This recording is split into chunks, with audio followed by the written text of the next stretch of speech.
Unforgiven, the Birthright Series, Book 2. Written by Bridget E. Baker. Narrated by Jill Araya. 1. The Present.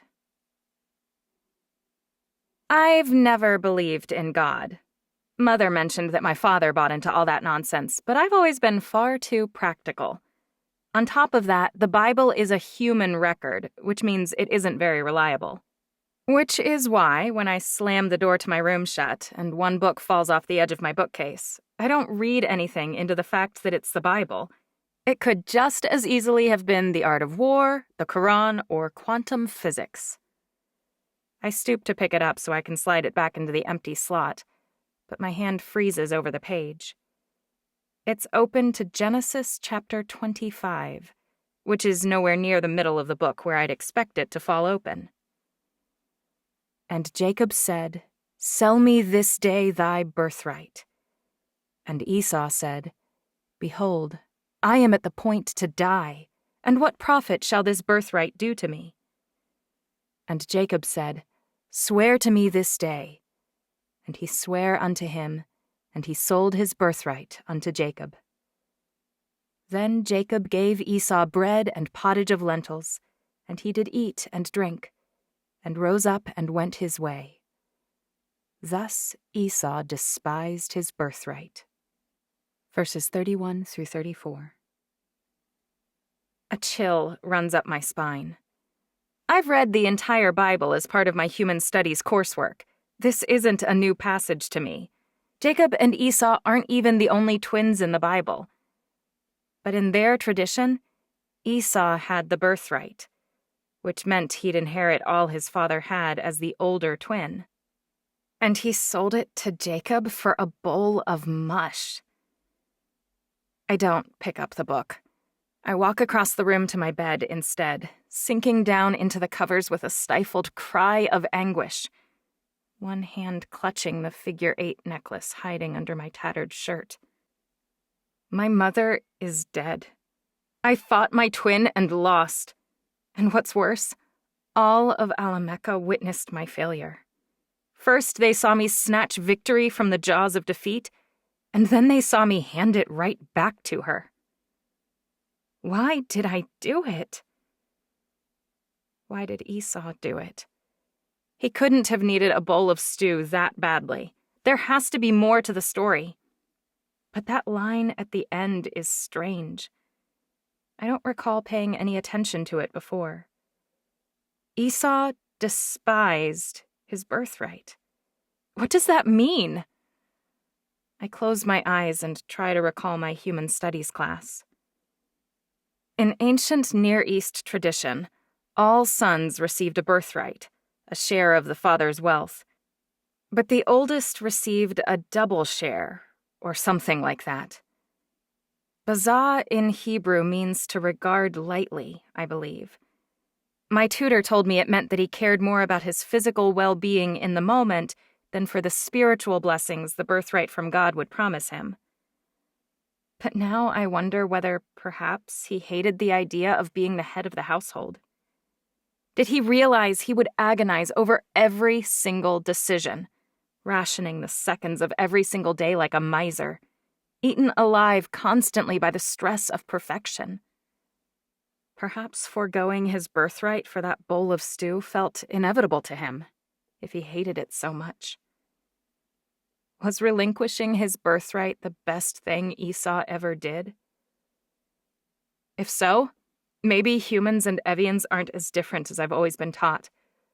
Because my hands begin to shake, and for the first time in my life, I take a breath. A deep, unconcerned breath. I don't care whether my heart races, or my expression wobbles, or my enemies are hatching plots based on the information they gained from the wobbles and the racing. I'm still Chancery's heir for a while, but ultimately she will move along, and the burden of Alameka will shift off of me. My life will be my own. For the first time in 18 years, I have no idea what I'll be doing 10 years from now, or even 6 months from now. I flop back on my bed and close my eyes. What is it Chansey's always doing? Listening to music or watching stupid stories play out about fake people on a television screen? Reading even more insipid tales about the lives of humans? Puh, I can't waste my time like that. A tap at my door rescues me from tipping headfirst into a black hole. I sit up and brush off my blood-stained pants. I really should have spent the past few minutes showering instead of lying on my formerly clean bed. At least my covers are black and unlikely to show bloodstains. Come in. The door cracks and Roman's head peeks around the corner. His tawny golden eyes assess the room like he's looking for a bomb or a landmine. I suppose dealing with me may have scarred him permanently. I flop back on my bed with a groan. What do you want? Just making sure you're alive. He grins, his big white teeth bright against the dark brown skin of his face and the mahogany bristle of his beard. I flinch. I'm alive. Now leave. Roman walks inside anyway and closes the door. I bolt upright, my shoulders too stiff. I force them to relax. You still have to obey my commands. I'm still heir. Roman grins. Yes, Your Highness. Of course, Your Highness. He crosses the room and sits down next to me. I thought you might want to hear the news. What news? I arch one eyebrow. Your sister has left. No one was told where, and Edom has been made Prince Regent in her absence. He doesn't appear to be handling things very smoothly. She still hasn't named him consort, which is bizarre. What is she waiting for? Is it possible she's holding off to try and spare my feelings? If so, she's an even bigger idiot than I thought. Is that all? That's all. Then you can go. I think I'll stay for a while.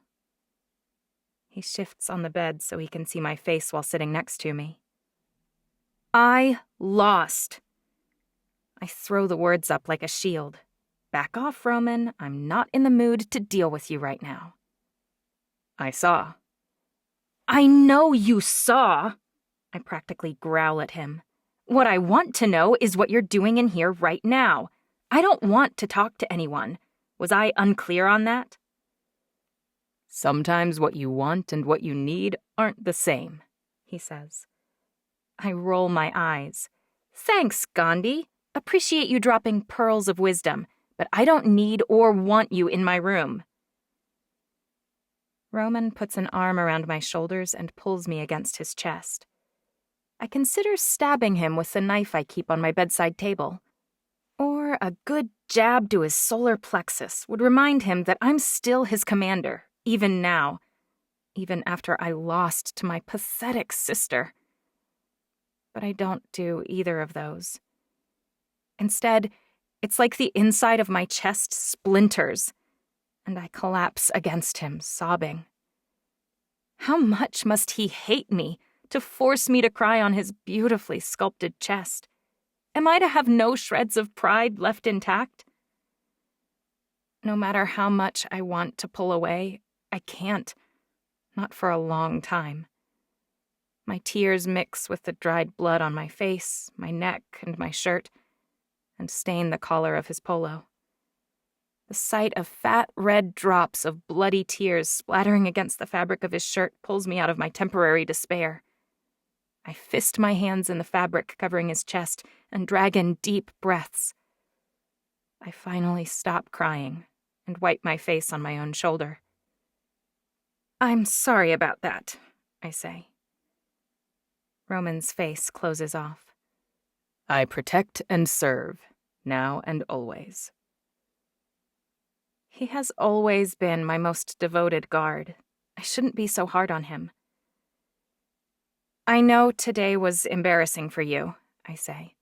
I'm sorry for that, and for breaking down in front of you just now. Roman leaps to his feet. You were real out there, Judica, for 3 seconds. You let your guard down. You looked at Chancery like a person. You eased up. I thought maybe... I was real? I want to shred something. I eased up? Yes, you could have killed her more than once, but you didn't.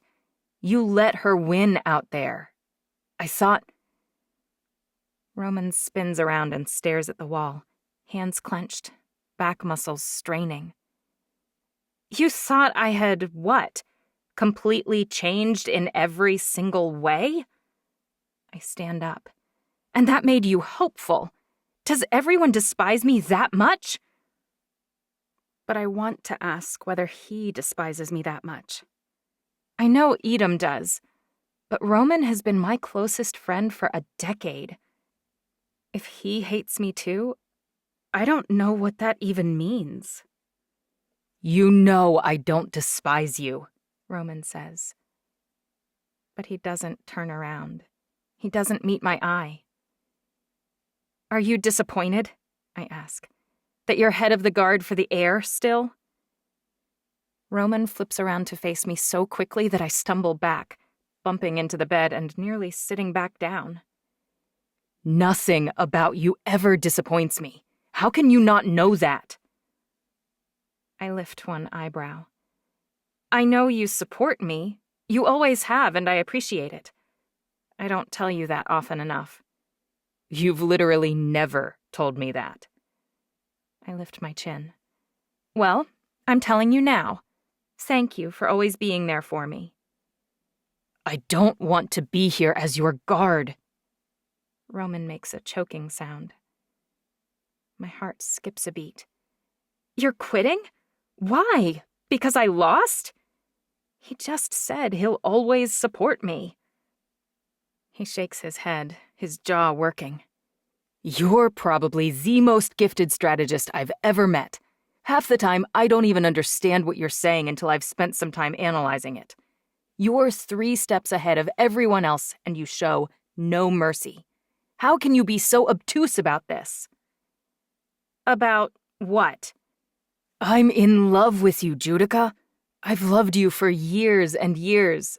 I'm not quitting. I'll never quit. But it's time you know, because I'm sick of watching you flirting with Edom or Havel or Xander or anyone else. I knew Roman wanted to be my consort. I knew he wanted to rule. Of course he did. They all do.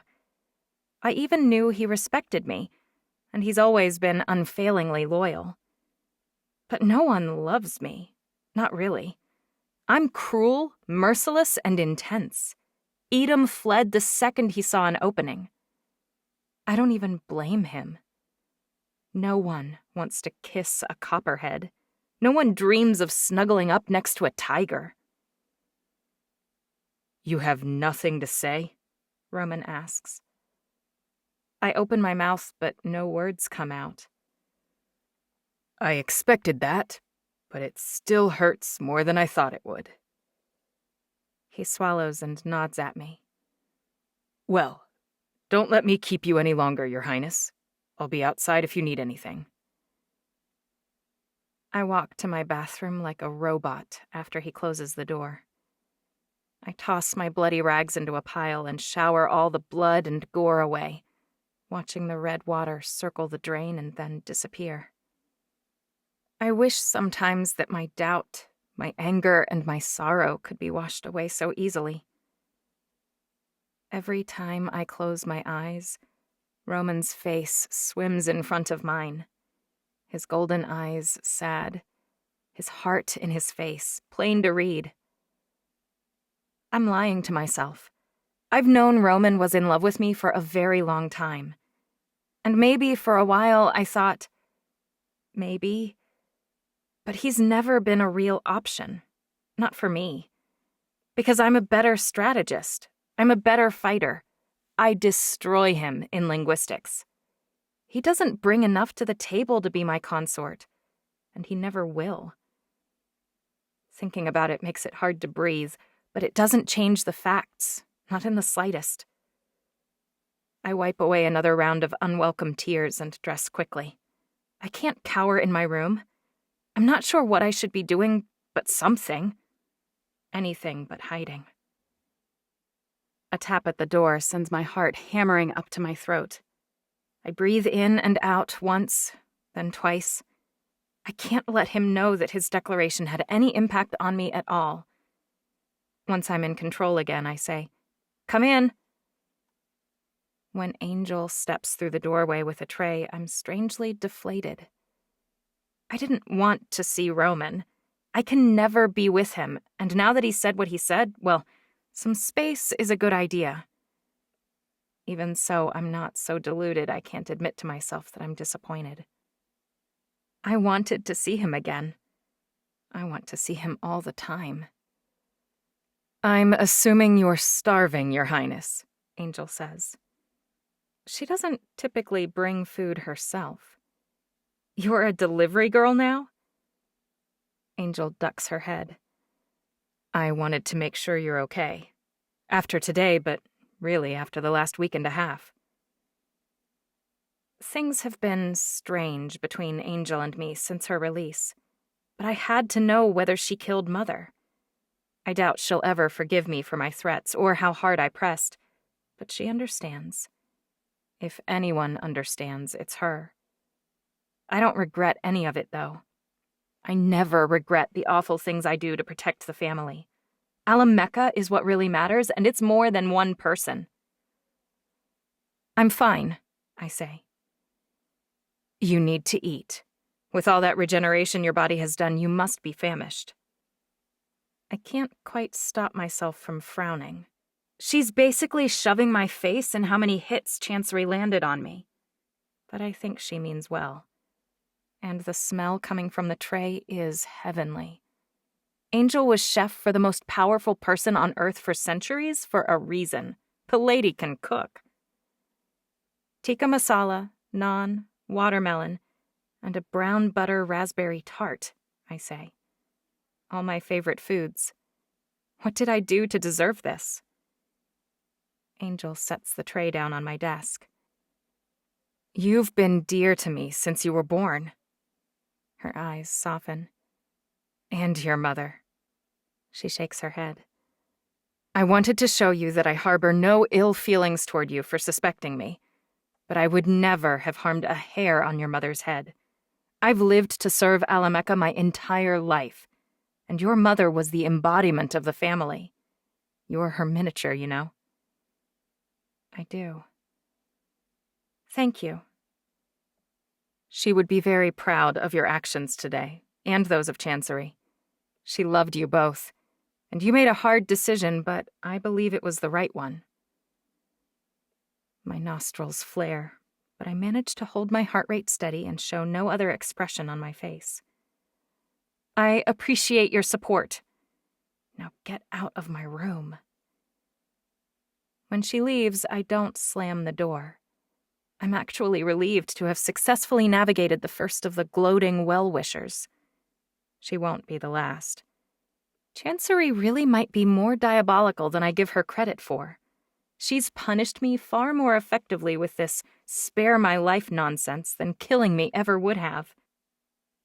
I sink into my desk chair and breathe in the aromas I love most. I remember the first time Mother served tikka masala, warm and savory, with a tangy aftertaste of yogurt. I absolutely will not cry twice in one day. I shovel in a large bite of food to stave off the crying jag threatening to rip through me. The flavors burst over my tongue, triggering memories of dinner with Mother I didn't even realize I'd been blocking. I'm still furious that she left me. I inhale the food until all that's left is the brown butter tart. The crust is a combination of chewy and crunchy that I've tried several times to recreate without success. It's still warm enough that when I dump the vanilla gelato over the top, it begins to melt. The combination is so amazing that I don't taste the difference until my last bite. There's a faintly metallic aftertaste. I try to leap to my feet, but my body isn't working right. My arms feel heavy. So heavy. My eyes won't focus. "Roman!" I try to yell. The word emerges as more of a croak than a shout. I wrap thick fingers around the edge of the table and force myself upright. But then my traitorous knees buckle and I collapse on the floor. My eyes won't focus on anything, and all I can see is the tufts of my rug. I wonder if the floor in front of her is the last thing Mother saw, too. A pang of fear for chancery surprises me. But if someone has taken out both Mother and me, she's next. As the world goes black, I think of Mother's face. Wherever we go after we die, I hope Mother's there, waiting for me. I close my dry, achy eyes, ready to find out. 2. The past. You smell something fruity when there's no fruit in the food you're eating, Mother says. It could be one of 12 poisons, I say. Nitriles, isopropyl alcohol, ketoacidosis, lacquer, ethanol, isopropanol, chloroform, trichloroethane, paraldehyde, chloral hydrate, methyl bromide, or nitrites. A musty smell, like fish or raw liver. That could be zinc phosphide, aluminum phosphide, or nickel carbonyl, and those are worse because they're stronger. The smell of mint, she says. Menthol if it's too strong, or methyl salicylate. Hay. Easy, that's phosgene. Pepper, she says. Tear gas, but that's so strong I wouldn't eat it. I laugh. Rotten eggs, she says. Hydrogen sulfide, carbon disulfide, mercaptans, or disulfram. You missed N-acetylcysteine, she says. That's an antidote, I say. An antidote that smells like rotten eggs. Why would anyone put an antidote on my food? I ask. Mother smiles. You're learning. She moves her piece on the board. I move mine, and she cringes. Uh-oh. What did you do wrong? Mother asks me. I squint at the pieces on the black and white marble chessboard in front of me. I didn't use my bishops. And you sacrificed your queen for a pawn. Mother frowns. You know the basic pawn level structures, and you've memorized the maneuvering techniques, but that's not enough. You need to think about what I'm aiming for and how I'll attack, even if you're being distracted. Maybe especially when you're distracted. Mother points at the board. See how I pinned you here and here? Knights are the best forks. You know that already, so act on it and play some defense. I duck my head. Sorry.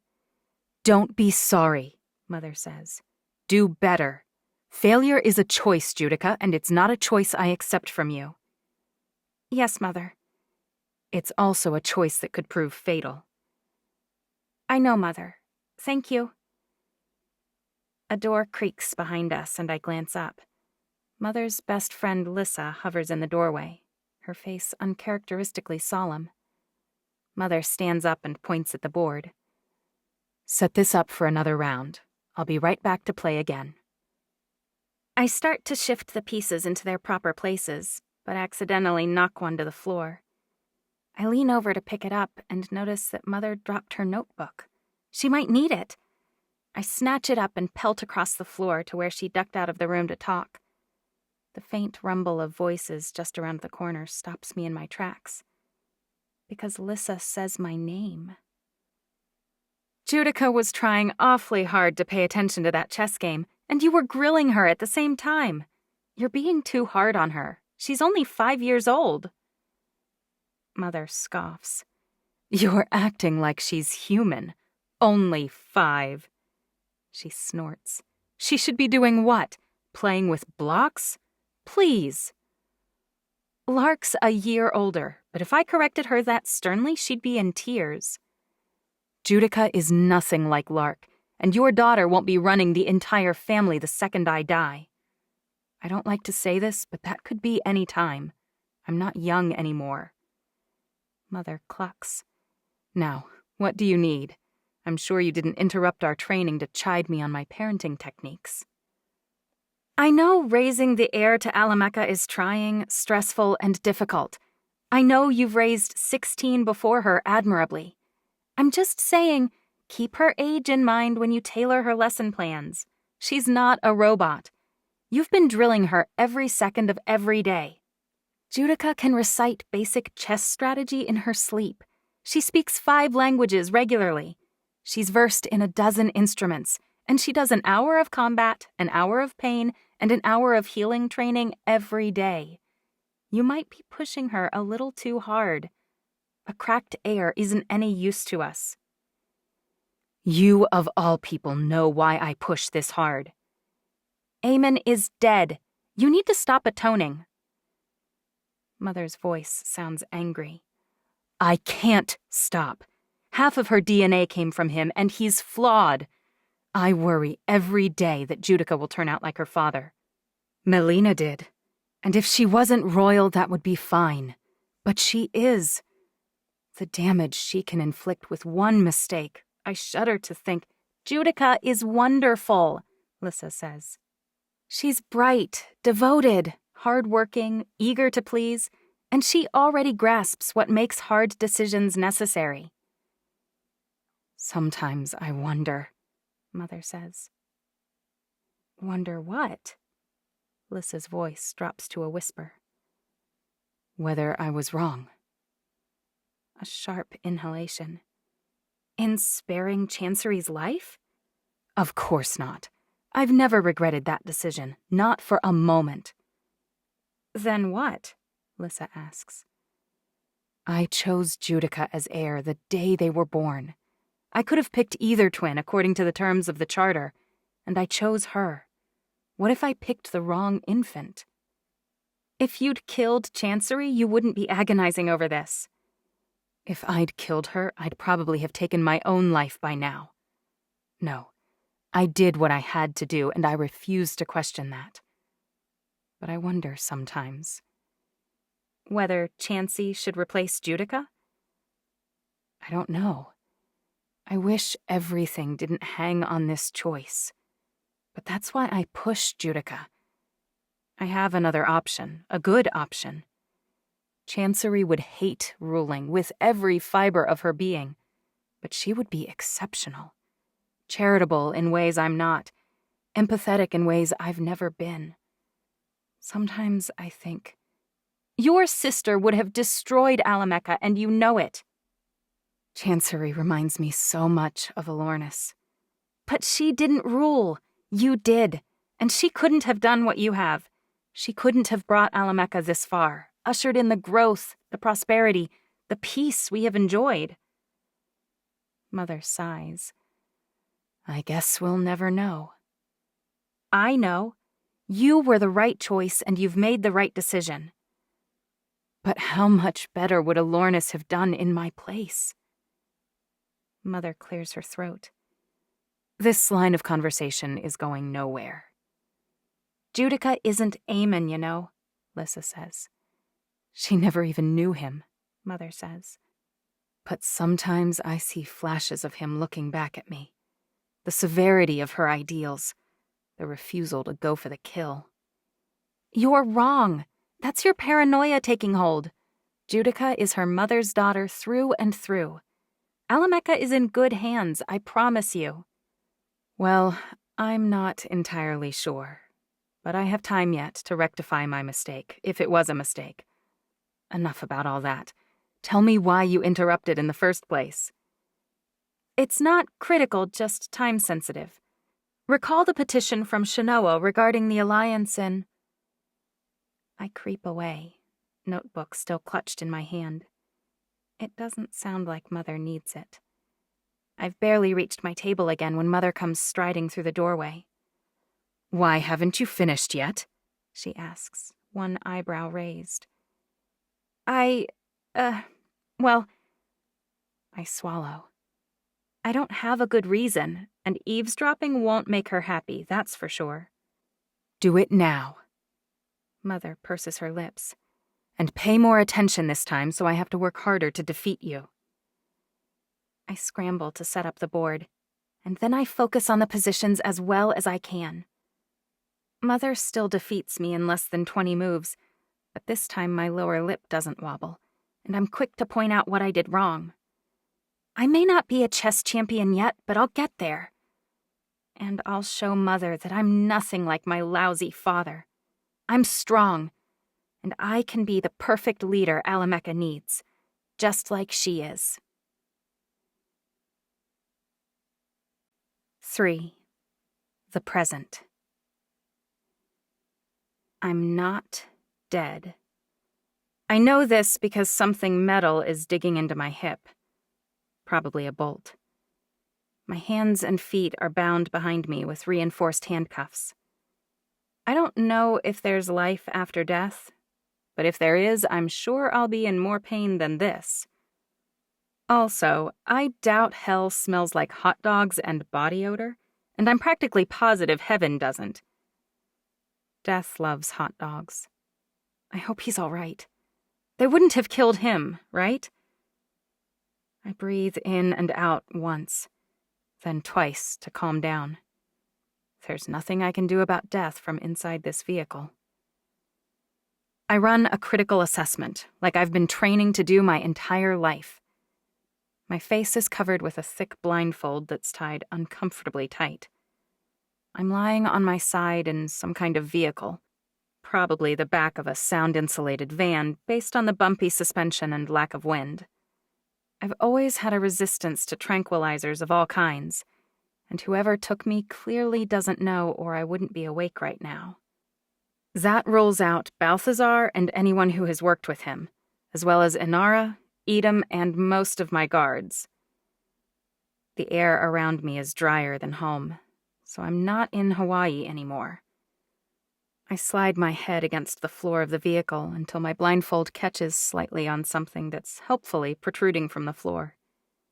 It takes a dozen tries, but eventually I use the small metal protrusion to shift the blindfold up enough that I can see.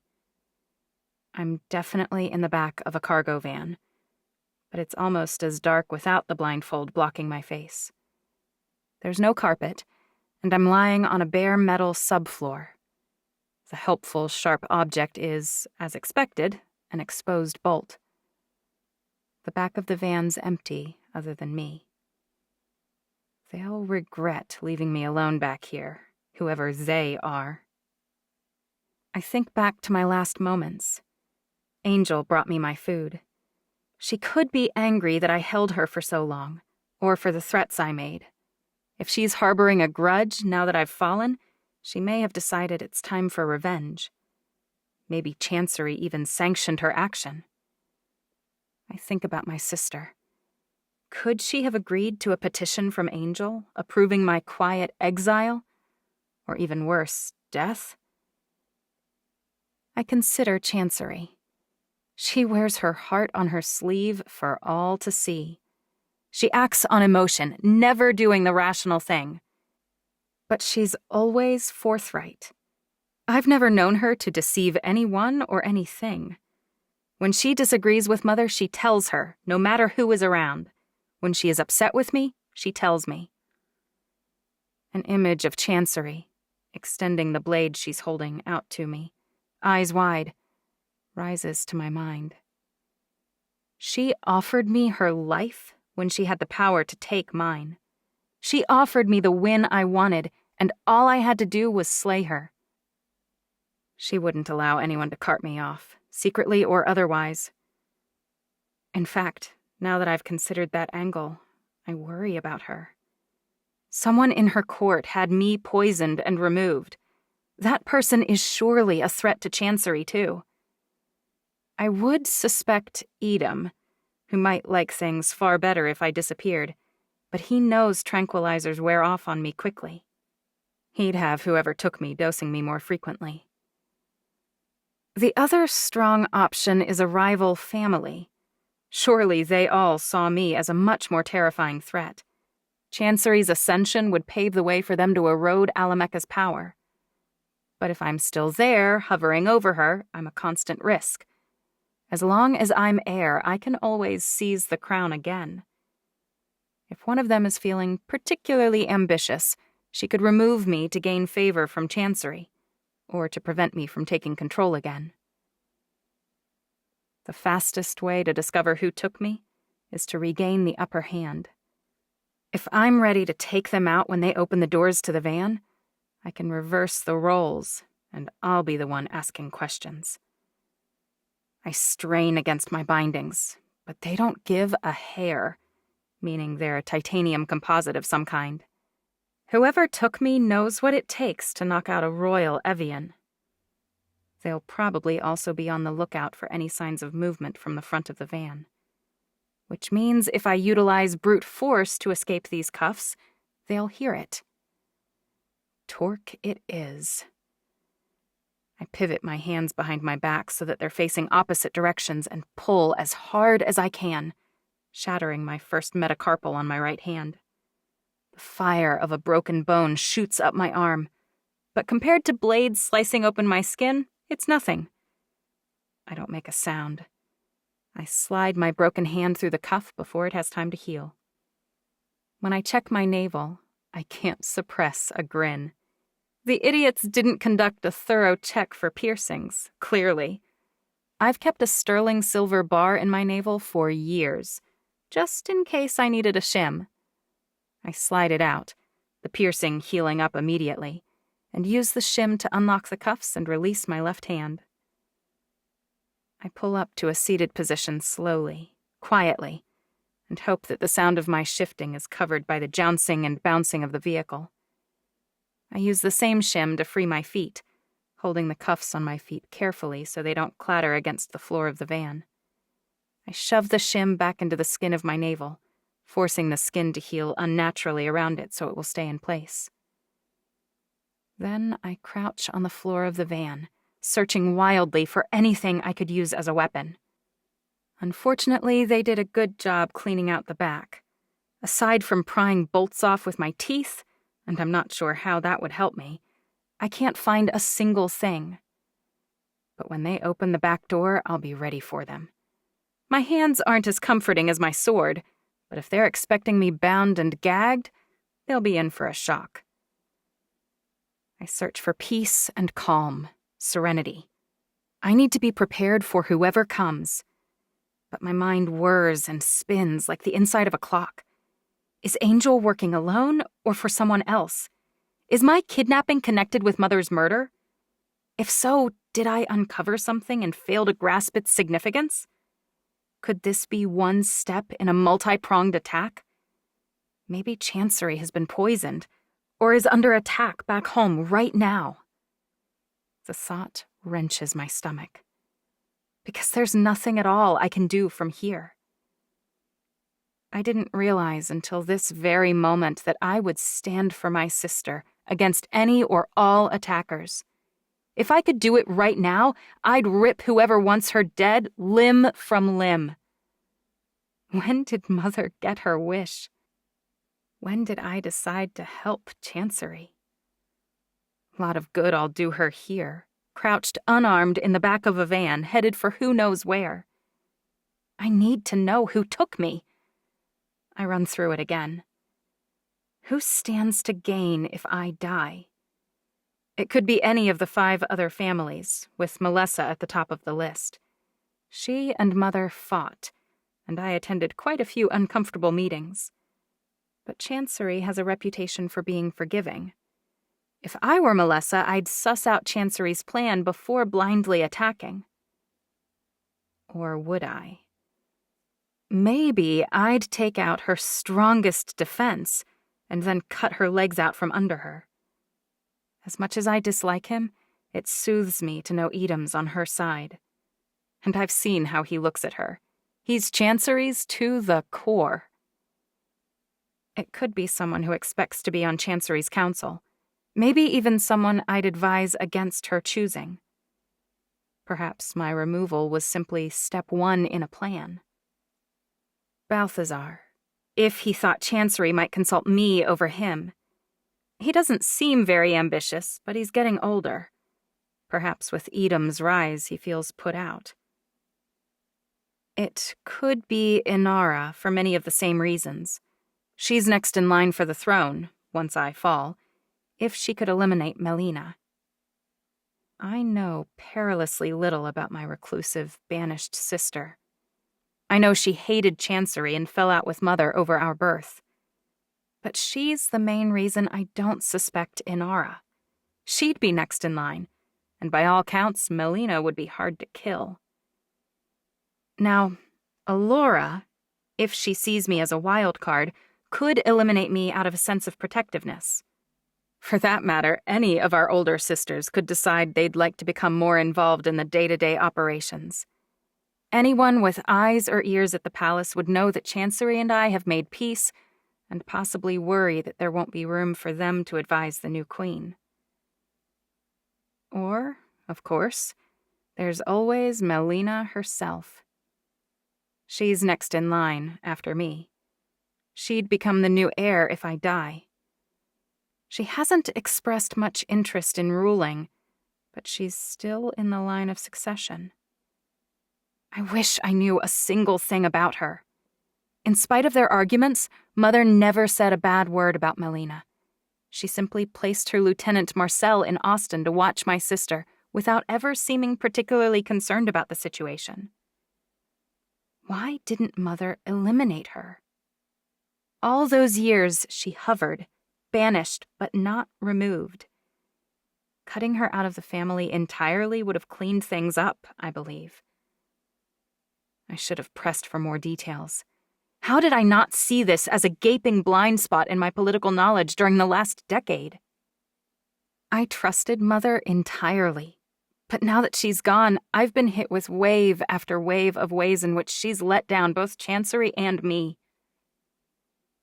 The van slows, and adrenaline pumps through my body. My muscles tense and my breathing accelerates. I slow it with practiced focus. If their hearing is sensitive, I don't want them to know I'm awake. The van grinds to a halt, crunching over a gravel road. I stand up slowly, arms spread, hands open, legs bent.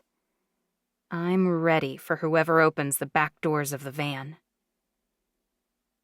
Unfortunately, I'm not prepared for them to slide open a hidden partition between the front and the back.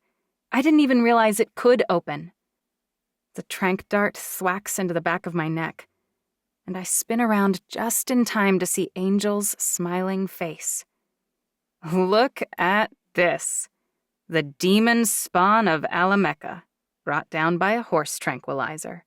How delightful! I slump to my knees and fall forward, and everything goes black again.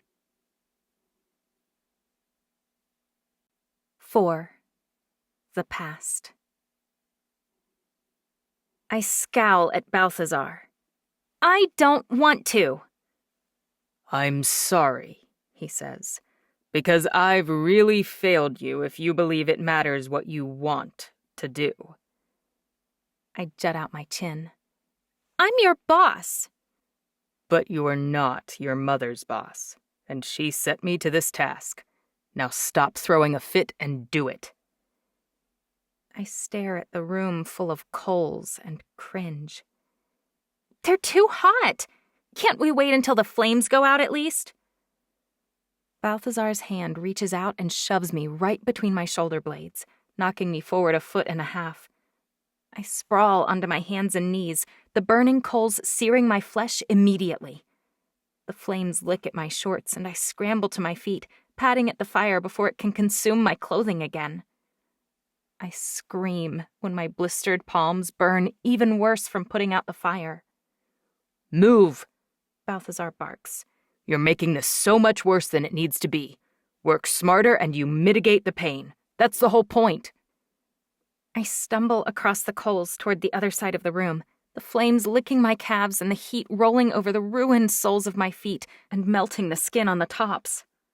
When I finally reach the far side of the burn box, I slide across the cool tile platform, slipping on the fat from my own body, and fall forward on my forearms. I'm too shaky and distracted to heal anything. I finally flop onto the cool floor, my face drinking in the contrast and my hands and feet shuddering involuntarily. I breathe in ragged breaths while I heal my muscle and skin, regrowing the hairs on my arms and legs last. Only then do I realize I didn't put out the fire on my tank top quickly enough because my stomach pulses. Burned, too. The smell of my own flesh roasting nearly causes me to puke. Balthazar would never let me hear the end of that. I groan. I hate the fire. Which is exactly why we're working on burns this entire month. Balthazar walks across the coals as though they aren't even there. He crouches down in front of me, the bottoms of his feet smoking. You are making things so much harder than they really are. He lifts my chin with 2 fingers. When you're 9 years old, everything seems unfair. But we are doing this for your own good, truly. I'm only 8, I correct him. I don't turn 9 until 5 o'clock today. Balthazar smiles at me. I was going to take it easy on you since it's your birthday. But if it's not your birthday yet... I jump up. No, it is my birthday. It's my birthday all day long. Fine. If you run back and forth 3 times in quick succession, I'll assign you to finish your training in the kitchen with Angel. I hear she's making a cake for you in Chancery. If you take everything out of the oven she needs removed today, without mitts, of course, I'll count that as your healing training for the day, and we'll skip poison tolerance and detection entirely. My shoulders droop. I have to do the entire course 3 more times? You need to head back to complete this circuit, obviously. Balthazar shrugs. And then 3 more completions. But if you don't want to run, I could shove you again. And of course, a full training session would be more than 20... I hop to my feet and race to the other side, the soles of my feet livid. I ignore them. I try thinking of anything but my feet, but they heal slower that way, so I go back to focusing on them. No, I wheeze. This is good. Thanks. Best birthday present ever. I hate fire. I hate burns. I hate the smell of melting flesh. But at least it's over quickly today. I fling my arms around Balthazar's neck when I'm done. Thank you. Really, truly. I drop my voice to a whisper. But could you do me one more favor? He taps my nose with a half grin on his face. If you don't tell your mother, I won't either. I nod vigorously. I won't, I promise. I practically fly down the hall to my room, where I shower away the smell of charred flesh and change into something nicer so I won't frighten the kitchen staff. I put on the white dress Mother gave me last week. My birthday dress, she called it. I hate white, and I hate dresses, but I want Mother happy today. Because today's the day I'm going to ask her. I really want to take a trip with her. Without my twin. She takes Chancery on trips all the time. She just took her to a UN meeting so Chancery could practice the languages she has learned. I want to show Mother that I speak Italian and German and French, and a little Russian, too. I want to impress her, and I really think I can. I practically skip down the hall toward Mother's room, but then I hear a sound I hate. Chancery's giggle. I slow down and creep silently the last 20 steps to the doorway. The door is hanging open a few inches. It's enough for me to see them. Mother's braiding Chancery's hair in a circle around her head like a crown. Chancery yelps when Mother pulls too hard, and Mother rolls her eyes. Stop being such a baby. You're 9 years old today. It's time to toughen up. My chest tightens at the thought. She's complaining about her hair being pulled. I spent the morning being burned alive. Life isn't fair. Mother reminds me of that a lot. I shouldn't expect the world to be something it isn't. Even so, I can't bring myself to barge into Chancery's room and ask Mother to take me on a trip, especially not in front of her. I'll sound like a sulky child. I'll sound like Chancery. And that's one thing I will never, ever do. I race past the doorway and on toward the kitchen. Angel's eyes widen when I push through the door, nearly knocking her over in my haste. Sorry, I mumble. Happy birthday, child, she says, grinning at me. Thanks, I say. Balthazar told me to report here. He says I've got to take everything out of the oven, no mitts. Angel bobs her head knowingly. Better than racing back and forth over the coals. I nod vigorously. Way better. Your sister Melina hated fire too, you know. I shake my head. No one ever mentions her to me. I'm afraid if I say anything, Angel will stop talking. She was tough, like you. Angel sniffs the air like a dog. And I miss Destruction, my Great Dane. I left him in my room so he wouldn't freak out during pain training. Do you smell that? I shrug. The cakes are ready. I don't groan and I don't whine. I walk over to the oven and open it. I take each of the cake pans out, one at a time, and place them on the stone counter. They burn my fingers, but I'm careful and methodical, and it only burns my fingertips. It's so much better than open flame and coals that I can almost pretend I'm just here to have fun. What else should we make? Angel asks. Because it's not much of a party if all we have to celebrate is cake. I've always loved frosted sugar cookies, I say. Which ones? Angel's eyes sparkle. The thick ones, with the sprinkles. Angel beams at me. Good girl. Why don't you help me, and I'll give you a whole plate to take to your room. My mother's chef is one of the most patient people on Ni'ihau. She doesn't complain when I add too much baking powder, and she lets me lick my fingers. My eyebrows rise. My own plate? We can even double the batch and you can eat some of the dough. My jaw drops. Angel laughs. Birthdays should be the best day of the year. She doesn't even shout a while later when I leave one pan in for too long. They're perfect for dipping. We're having so much fun that she spends a little too long working on cookies. What's that smell? She asks Gabriella. Why don't I smell the prosciutto? Did you forget it? Because beef Wellington without prosciutto is disgusting. Angel must have been taking it easy on me because she rips into Gabriella, chewing her out a mile a minute. Her sous chef, Francis, comes over to help me with frosting the last batch. You're doing great, he tells me. Can you finish the last 2 dozen by yourself? Oh, sure, I say. But an idea takes shape in my mind. Mother never has time for me because she's always with Chancery. If I ever want to have a few hours to myself, a window to ask Mother for the trip I want, I'll need something to incapacitate my twin.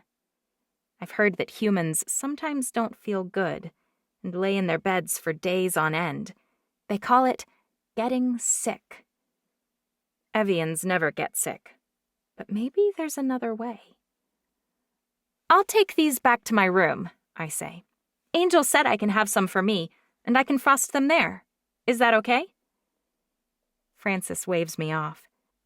I take a plate of unfrosted cookies in one hand, tuck a container of sprinkles in my pocket, and then squeeze a bowl of frosting under my other arm before I dash out the door. A big, waxy-leafed oleander bush grows just outside my window. I have perfect recall, which is how I know the exact number of times Mother has warned me that it's toxic. 11. With all those warnings, it's interesting that she only mentioned the seed pods are flavorless once. But of course, one time is all it takes. I look around the yard outside to make sure no one's watching before snatching a long, skinny seed pod. I press it until the sides split and collect the tiny, popcorn kernel-shaped seeds that burst free. Before I think about it too long and change my mind, I ignore every single one of those 11 warnings. I swallow one. And then I wait. It takes way, way longer than walking on burning coals, but eventually my stomach begins to cramp. Then my heart rate accelerates and my vision blurs a little. A pounding like a hammer on a nail starts inside my skull, and I focus on each symptom in turn, starting with my stomach, repairing the lining and pushing the poisonous little seed along through my system. I rush to the bathroom, and by the time I'm done, I feel better.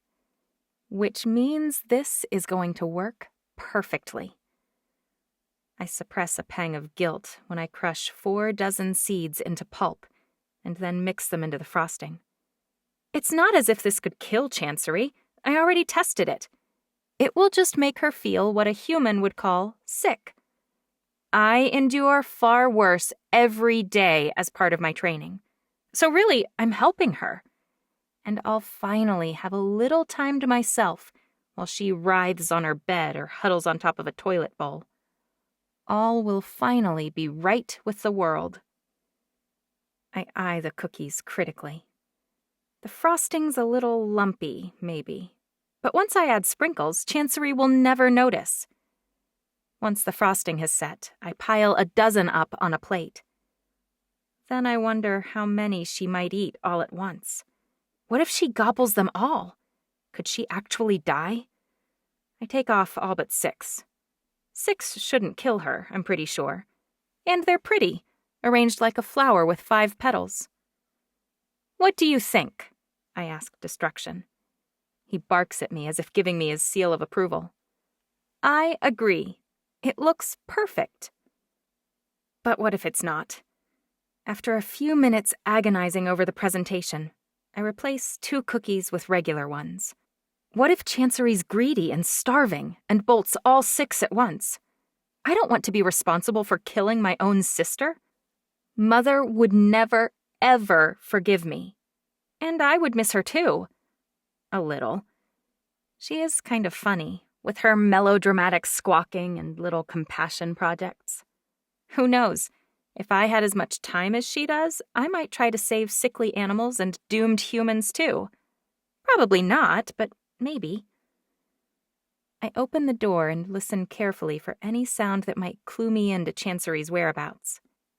I'm listening so intently for my twin that I don't even notice someone is leaning against the wall behind me until I notice a conspicuously close heartbeat. I whirl around. Roman grins at me. Careful, or you might drop those. He reaches for the plate. You made cookies? I want one. They look awesome. I snatch the plate inward, toward my chest. These aren't for you. His eyebrows rise. Okay. Who are they for? I square my shoulders. They're for Chancery. It's her birthday.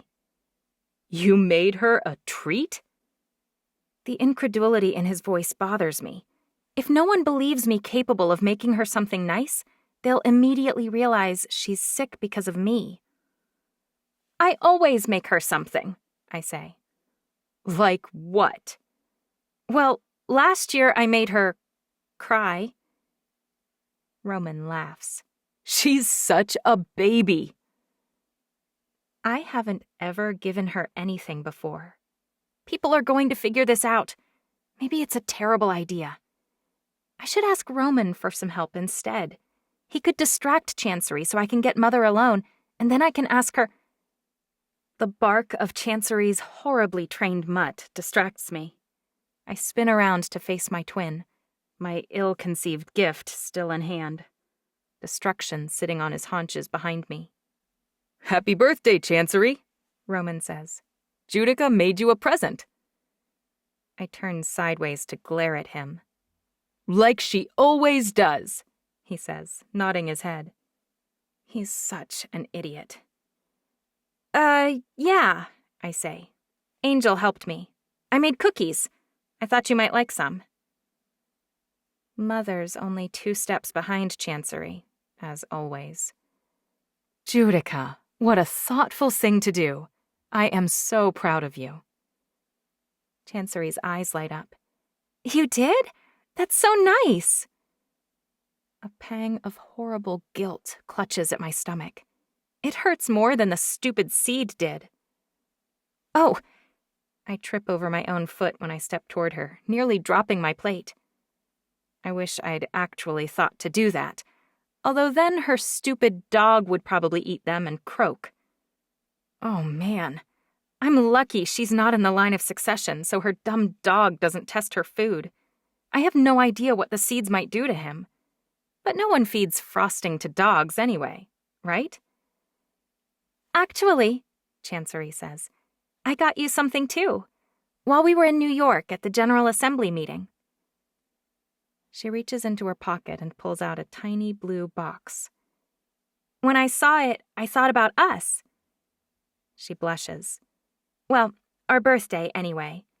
And, I just thought you'd like it.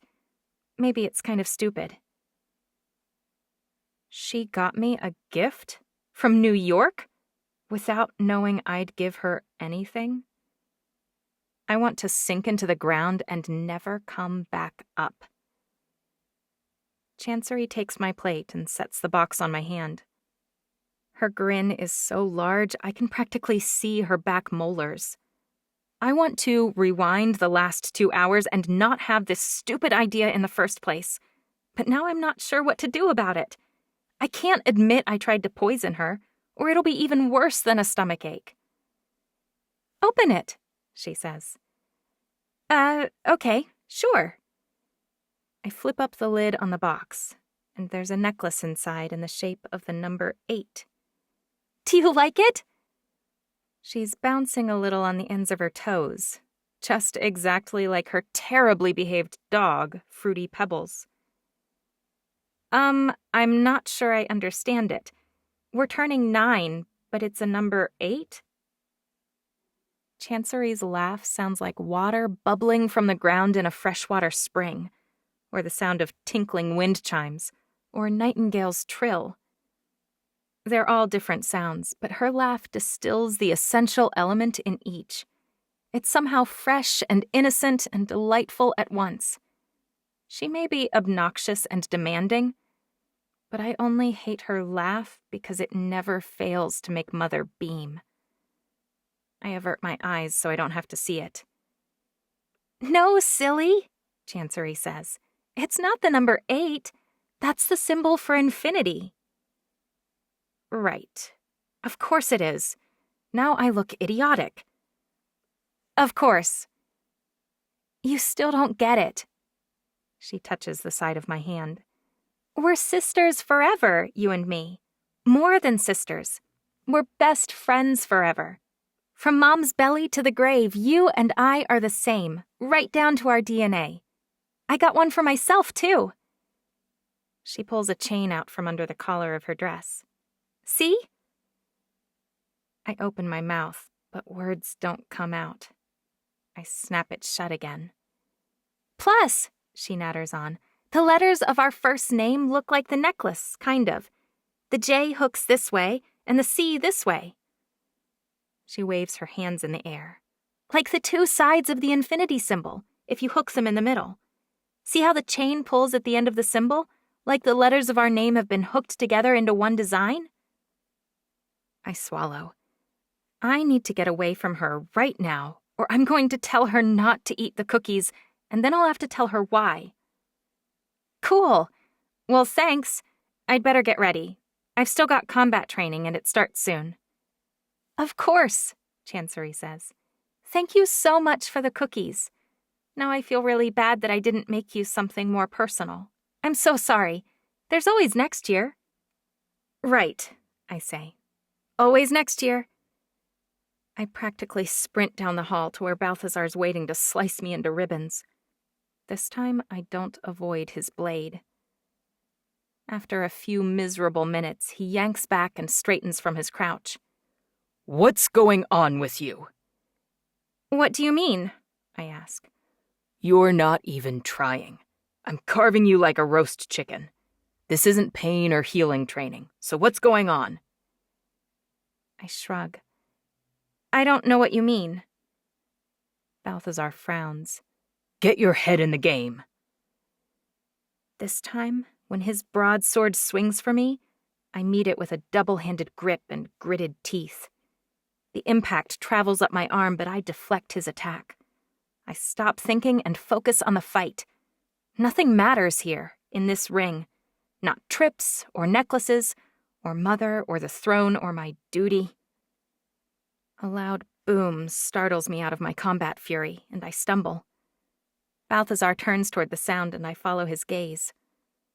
Mother must have burst through the double doors so quickly that they flew into the walls behind them. Her eyes are blazing when they meet mine. Oh no, did I miscalculate? Did I kill her? I can't hide the fear in my eyes, so I drop them to my feet. Is everything okay, Mother? I recently searched your room. Her voice is melancholic. Okay. My hands tremble more than they did when I was healing the burns this morning. What if I killed her? What will Mom do? I found 8 more cookies on your countertop. The frosting on 2 of them was laced with the same oleander seeds in the gift you made Chancery. Were you planning to poison anyone else, or just your sister? I clear my throat. Is she? No. You didn't kill her, thankfully. Only her dog. I open my mouth to tell Mother that I didn't mean to kill Chancery or her dog. I open my mouth to apologize. But if I apologize, that means I made a mistake. That means my plan didn't work as I intended. It means I'm not perfect. And that would be worse than being vicious, or angry, or jealous. It would mean I'm weak, like my father. Admitting his fault and apologizing is something Eamon would have done. I force the tension from my shoulders. I can't apologize. I can't make this right, and I have to live with that knowledge forever. I think about destruction dying and close my eyes. But Mother can't know I'm hurting. Mother can't know my plans went awry. What would I say if I wanted to kill Chancery but failed? What would I say if I tried to do what Mother thinks I did? For a split second, I consider what Chancery would do in my place. She'd run past Mother, ignoring her vexation, and chase me down. She'd fall at my feet and apologize. She'd probably confess that she was jealous and wanted time with Mother on her own. Then she'd beg for my forgiveness with a few tears to season the entire thing. If I did that, we could be friends. But Mother would remove me as heir. And Mother loves Chancery, not me.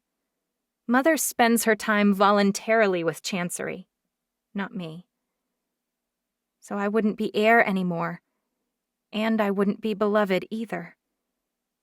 I'd be caught with nothing. A cheap facsimile of my twin. Not inherently sweet, not strong enough to deal with the realities of the throne. My mother would have no use for me at all. So I say what I must. I killed my sister's dog, which is sickening, unforgivable. But my sister is still alive. Well, there's always next time. I choke down the disgust I feel. I bury the regret. Instead, I focus on my frustration, my resentment, my jealousy. I fan it until my eyes spark and my fingers tingle. I guess there's some sport in that, right? Mother crouches down in front of me. No, Judica. This isn't a game. There can't be a next time. You must promise me that. You must never try to kill your sister again. I try not to, but the frown shoves its way through, pulling the corners of my lips downward. What if she betrays me? What if she's a threat to me, to you, to Alameka? What then? Mother shakes her head. You mustn't ever kill your sister. She would never betray you, or me, or Alameka. Never. Do you hear me? I nod tightly, not having to try quite so hard to expand my resentment. I hear you. I sound practically sullen. You don't need to fret over this. I'm drawing up paperwork today that will name you as heir formally. Chancery isn't a threat to you. You know that, right? I should be reassured. Mother clearly wants me to feel better about things. She's worried and wants to protect darling, perfect, contrite Chancery. But I'm smart enough to know that if Mother can draw up paperwork naming me, she can also change that paperwork, which means it's completely worthless. Pointing that out is probably equally useless. Yes, Mother, I believe you. She pats my head. Good girl. I don't expect you to do anything about this, because I don't think anything you do or say would be well received. But your sister is very upset right now. She loved that stupid dog. I liked Pebbles too. He always licked my hand and bumped my leg so I would scratch him behind his ears. I didn't mean for him to die. But she thinks I meant to kill her, my own sister. I know. My lower lip wobbles. Mother's mouth tenses. The thing is... She clears her throat. You want me to apologize to her? Mother nods. That might help, but we might need to wait and do that tomorrow. What am I supposed to do at our party tonight? I ask. Ignore her? That's the thing, Mother says. She doesn't want you there. I open my mouth, but I have no idea what to say. She's right. I tried to force Mother to spend time with me, cutting Chancery out. It's fitting that I should miss this celebration, lose out on even more time with Mother for my selfishness. Not that it fixes anything, but I get it. I told her you should be allowed at your own party, Mother says. Of course. But I think I have a solution that will work out better for everyone. We'll host your party first. You can greet everyone and spend some time with your friends. Is she really so clueless she thinks I have friends? Okay. And then, after an hour and a half, you can return here, to your room, and Chancery will come out. You can both enjoy the party, but we don't agitate her further, Mother says. I hate the idea. Chancery gave me a necklace an hour ago to tell me she'll always be my best friend. I grab my shirt, feeling the metal underneath. But my options are to apologize and explain it was all a huge mistake, that I was simply greedy for time alone, or to let this stand. In a bizarre way, I'm getting what I want. I won't be sharing my party. But for the first time ever, I'm realizing that if I don't share, I get half the time I had before. I thought I knew what I wanted. I thought I was being smart. I was an idiot. And yet, when Mother stands up to leave, she looks at me with respect in her eyes. I'm terribly afraid that she's proud of me for trying to kill my sister, which is both undeserved and unwanted. I've never wanted to blurt out the truth more than I do right now. I want to beg Mother to forgive me, beg her to plead with Chancery to understand. Chancery won't look at me with respect. She won't blush and give me corny jewelry. She'll look at me with loathing, with contempt, and maybe even with fear. I swallow and force myself to meet Mother's gaze calmly. Because any kind of apology Chancery would accept would require me to admit that I made a mistake. A fierce queen is respected. A ruthless queen is feared. A terrifying queen is obeyed. But a flawed one? She's replaced. I've learned my lesson for this year.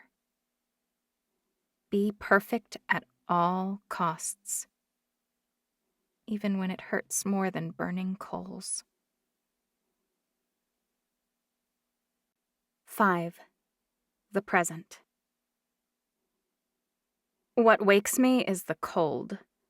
Not like a dog's nose or watermelon on a hot day. No, nothing friendly, nothing welcoming. This cold hits me like a flexed palm, striking my body with a painful ache. I've clearly been cold for a long time because my fingers and toes are stiff. But I don't know where I am, or how long I've been here, so I can't let on that I'm waking up. I don't open my eyes, but I reach out in other ways. I'm lying on my side with my arms in front of me, clasped as if in prayer. The stone underneath me is hard, unyielding, and inconsistent. I'm guessing it's limestone based on the texture, which I can feel easily because I'm wearing only my underwear and sports bra. One particularly rough stone rubs against my ribs with every breath. I quickly suppress my shiver before anyone who may be watching might notice. It's humid, but not as humid as Hawaii. There's a chill in the air outside, I suspect, but I both hear and feel the regulated air entering the room from a vent in the ceiling. I'm inside a building somewhere in the developed world. I hear a heartbeat behind me. It's Evian. I don't open my eyes. I don't breathe any faster than I would while sleeping. She shouldn't wake up for almost another hour, the heartbeat says in a gruff voice. Unless she's stimulated, a woman says, the sound piped in from a speaker in the ceiling. She's not inside the cell with me and the gruff-voiced man. Her voice is high, shrill adjacent even. Maybe she's nervous. Or maybe she always sounds upset and unhappy. What did you want me to do to her exactly? The man sounds disgustingly eager. Don't be crass, Egan. Shake her. He shakes me, but I don't respond. Nothing, boss. Do it again. He kicks me in the ribs. I said to shake her. She'll heal. The woman's voice tisks, but doesn't reprimand him again. He clearly takes her failure to censure him as encouragement and kicks me again, harder this time. I grunt. See? He asks. Told you a kick would do the trick. I blink and blink and blink, and my eyes finally process the veritable flood of data. Egan's heavy black boots are retreating, and fury floods my abused, prone body. My hand shoots out and grabs the heel closest to me, and then I wrench it hard. Egan is a very solid man, but that doesn't keep him from toppling to the flagstones next to me. I'm practically giddy to discover that I'm not restrained in any way. I can't prevent the small smile from creeping across my face. I roll to my knees and spring to my bare feet, taking in the details of my confines out of my periphery, while I focus on the threat in front of me. Egan's dark brown eyes widen, his nearly black eyebrows slanting downward angrily. I kick him in the throat, collapsing his windpipe. Then I use my foot and hand to flip him on his stomach, and I pull his arms behind him and upward. He's choking in front of me, oxygen-deprived and dazed, but he'll heal the injury to his throat quickly enough and recover use of his lungs. If I don't kill him first. I apply pressure until I've dislocated both shoulders. He wriggles underneath me. I'm grateful he can't scream yet, but I don't pay much attention to him. Not anymore. After all, it's not Egan who truly interests me.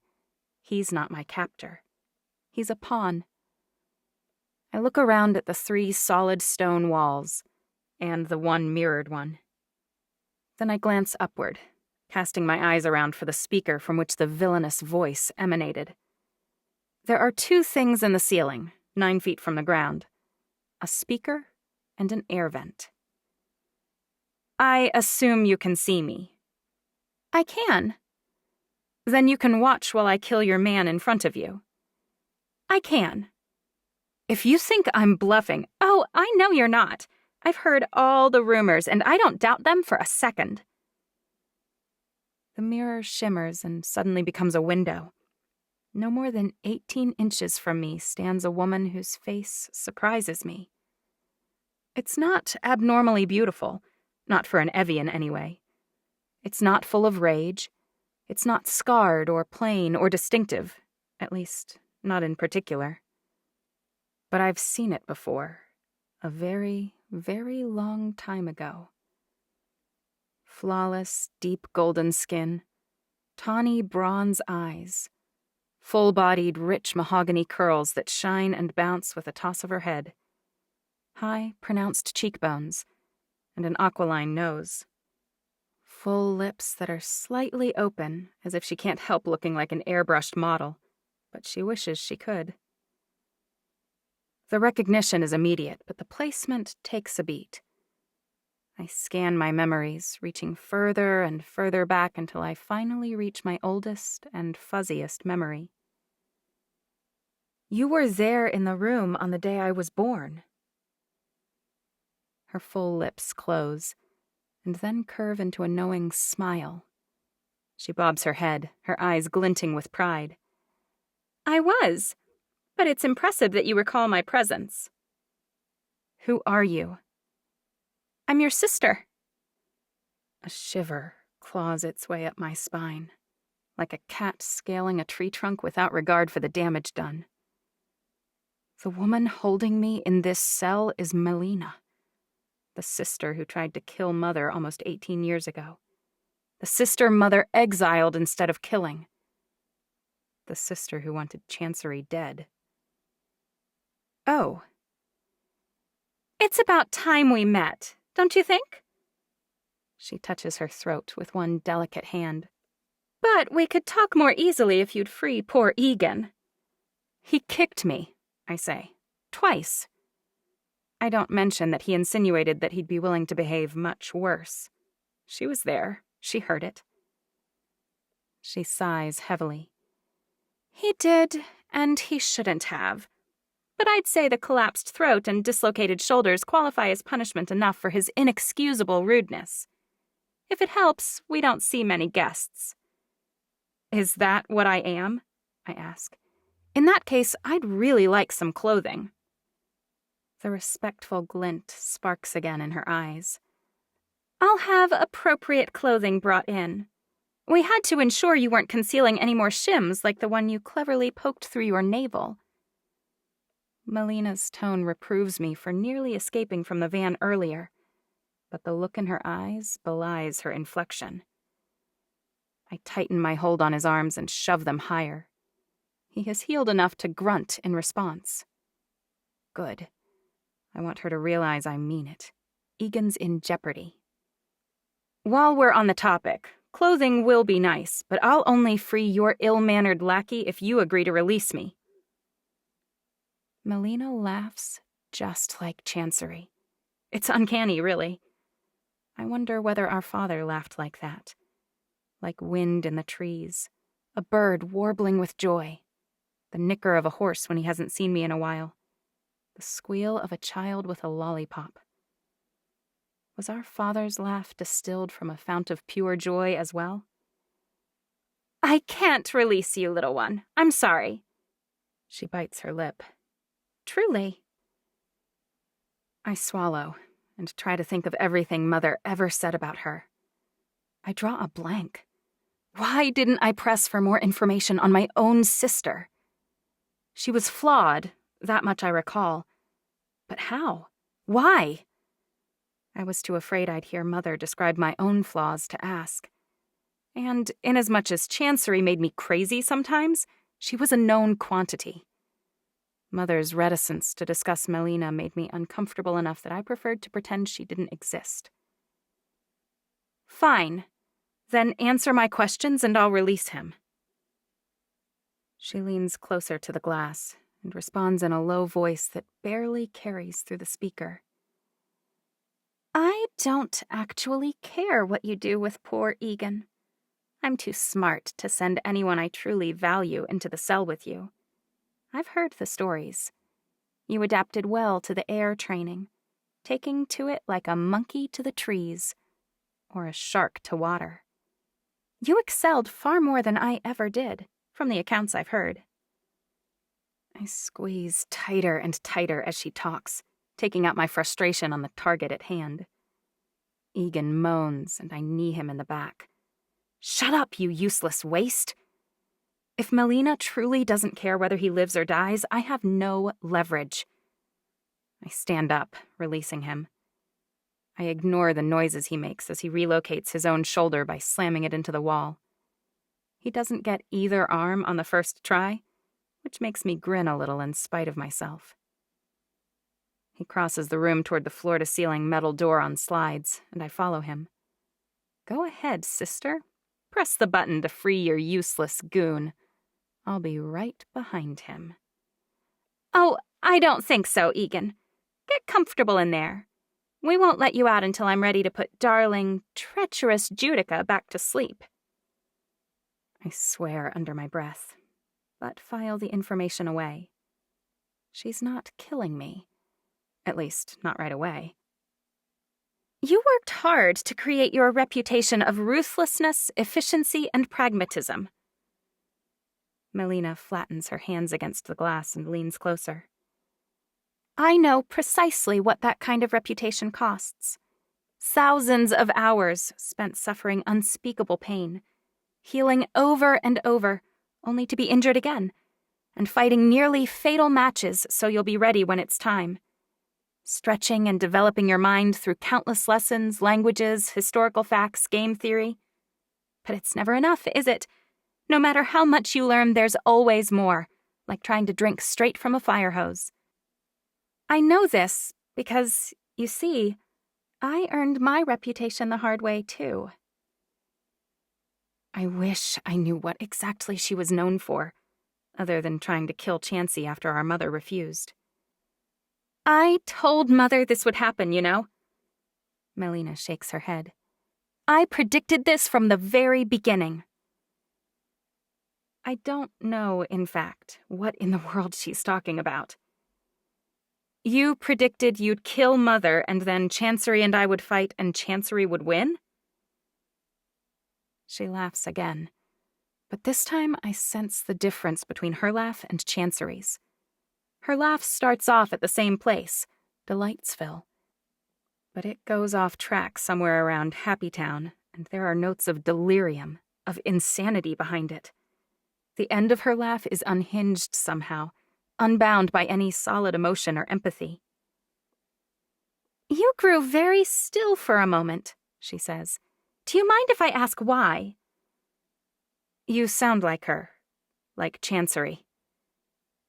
I wonder how she'll react to her name, since she swore to kill her, from what I heard. Ah, sweet, gentle Chancery. I sound like her, do I? She shakes her head. You're so entertaining, and I would be lying if I said I wasn't relieved to hear that Mother finally died. But I feel sorrow, too, more than I expected. But no, I certainly didn't expect her to live quite this long when I challenged her to a fight to the death 18 years ago. You lost, I say. But after proclaiming it's true, I wonder. Did she lose? Who was unable to kill whom? I challenged Mother the day you were born. I knew you and Chancery would eventually come to blows. Mother promised me that it would never happen. She vowed that you two would become fast friends. But you can't force people to get along. Having one child destined to rule doesn't really make for the best dynamic. There's a reason all 3 sets of female twins born in the last century of an empress's life have resulted in full-blown civil wars. I lift my chin. Chancery and I worked things out. Oh, sure you have. When was it you were hacking at one another with swords? Oh, right. Her grin this time doesn't touch her eyes. Yesterday. So I've only been out for 1 day. Good to know. I need some information from you.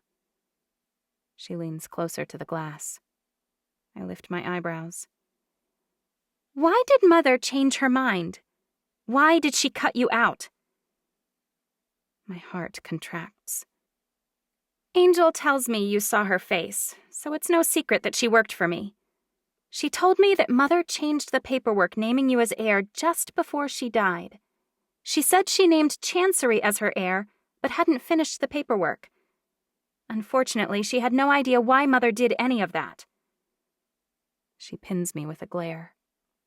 But you know. Of course you know why you were displaced. I look away from her. I need to understand, she hisses. Tell me what motivated the change. Her eyes bore into mine. I shrug with practiced indifference. That's too bad. Her lips compress until they're practically white, and then she spits her next words. You will tell me eventually. Or what? I ask. You may have endured the pain training, the healing training, the torture preparation, the poison tolerance and identification, the one-on-one combat, the weapons training, the multi-opponent drills, and everything else. You may be savvy with political intrigue and family power lines. You may know the names and alliances of every known evian. She presses her face up against the glass, pressing both palms hard on either side of her face. But I completed the same rigorous program as you did, and I did it for longer. The only reason you supplanted me was that you were born. It had nothing to do with skill or ferocity. So if you think I don't know how to crack you, you are wrong. And I will have that information. It's just a matter of how hard I have to pry before I jostle it loose, and how much damage I do in the process. Okay. No sense arguing with a crazy person. Wouldn't you rather save us both some time and agony and tell me what I want to know? Tell her that Mother thought Chancery was the subject of some super-secret prophecy that Inara hadn't even heard of? Inara was heir far longer than Melina, and she had no idea. Why do you need to know? I ask. Maybe you should have waited a little longer before murdering our mother. She might have told you herself, though I doubt it. She tended not to overshare, not like some family I've met. I lift one eyebrow pointedly. Melina slams the inside of her left forearm against the glass, and I realize there's writing on it. I squint a little to make out the words. With the might and power of God, the eldest shall destroy all in her path and unite my children as one. Only through her blood can the stone be restored to the mountain. I look up at her and realize my mouth is hanging open dumbly. I close it with a tiny click. She drops her arm and slams her right forearm against the glass. More words. Together, with the strength of her strongest supporter, she shall open the Garden of Eden, that the miracle of God shall go unto all the earth to save my children from utter destruction. I don't know what to say. Mother said no one but the Empress could access the prophecies from Eve. I shake my head. I don't know what that is. Melina frowns. You never knew Father. He was very persistent. Mother would never have shared this with me. There was some kind of vow made by the governing queens. But she told our father, and he passed it along to me. He thought it would be me, you know. He was convinced I'd be the key to this kind of sweeping change, redeeming and purifying the corrupted earth from itself. He convinced me, you know. I was absolutely positive that this referred to me. Because you're the eldest? It was a reasonable assumption, Melina says. After all, I was the eldest of Mother's children with her new consort. I was the eldest of this new bloodline, and Mother's heir. It made sense. I lift my eyebrows, but don't comment. It took me a little time to process how wrong Dad was, how wrong I've been for years. She leans close again, her eyes shining like garbage fires. It's Chancery, isn't it? Mom realized it was Chancery. I've never stammered in my entire life. Until now. She isn't the eldest. She's 17, just like me. But she's the eldest of 2 twins. Twins who shouldn't have both survived. I thought Mother made a dire mistake many years ago, but now I've realized that I had everything backward. I had the right idea, of course, but I missed the mark. That happens more often than you'd think with these prophecies. They describe something so far in the future that they seem unclear until all of a sudden they're crystalline.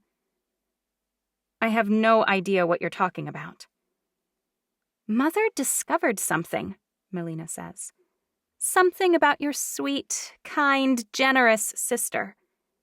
Angel tells me Chancery espouses radical ideas. She says your twin was always making suggestions that Mother change things that no one would ever change. Things Mother entirely discounted as nonsense. Angel says Chancery isn't like other Evians. She says she's special. She's jealous, I realize. She doesn't want Chancery to be this prophesied queen, because that means she's not important at all. I shake my head. Chancery loved Mother, and she followed everything Mother ever told us. Melina smiles again. You haven't been able to explain why Mother changed her mind so quickly. Why flip on the heir without provocation? No, there's more to this story. What are you going to do to me? I ask. Oh, darling Judica. I've been on your side for so many years.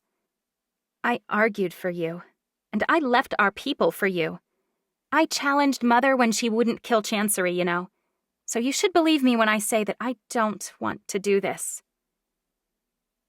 Do this? What's this? My mistake was understandable. Melina begins pacing. As eldest, I needed a staunch supporter. One supporter, not 2. And every single history book decries the problems created by twins. She spins around and fixes her gaze on mine. What do you know about the 100 Years' War? Now she's giving me a history lesson? The humans think Plantagenet and Valois were fighting over the crown in France.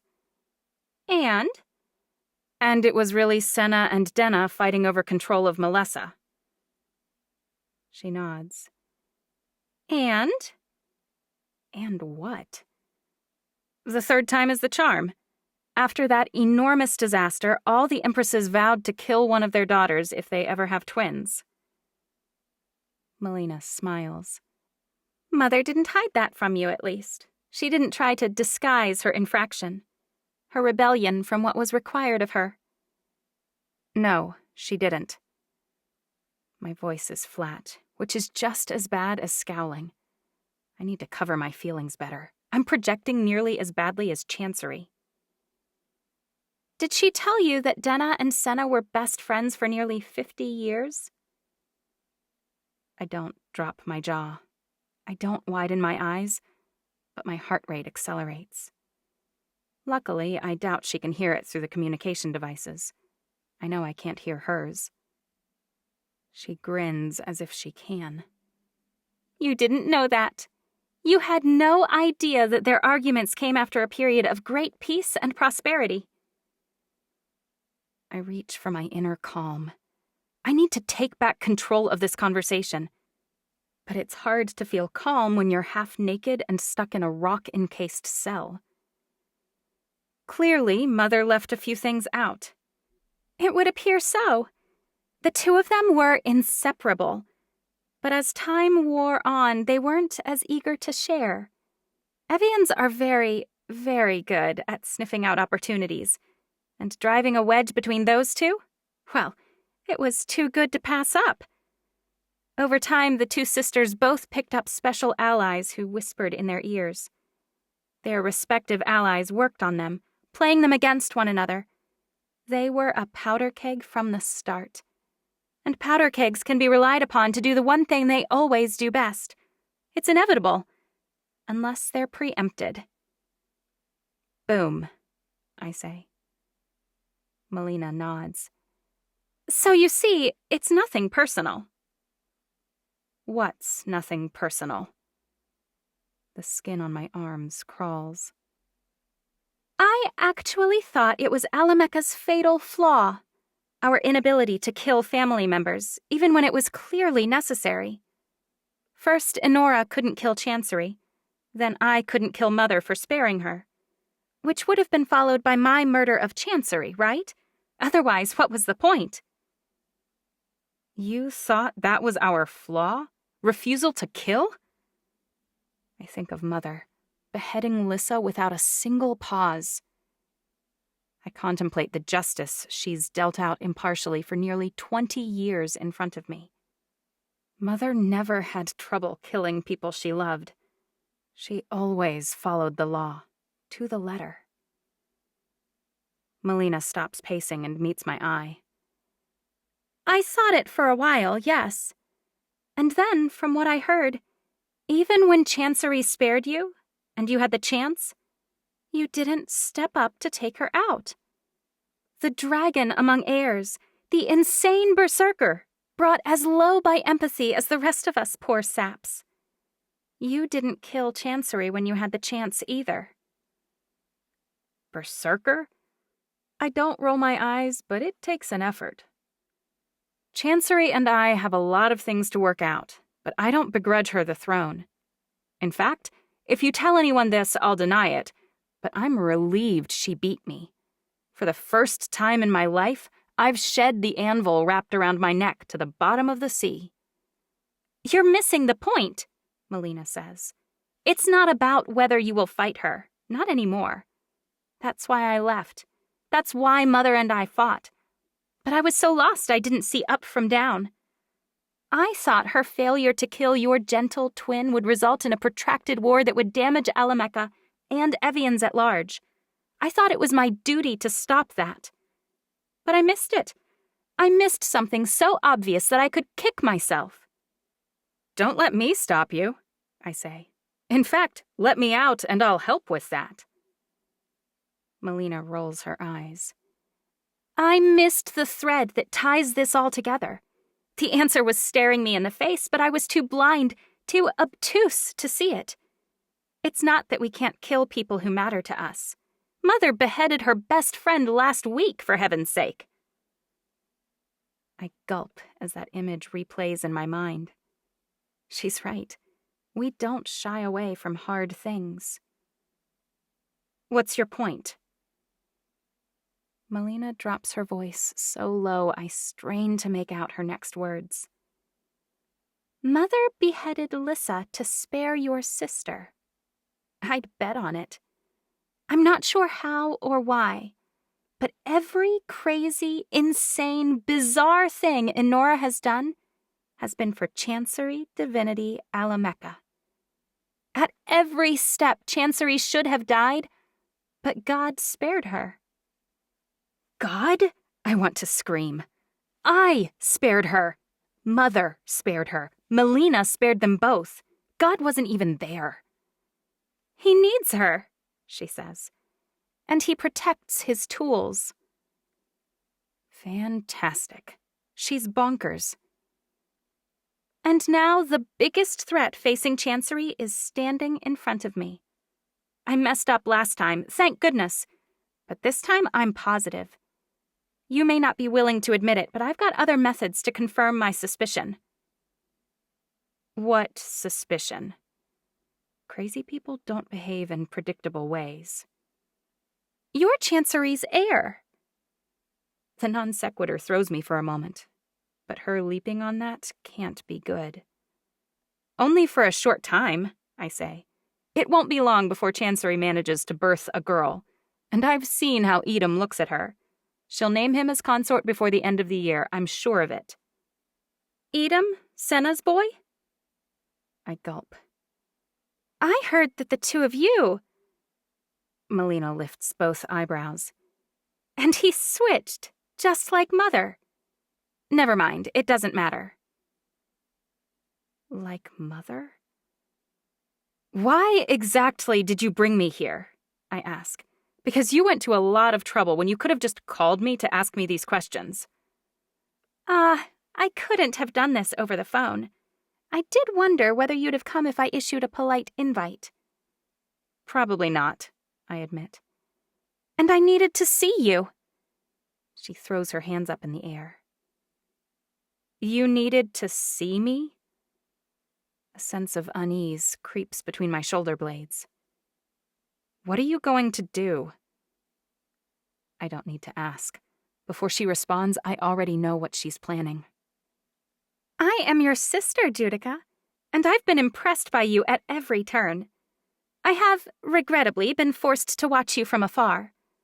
Notwithstanding that fact, the reports from spies and allies have all been extremely promising. And now that I'm finally seeing you in person, all grown up... She shakes her head and beams at me. You're every bit as magnificent as they all told me. Dad would be so very proud. I flinch like she slapped me. Do you miss him? She asks. I lift one eyebrow. Well, you never met him. But what I mean is, do you wish you had known your father? I square my shoulders. Just say it. Own up to your plan. It doesn't matter. The point is that Chancery's the eldest, the Empress of Prophecy. And you may be the one person who could take her down. That makes you the biggest threat to her, to Alameka, and to the whole world. You're going to kill me. Melina sighs heavily. I don't have a choice. You've seen the prophecy. Utter destruction.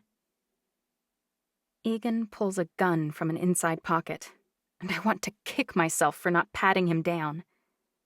I tense, preparing for a shot, when I realize it's a dart gun. She is planning to kill me, but if she's darting me, she isn't doing it yet.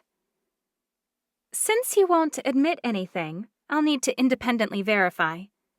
Or maybe I'll get the information out of you yet. But for now, it's lights out, Melina says. I could avoid the dart, but what's the point? They could release gas into the room through the air vent, or they could fire way, way more projectiles. The more I struggle, the more they'll double down on protocols.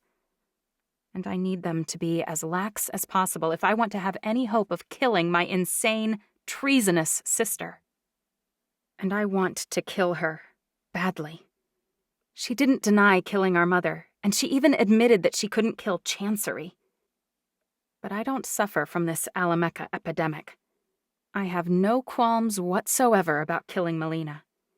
She will pay for killing our mother, and I'll collect on that debt myself. 6. The Past. Stephanie pins my hair up in a complicated knot on top of my head. After the last pin slides into place, she steps back. What do you think? She's a miracle worker. My hair is thick, shiny, and curly. It's hard to work with, and I don't have the patience to reconfigure it all the time like my sister does. Mom's stylist has braided the top part in a line running straight back from my forehead, and then artfully brought the various pieces together to form a beautiful configuration in the center of the top of my head. I look older, sophisticated even. But my neck is uncovered. And as beautiful as I look, I hate it. It leaves me exposed, like my skirt has flown up around my shoulders, like everyone can see my flaws. It's too much. Nonsense, Mother says. It's a New Year's Eve ball. Chancery's hair is up. My hair is up. Yours should be too. I swallow. She wants me to look like them. If you say so. Mother nods. I like it. But you should like it too. How about if we leave the top part up? Stephanie's hands move across the crown of my head at lightning speed, pins falling to the ground around us. My hair falls around my shoulders in a waterfall. But we let the rest down. You'll look formal, but fierce. She finally stops and spins me around to see. My hair is braided in a line across the top of my head in a mohawk, but the rest falls down around my shoulders, tumbling in a riot of curls. I look more like me. Not quite my utilitarian braid or severe ponytail, but less alien than the debutante updo. I like it, I say. Mother sighs. It's acceptable, but... She shakes her head. It looks fine. It's more you that way. Thanks, I say. Thank you, Stephanie, Mother says. After her stylist leaves, she turns to inspect my dress. You look elegant, Judica, even with your hair down. As much as it hurts me to admit it, you look older. You don't look 17. You look closer to 25. I wish I could still dress you in pinafores and pigtails. I roll my eyes. The corner of Mother's mouth turns up. But I can't, not anymore. And I think quite a few young men have begun to take notice. My heart races, just a bit, but I quickly regulate it. Can't have Mother thinking she's struck a chord. But of course she notices. Is there someone you're hoping to see tonight? I shrug. Not really. You have dozens of options Balthazar trained right here in Ni'ihau to choose from. None of them have caught your eye? Caught my eye? Am I shopping for a handbag? No. Would you tell me if one of them did? Mother's eyebrow goes up. I clear my throat. When did you decide that you loved Alsusala? Loved? Mother asks. Or, when did you decide you liked him? I shrug. Either way. Alsusala? She pauses. Wouldn't you rather talk about your father? I flinch. You didn't love him. Mother's finger taps her lip. I don't suppose I really did, no. I wanted to love someone, but we didn't quite get there. I missed being in love, and I longed for a partner. But you're right that your father didn't turn out to be quite who I hoped he would be. What about Alsusala? Mother's eyes focus beyond the wall she's staring at, as if she's watching something beyond comprehension. I was only 16 the first time I saw him, his bare chest gleaming with sweat. His chest? Mother nods. It was covered with blood, of course. Everything was a complete mess in the years leading up to Mother's death, you know. It wasn't entirely her fault, what with all the insane Viking attacks she dealt with for so many centuries. So many half-Evians were unhappy around that time. Mother wasn't exiling them, but they didn't have a place. They didn't belong among their own people, so they banded together and called themselves Vikings. They claimed our god had forsaken them, had forsaken us all, and then they made up their own pantheon. They were just strong enough to irritate us, and we felt too guilty to completely eradicate them.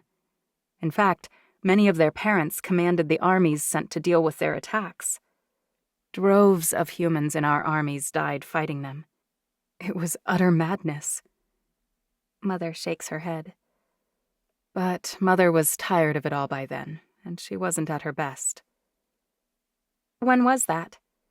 1136. Mother sighs. My mother had killed so many humans, put down so many tiny squabbles, but most of it was for the good of the rest of her subjects. Why hadn't you seen him before? I ask. Wasn't he trained in your household? Mother shakes her head, a sly smile on her face. He wasn't. My eyebrows rise. Wait, they didn't sell their sons? Oh, they did, she says. Mother had several dozen sons of monarchs trained within our family, ranging from 15 all the way up to nearly 100 years of age. I didn't like any of them. Wait, why was he covered with blood? Mother licks her lips. Balthazar and Alsusala were brothers, and they were actually fighting against Alameka. Whoa, what? They were sons of Rishaka. She kept them and raised them to be her own warlords. They hadn't taken over yet, obviously. They were only 28 and 26. But the sight of the two of them, mowing down Alameka warriors...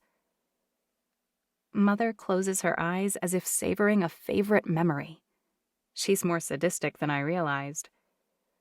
I should have hated them on sight, but they worked together so artfully, perfectly attuned. The two of them were a living work of art. My mouth drops open. You married someone who wasn't raised in the family? What did your mother say? Mother beams. She'd never have allowed it, but she died when I was only 22. I had entirely fallen for Alsusala by then, and Balthazar was the greatest supporter of our star-crossed love. He left his family for her. I breathe in deeply and sigh wistfully. How did you know he was the one for you? I didn't. I hoped he was and got lucky. That's so romantic. It was stupid. Mother's lips are pressed together. Your love story spanned 8 centuries. I think that's evidence you're wrong. Alsusala loved me back, and that alone was a miracle. I was a headstrong, mercurial mess back then. He could have been pursuing any sort of agenda, including one for his mother or later his sister. There are long games, underlying political plays that are hatched in ways I couldn't even contemplate at that early age. In fact, if he'd followed his orders, Alameka would have been subsumed by Shemeka years ago. But it wasn't. Mother brushes white dog hair from Duchess off her skirt. It wasn't. She strides toward the door. And now it's time for us to attend our own party. I stand up to follow her, but a tentative tap at my door halts me mid-step. None of my guards would knock like that. Come in, Chancery, Mother says. I should have known. My sister pokes her head around the door. Her eyes are yet a different color today, burnt umber. Why can't she pick one hue and keep it? She has darkened her skin, too, to the color of rich, moist, lava-infused earth, offset by bright, shimmering golden hair. Just like Mother said it would be, it's up off her neck. Instead of a tight, smooth knot like mine, hers is a big, messy bun with dozens of braids entwined in it. It looks breathtaking. She looks like she's trying too hard, and I wonder whose eyes she's trying to catch. It'll probably work, because, ridiculous or not, she's utterly, flawlessly gorgeous. I hate her and her stupid copycat face. And somewhere, deep down, I wonder whether she wears our face better, and with more ease. I'd like to try darkening my eyes or skin, but with as often as she changes her appearance, I can't ever change mine or no one could tell us apart. At least, not until one of us spoke or tapped pathetically on a door. I resume my movement toward the door, because I will not let her appearance change my course.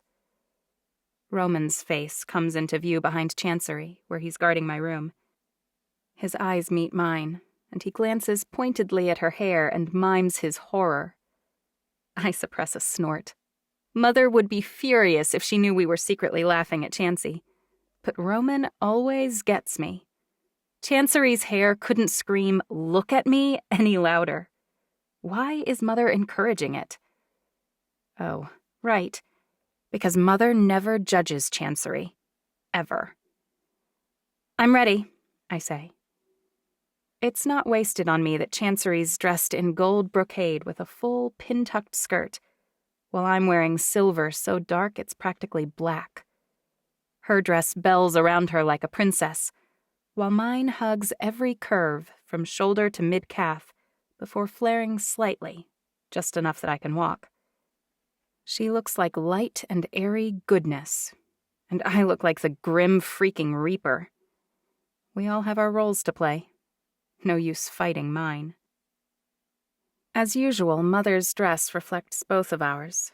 Silver at the bottom on one side and gold on the other, the two blending together in a swirl up and around her hips, and then separating again in the bodice, with a gold strap on the opposite side of the gold at the hemline, and silver on the other.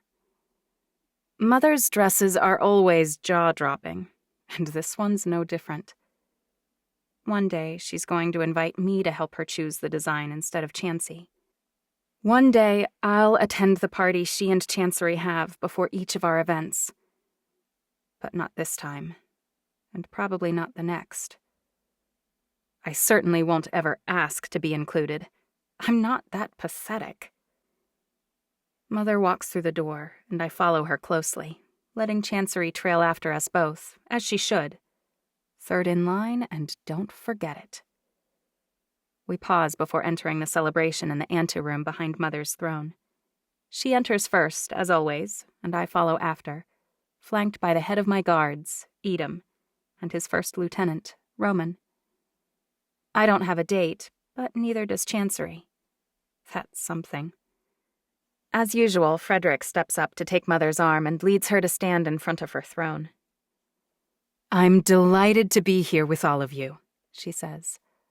"On the eve of a new year, we always gather as a family to welcome those who matter most.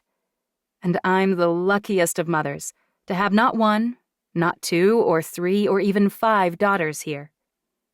She waves her arm down a line of women in front of us, all of them smiling in a way that looks just like her. I have 11 daughters who were able to make it tonight. My oldest, Magdalena, hasn't come to visit in nearly a decade. I'm especially pleased to welcome in the new year with her. But I'm delighted to see Marguerite, Avina, Phelan, Annika, Danica, Ravina, Alora, Inara, and of course, Judica and Chancery. Mother sits down on her throne. As delighted as I am to celebrate tonight with my family near, I'd also like to acknowledge how many friends have made an effort to be present. We have allies from all 5 families in attendance, including Alameka's ambassadors from each.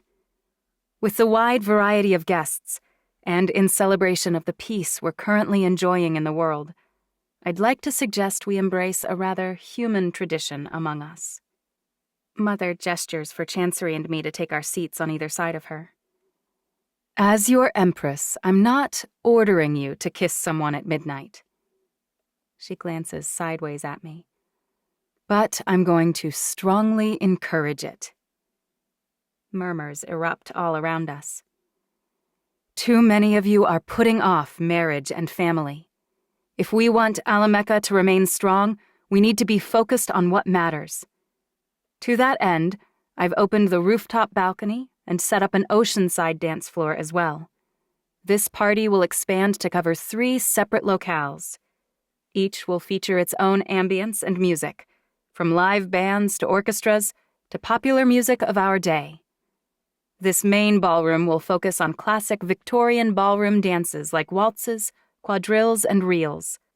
The balcony will include Latin music, featuring salsa, mambo, merengue, and bachata. And finally, a popular human DJ, Christopher Comstock, will be mixing music for dancing out by the beach. I'm sure between those options, all of you will find a location where you'll be comfortable mixing and mingling with the Evians assembled to celebrate. No one can top Mother for doing the unexpected. She didn't even prepare me for this one. Which is how I watch, dumbstruck, as Chancery stands up and squeezes Mother's hand before bouncing down the steps and out the door toward the beach. Lark joins her near the door, their eyes sparkling with excitement. "I told you it was an amazing surprise," Chancery says, a little too loudly. "Let's go!" Lark practically squeals. Out of the corner of my eye, I notice that Edam's eyes follow Chancery the entire time, resting on the door once she's gone. Is he interested in her? Or does he just want to dance to modern music for once? The idea of him wanting to flee me to be with her rubs me the wrong way, but it's not like I can control his feelings. "You don't need to stay with me all night," I say. "You can certainly assign someone else to work in your place." Edam's eyes dart to mine guiltily. I would never. I roll my eyes. "Oh, please, just go." I raise my voice. "Phesian, do you mind guarding me tonight?" Another of Edam's lieutenants, tall, bulky, with hawk-like features, Phesian gambols over to my side. It would be my pleasure. His eyes run across my face like he's eyeing a prize. Oh, no. He thinks I called him over to kiss me at midnight. Do not blush, Judica. Don't do it. Roman clears his throat. He worked last night, Your Highness. Might Nightingale be a better call? Yes, I say desperately. She would. Is she? She was on the schedule for tonight, Roman says. But as it's a special occasion... Edam took her place in the lineup as head of my guard, a position always held by Balthazar's second-in-command. It's not like anyone is on high alert tonight, I say. Please, go. I glance around and realize there's been a mass exodus of almost everyone under the age of 100. But it's too late for me to hightail it out of here now. Plus, Marguerite is approaching. I haven't talked to her in a very long time. Unfortunately, by the time she's done catching up with me, I'm stuck. I'm certainly not about to follow Chancery out to the beach like a human wannabe. It's not like this is a big surprise. I mean, I've been planning on dancing waltzes all day. Beyond that, I've danced waltzes on New Year's Eve for years and years. It's expected. I hate it. Would you do me the honor of this dance, Your Highness? Roman asks. Something about his tone is different somehow. Richer or deeper, maybe. I look up into his eyes and my heart skips a beat. It was only one single beat. Surely no one noticed. But Roman smiles like he did. Sure. When he takes my hand in his, my heart sprints like I'm running a race. What's going on? Is something wrong with me? I absolutely, positively adore... Roman leads me over to the middle of the dance floor. This song, don't you? Work, ears, work. What in the world is the band playing? Who the heck cares anyway? It's Skater's Waltz? Exactly, he says. I don't miss the typical third beat lilt that most Viennese waltzes use. I lift one eyebrow. Don't tell me you're secretly learning melodics. Roman laughs, a rich, full sound that puts a twinkle in his eyes and a warm undertone in his cheeks. Nothing so dire, I assure you. I appreciate music and atmosphere, that's all. And somehow the night doesn't seem so terrible anymore. His arm around my waist settles something in my chest I didn't realize was fraught. Yet, simultaneously, my fingers and toes buzz in a way I've never experienced before. I'm aware of his every shift, his breath on my face, his hand in mine. When the Skater's Waltz ends, I realize I don't like it after all. It's far too short. Would you care to dance another? Roman asks. My heart swells inside of my chest, but another voice answers him before I have the chance. I'm sure she can dance again in a moment, but I need a word with my daughter. I'm sure you understand. Roman drops my hand and steps away, bowing deeply. Of course, Your Majesty. I follow Mother quickly back to her seat and drop into mine beside her. Her voice is barely audible. Not him. My mouth rivals the Sahara for lack of moisture. I can barely force myself to swallow. What do you mean? Was I unclear? Mother lifts her nose and sniffs. I open my mouth and then close it again. No, I suppose not. You don't want me to kiss Roman, but I'm not sure why you'd even think I want to. She lifts her eyebrows. You don't? I shake my head. No, of course not. I must have been mistaken then. Mother is never mistaken. I close my eyes. Why? Why what? She asks softly. So softly. You bought him from Judica to be part of my honor guard, which makes him one of my options. I buy lots of racehorses, but I only put my money behind the ones who turn out. It's all a gamble until then. You know already that he's 10th generation, Mother says. I bought him because not to buy any 6th family's children would be an insult. None of the other options are 10th generation. He's beneath you, Judica, and beyond that, he's underwhelming in every single way. A kick to the stomach wouldn't have shocked me more. He's underwhelming? This isn't the time or place. Mother inclines her head at the ambassador from Shinoa, who is now eyeing us askance. But there are certainly men who are more deserving of your attention. Like who? I want to take the question back, but it's too late. Fiorum, for one, or Charles, or Edom. My top choice would certainly be Edom. Chancery's top choice, too, by the looks of things. Because Balthazar likes him? I can't help my frown. He's a warrior, Mother says. He's a shining star, burning a path across Alameka, carving a place for himself. You deserve a partner who brings something to the table, someone you can rely on to protect you from all the threats that will come after you. I fear Mother's warrior prince already fancies her other daughter. But if Mother wants me to choose him, then I'll make it happen.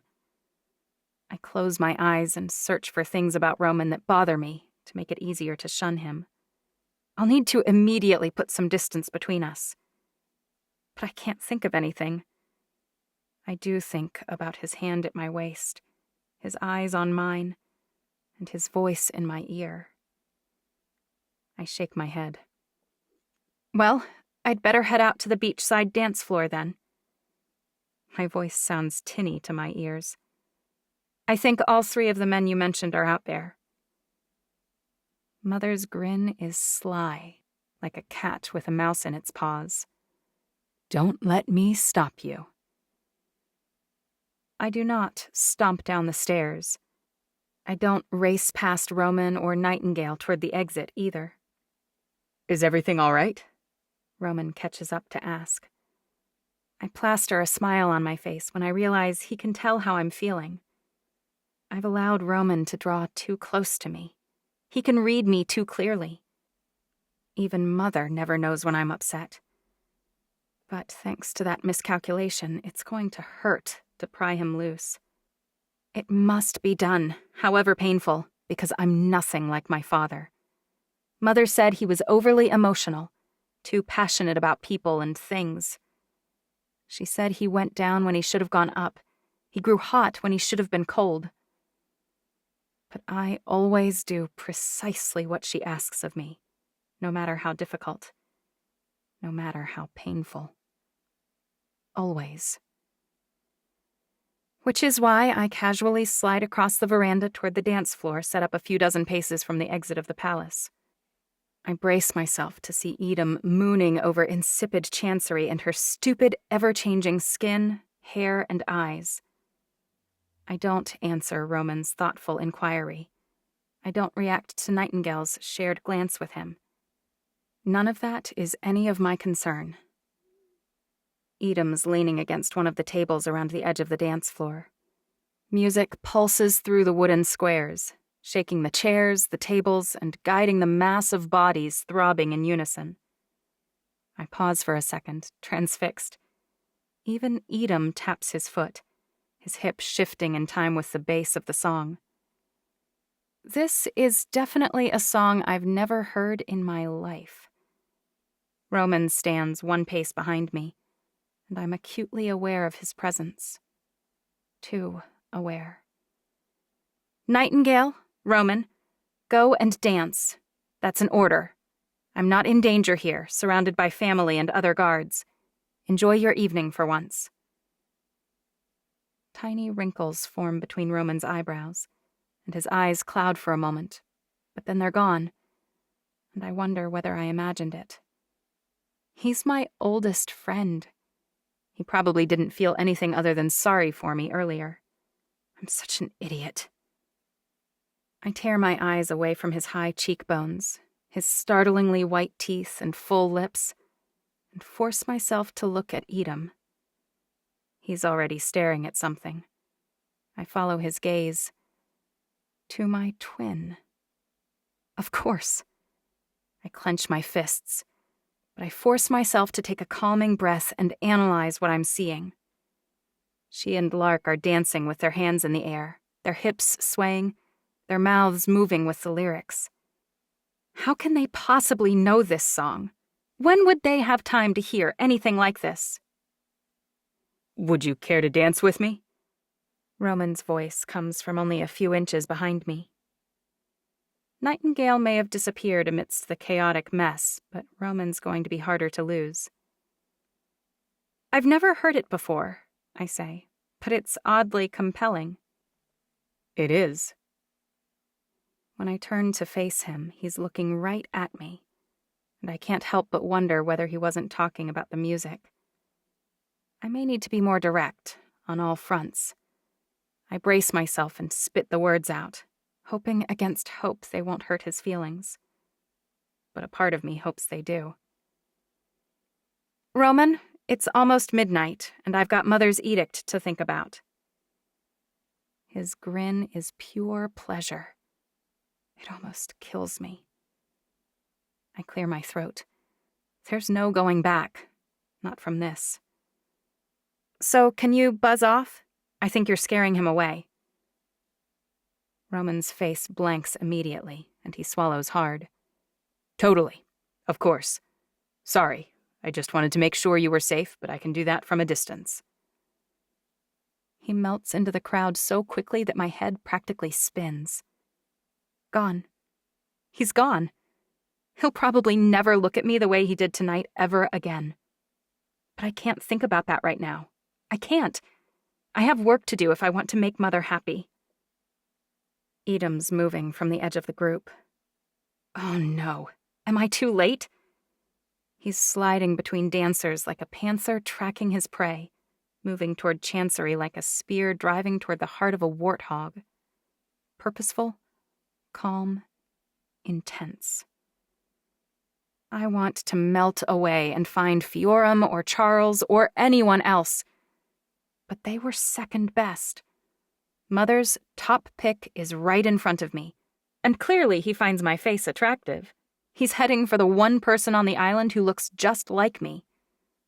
Besides, it has been his sole purpose since birth to become my consort. It's the reason Mother bought all of them, trained all of them. It's their highest goal. Which is probably the only reason Roman was dancing with me at all. I've shown zero interest in Edam up until this point, which is probably why he's aiming for second best. It makes sense. All he needs is a redirect, a bump toward the greater prize. Chancery has been drawing his attention slowly for weeks, like a lodestone pulls iron ore. Watching it has been irritating in the extreme. But that tactic won't work, not for me. I'm not magnetic. I'm not alluring, and I'm not fun-loving. I'm too direct for any of that, so I'll need a simpler plan. I walk toward the punch bowl, which happens to put me on a collision course with Mr. Panther himself. He nearly bowls me over and pulls up short, a dismayed look on his face. "Excuse me, Your Highness. I didn't see you." "No, you really didn't," I say. "You nearly ran me over." He bows stiffly. "My sincere apologies." "Actually, there's something you could do to make things right." Edom's mouth parts slightly. I analyze him for possibly the very first time. He's exceptionally tall, with broad shoulders, and he has deep blue eyes with dark blonde fringed lashes. His features are severe but perfect, like an ice sculpture of the famed Greek Adonis. "What can I do to serve, Your Highness?" Right. I told him he could help me. "Well," I look down at my feet, encased in strappy silver sandals. "You may not have been paying attention, but it's nearly midnight, and my mother gave me very specific instructions." He has no idea quite how specific. I inwardly groan. "Oh." Edom's mouth opens and closes like a fish flopping around on the sand. I want to throw him back, but I can't. He's too perfect for that, and I always do exactly what I should. Always. I lift one eyebrow in a way I hope is coquettish. "Surely you would do me a favor." He bobs his head stiffly. "Of course. Yes." Great. I've effectively told him he has to kiss me. I want to sink down beneath the sand and never come back out. What's my plan? Will I order him to marry me next, and then smile simperingly while he stiffly stands beside me, wishing for my sister? But then the DJ is counting down from 30 and it's too late to take it back. Edom wraps an arm around my shoulders, a heavily muscled arm, and my heart races again for the second time in the same night. Maybe this can work. I certainly find him attractive. When the DJ says 10, somehow everyone around us knows to count with him, chanting the numbers. 10, 9, 8, 7. I look up at Edom, his eyes meeting mine. He looks away quickly, his teeth biting his full bottom lip. 4, 3, 2, 1. His head dips toward mine, his teeth releasing his lips so they can descend over mine. His mouth is warm, and I don't want this kiss to end, but it does. Too soon. Edom lifts his head and bows slightly before slipping away from me. I want to cry because it's not supposed to be like this, is it? But then I catch Chancery's eyes. I've been the heir for nearly 17 years. She's known that Mother chose me, that she will never rule because I was chosen. She's trailed behind me for almost 2 decades, acknowledged to everyone that I'm the better choice. And yet, I've never seen this expression on her face before. Never. She's terribly, consumingly, furiously jealous. It almost makes up for the uneasy feeling that I did something wrong tonight. After all, if Mother thinks it's the right thing, and if Chancery wants to be me for once, I'm on the right path. That must be true. So the next time Edom glances this way, I beam at him and wonder whether my twin notices. 7. The present. Egan and Melina are gone when I wake up. Or at least, I assume Melina is gone. The glass has shifted back into a mirror, and I don't hear any heartbeat other than my own. I also really need to pee. Which reminds me, I can't recall the last time I had anything to drink. My throat is dry, my lips are peeling, and my throat is scratchier than parchment paper. It absolutely kills me to remain prone on the ground, my face pressed against the stone floor, my shoulder bent at an awkward angle, my neck torqued. But if I move, they'll realize I'm waking from their trance sooner than I should. They'll up the dose or the frequency or both, and my odds of escape will drop to 0. While I was out this time, they restrained me. My hands are shackled in front of me, titanium cuffs connected by almost delicate chain links. If I had to guess, I'd say Egan pressed for the additional precaution. I might do the same if someone collapsed my windpipe. I shouldn't have let anger supersede strategy. Idiots do that. And I am not an idiot. I lie entirely still and assess my surroundings. Stone walls, floor, and ceiling. Roughly an 8 by 8 foot cell.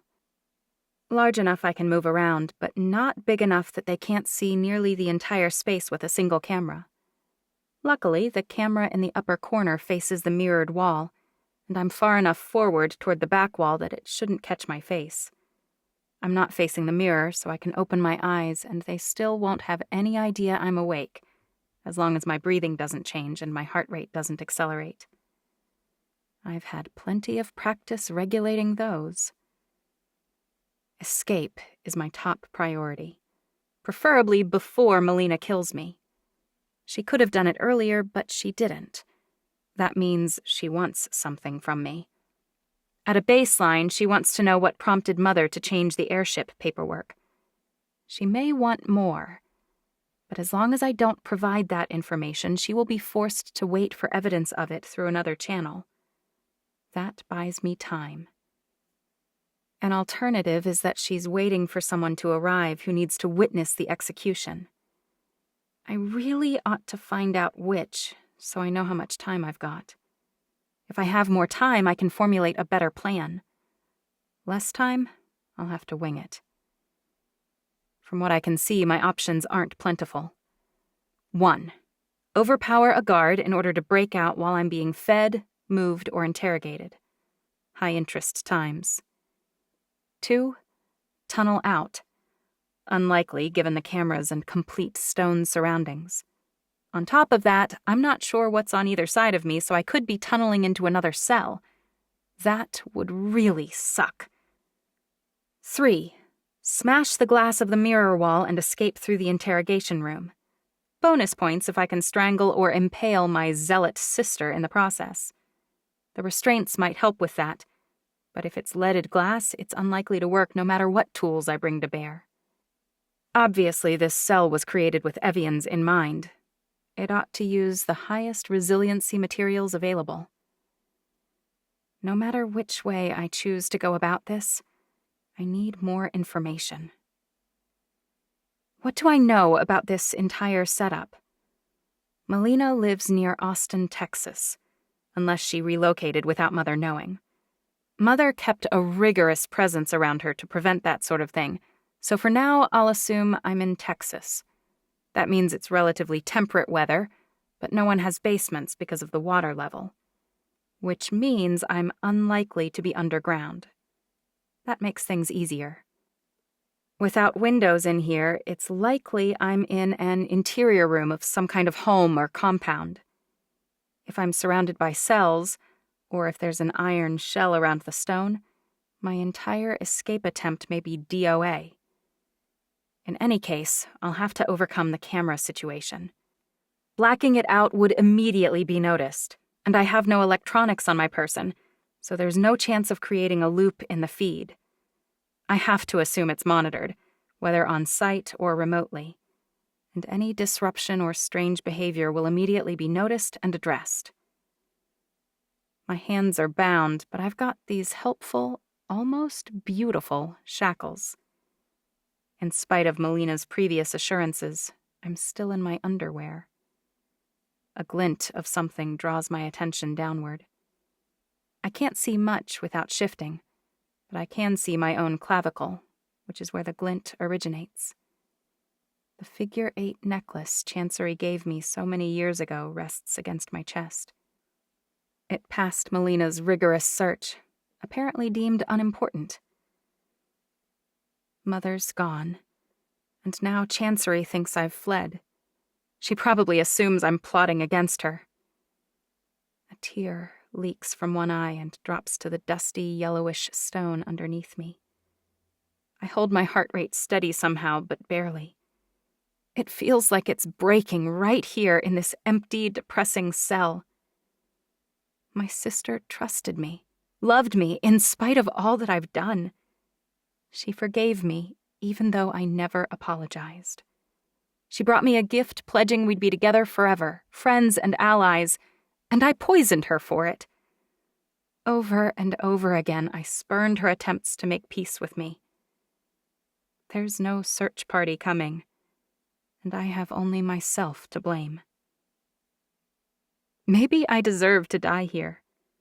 If Melina's right that my death would bring Chancery and Alameka the best chance at peace, I should lay down and let her kill me. I could even confirm her suspicions and set her mind at ease. But I'm too selfish to roll over and give up.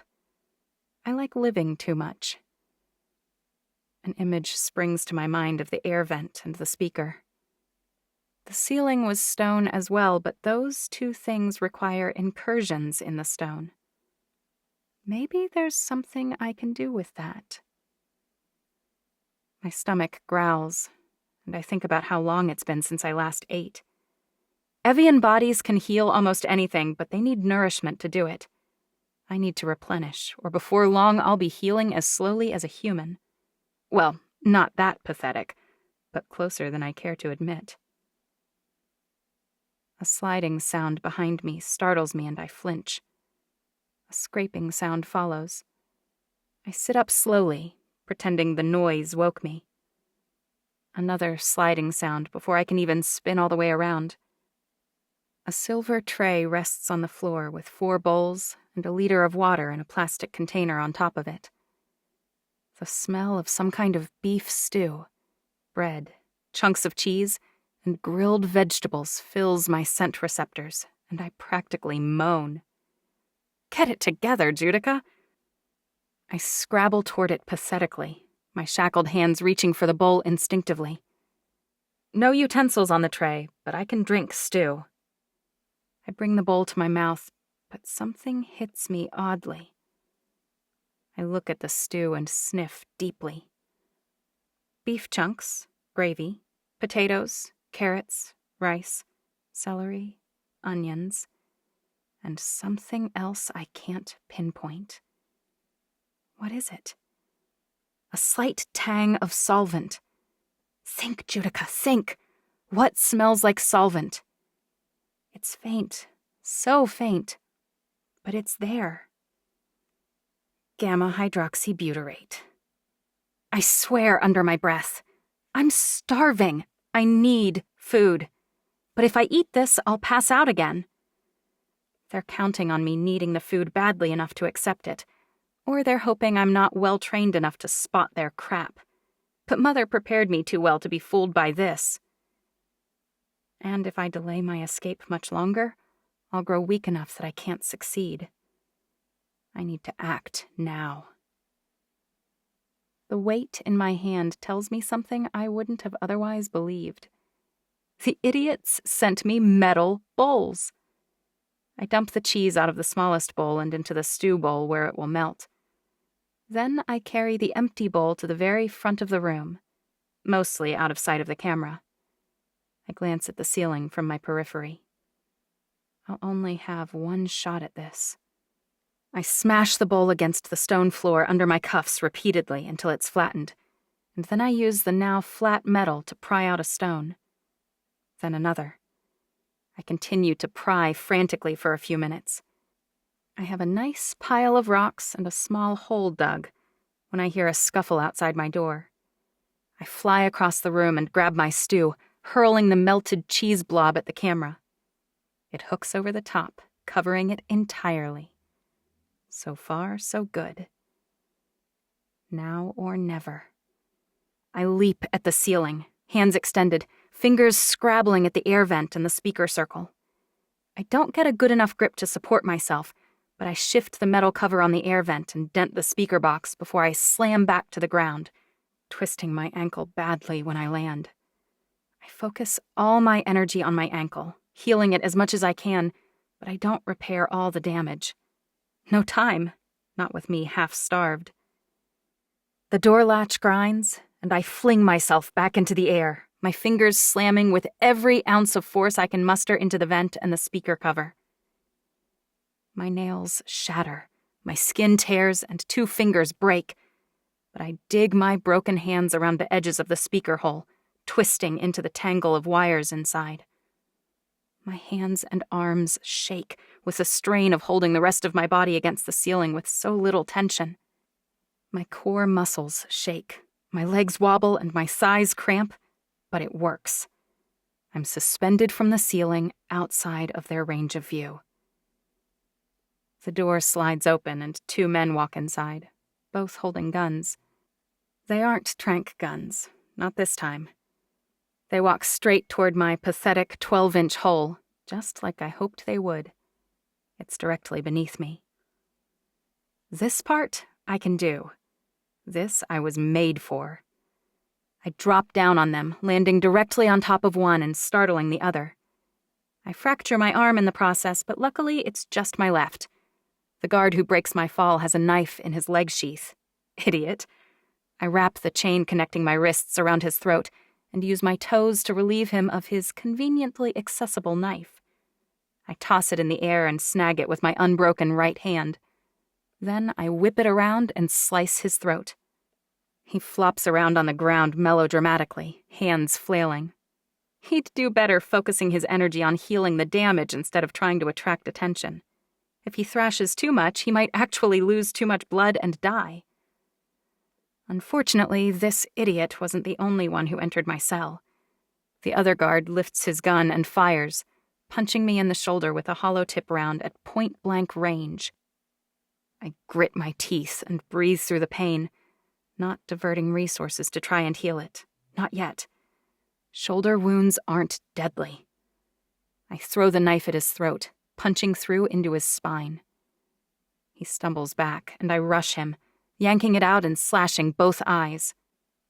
I probably should have severed his spine or removed his head, but that's messy and time-consuming with a 6-inch knife. Besides, healing eyeballs, from what I hear, is one of the most painful and time-consuming processes our body can complete. He'll be occupied with that for at least an hour. I try not to relish the sound of the guard's screams. I shouldn't revel in defeating my enemies. But we all have our flaws. I take the gun from his weak fingers and tuck it into the waistband of my underwear. I really need some clothing, but I don't dare slow down to try and take any blood-stained shirts or pants from the guards. Besides, I couldn't get anything over my handcuffs even if I did. I snag the keycard from the blind guard and tuck it under the shoulder strap of my bra. Then I set the knife on the ground so I can pat down the other guard until I find his card too. Can't have them healing quick and following me out the door.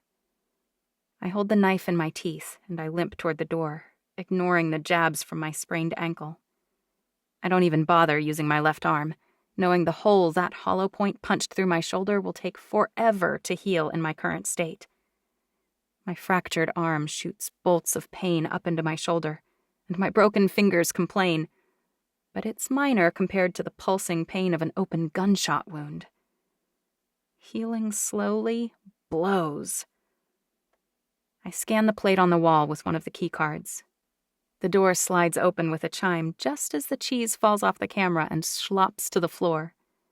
I blow Melina a kiss and step outside of my cell, tucking the keycard back into my bra strap and tossing the knife back into my right hand. I expect a beehive of activity. I expect guns pointed at my head or poison gas grenades. I do not expect to be standing in a relatively dilapidated shed. Good grief! The light is so low that I blink repeatedly to help my eyes adjust, and then marvel at the lack of security outside of my stone room. A small door leads to the sterile gray room where I assume Melina stood earlier. A variety of gardening tools clutter up the space around me. I look around frantically for something to get me out of these cuffs, and notice rat droppings in the corner. I'm embarrassed for my sister, and I like my chances at escape if this is her holding facility. I don't see anything likely to remove these cuffs, but at least there's a black shirt hanging on a hook. The name on the label on the front reads Diana, and it smells like turpentine and mold, but it's better than naked, I think. I tug it on over my head with thick, slow fingers, and then tear the sides of the shirt so they can drape down over my arms around the stupid cuffs. I try half-heartedly to knot the sides, but it's too hard. Tattered rags to cover my underwear? Better than nothing. I focus on healing the bloody mess of my shoulder next, working on the musculature one section at a time. The harder I push, the dizzier I become, but the skin finally closes over the hole, and I rotate my shoulder up and down in small circles. Gah! That was the slowest I've ever healed in my life. I grit my teeth and flex my hand. Yep, forearms still fractured. I close my eyes and shove at my cells, flogging them into doing their job, one tiny cellular regeneration at a time. When I put weight on my right ankle, wonder of wonders, it has actually already healed on its own. My fingers are swollen, but clearly improving as well. Next up on my list of short-term wants, pants. With the luck I've had today, when I find some, they'll probably be covered in maggots. When I duck outside of the shed, I look around slowly, cool air pebbling the skin on my legs. It's dark outside, and stars wink at me from the sky above. The shed is set in the back corner of a large yard, probably at least 2 full acres. A white limestone wall 6 feet tall circles the outer perimeter, but the main house is a sprawling stucco mansion that rises 3 floors high. Light spills over the manicured back lawn from a row of 7 or 8 foot tall picture windows across the back on the first floor. I duck behind a plumbago bush and listen for anyone near me. I can't hear anyone else. Would there really only be 2 guards tasked to watch me in my cell? What kind of operation does Melina run here? Why would Angel betray Mother for this? I can't believe I could have punished Angel, and instead I released her. I let Mother down. But not again. Not today. 5 cameras are mounted across the back half of the house, rotating back and forth to provide eyes on the entire yard. I watch the pattern for several minutes, aware of time ticking down the drain. The camera on the far left finally clears my position, and I vault up on the side of the stone wall. I can barely make out the land spreading out before me, rolling hills gently sloping downward for nearly a mile. But the lights nestled at the bottom of that expanse tell me we're a little far-flung, with more civilization that direction. I could slink over the wall and be free within minutes. The possibility tugs at me. Melina has countless people here in her compound, and I have a gun with 5 hollow point rounds, a purloined knife, and 2 useless keycards. Technically, this isn't even my fight anymore. I'm not responsible for revenge, justice, or the pride of the Alameka name. I'm barely even Chancery's heir, soon to be replaced by her first daughter. The thought of her marrying and starting a family with Edom sends my jealousy into flare, but I tamp down on that reaction. I'm not what Melina fears. I won't tear our family apart. I wrap my left hand around my necklace. I need to be alive to have any chance at making things right. As much as I'd like to escape post-haste, that's not who I am. I don't run, even when I'm afraid. Actually, fear usually amplifies my desire to attack. I drop back down into Melina's yard and refocus on the cameras. Once I've worked out the pattern I'll need to follow, I wait for the first camera to track left. Then I sprint for the live oak. I stand as straight as I can behind its large trunk while the middle camera sweeps my area. On the proper count, I spin around the trunk and crawl behind the daylilies until I've reached the first picture window. I peer through it from behind a hibiscus. Miraculously, the entire bottom floor looks empty. Where are the armed guards? Where are the snipers, the perimeter guards?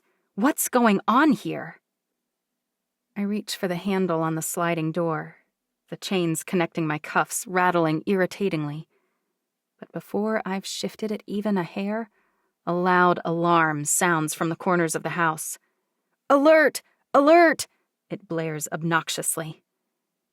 I huddle down further, but this time the place springs into the beehive I expected before. I glance back at the shed and notice one of the guards is hobbling out. I swear under my breath. I should have killed them after all, and shattered that dumb camera too. I scuttle back toward the perimeter wall, knife in one hand, firearm in the other. A tall woman with half a dozen earrings running up the side of her ear turns the corner, and her striking golden eyes widen when she sees me. "Judica," she says, her voice breathy. "It's really you. I've wanted to meet you for a long time." I shoot her in the face, and she crumples to the ground. "Heal that, Miss Chatty." I spring over her body, hoping against hope that my sadistic, insane sister will follow her around the corner. But she doesn't. 6 armed guards do instead. The first one fires an exploding round that hits 6 inches away from my leg. Shrapnel from it shreds the skin and muscle covering my outer calf and ankle. One piece lodges painfully in the bottom part of my fibula. I bite my lip and start to fire. I hit the first shooter in his throat, the second a short woman in her chest, and the third in both his shoulder, which doesn't slow him, and his thigh. Now I'm out of ammunition. I fling my knife at the 4th guard before she can hit me, the knife point reaching the barrel of her gun as she fires. The round explodes in front of her, and I turn away from the gore, leaping to the top of the wall. Another shot explodes beneath my feet, missing me only because I surprised them. I glance up toward the house and meet Melina's eyes. She's staring down at me from the central window on the 3rd floor. Her lip is curved into a half smile, almost like she's proud. I clench my empty hands and strain uselessly against the cuffs. This isn't a fight I can win, not shackled, starving, and unarmed. I've failed Mother again. I grab a hunk of rubble from the top of the wall and hurl it at the last guard, knocking his weapon from his hand. Then I leap from the wall. A bullet clips my forearm and blood sprays downward all over my bare legs. I don't pause, my feet barely finding purchase in the rubble and mesquite scrub brush. The bottoms of my feet paint the rocks with blood I can't see clearly in the dark. Hopefully my pursuers will struggle too. I stumble and fall, but the sound of Melina's people giving chase keeps me moving. I can't run as quickly as an automobile, but I'm not taking roads either. My foot comes down hard on a cactus, and I bite down on a scream. No reason to alert Melina's goons to my exact location. After what feels like eons, I stumble into the outskirts of the town I saw from the wall. I run past a dozen houses, then 2.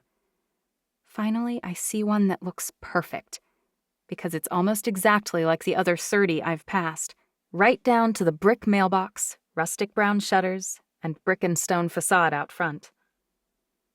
I check the back door, and, as if karma has finally decided to reverse course, it's unlocked. I won't even need to smash the glass.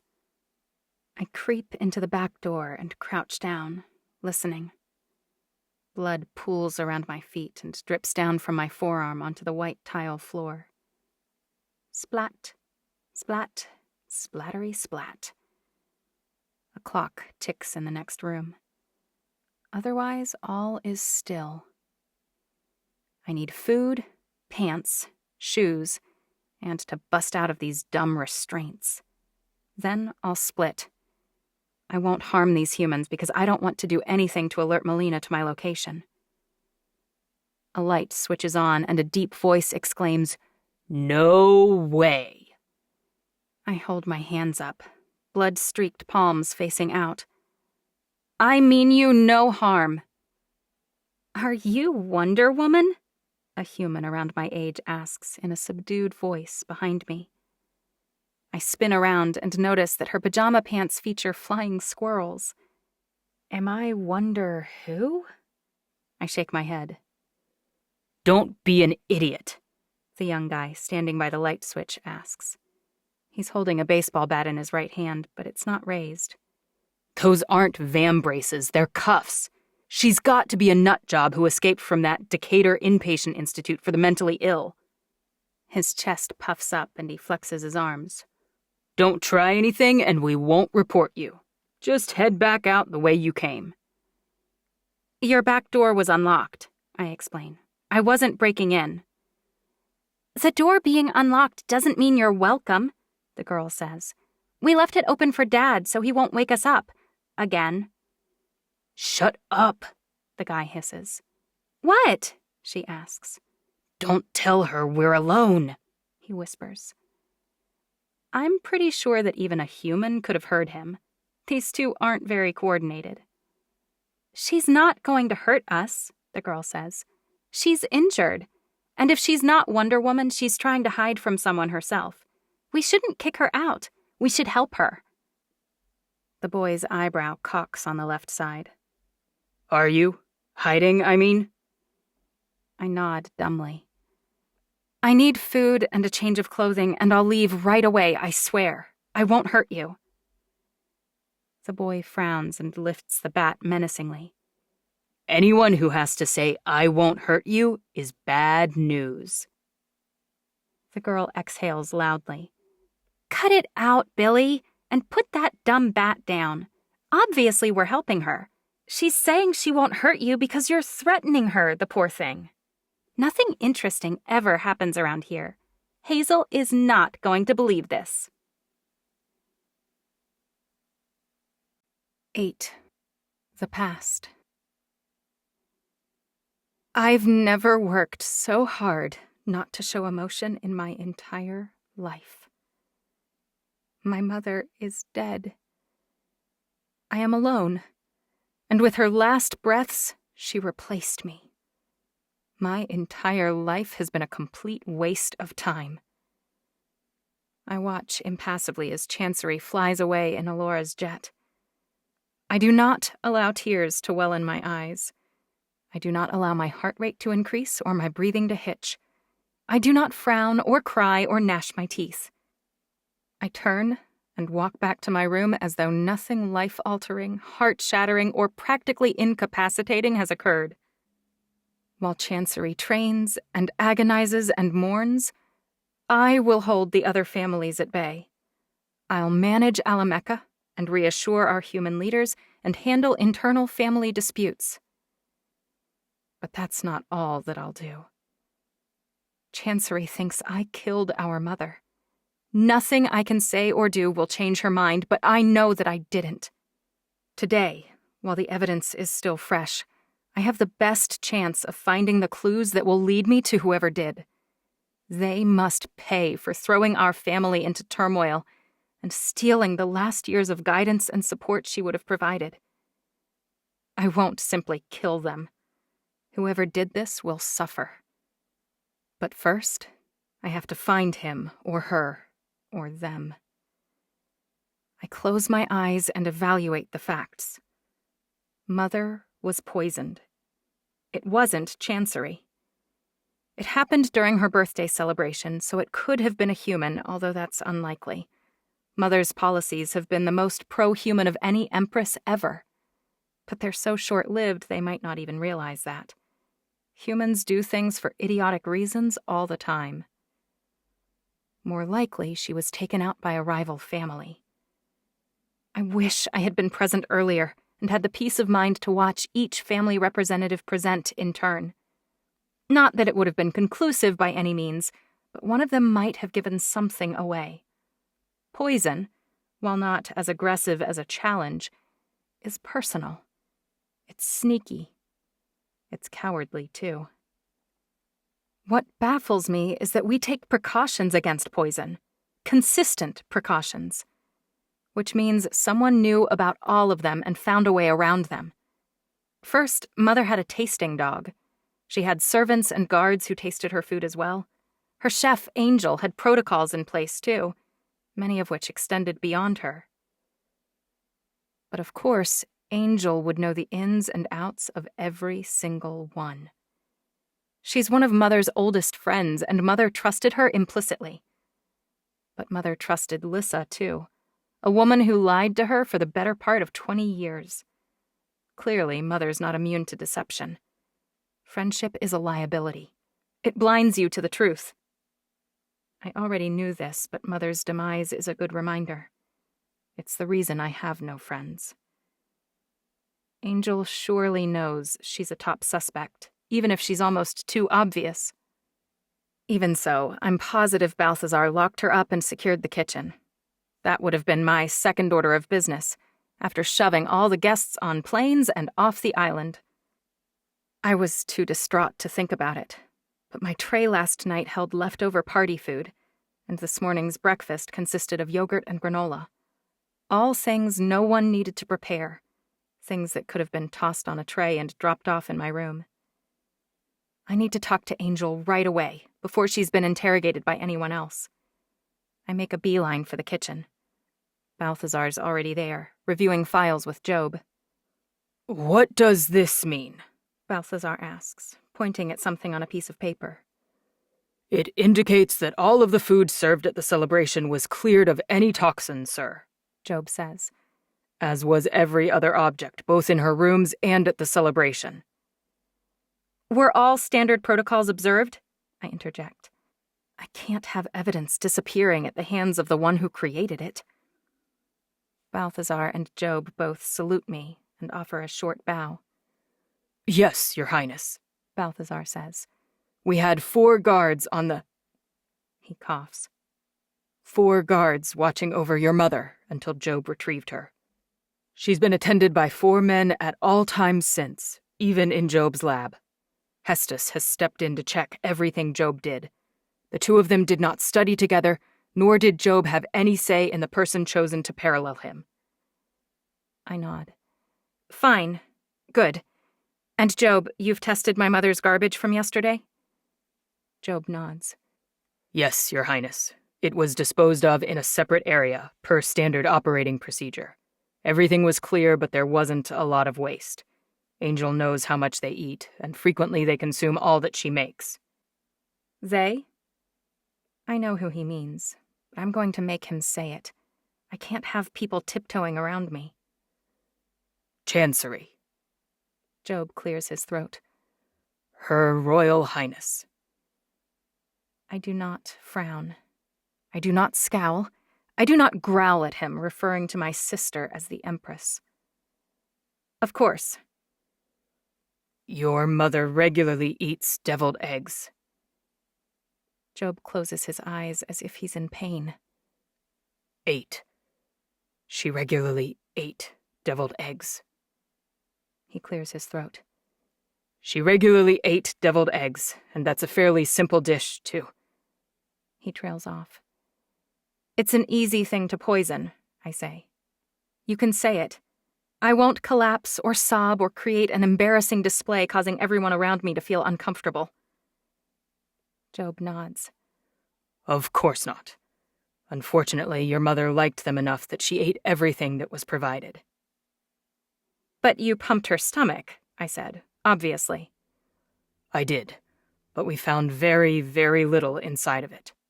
She had been quite busy, and evian stomachs process food efficiently." Job shifts from foot to foot. "We ran as many tests as we possibly could on the teaspoon of contents, but they yielded nothing." "Her intestines?" Balthazar asks. "The same," Job says. What about Cookie? I ask. My sister accused me of killing her, but I didn't. Since she was poisoned, isn't it likely the culprit was something both Cookie and Mother consumed? Perhaps something that Duchess wouldn't eat? Chancery already said it. She and Duchess didn't eat eggs, but Cookie and Mother did. I had the same thought, Job says. We pumped Cookie's stomach as well. While it's not conclusive, we found trace elements of a toxin we haven't yet identified. How can you know you've found poison but not know what it is? I ask. Are you asking for the science behind it? Job's eyebrows rise. If so, it's that we located portions of the bow that had become necrotic. I throw up my hands. Nope, it's fine. I was merely wondering, if you identified that something is a toxin, how can you not determine the nature of that toxin? Ah, Job says. You can see how the body reacted to it, and you can swab for trace amounts. Until we've spent enough time analyzing the sample, we won't know its exact origin. And beyond that, as we run tests, the sample available to us diminishes. Aggravating. Also out of my wheelhouse. Well, I don't want to keep you from that, I say. But I'd like to confirm that Mother's body is in cryo. Absolutely it is, Job says. Thank you. I promised my sister we'd delay the funeral until her return. Please feel free to resume your analysis or study in any area you might need. We really need to know as much as we can about the cause of death. Agreed. Job bows and strides from the room with purposeful steps. Balthazar falls in next to me as I walk toward the portion of the ballroom where Mother lay yesterday. The tape outline is too macabre for words. You've pulled all security tapes of Mother for the past 2 weeks? He nods. And you have a team reviewing them for anything, with a focus on any consumption of food, I assume. I do.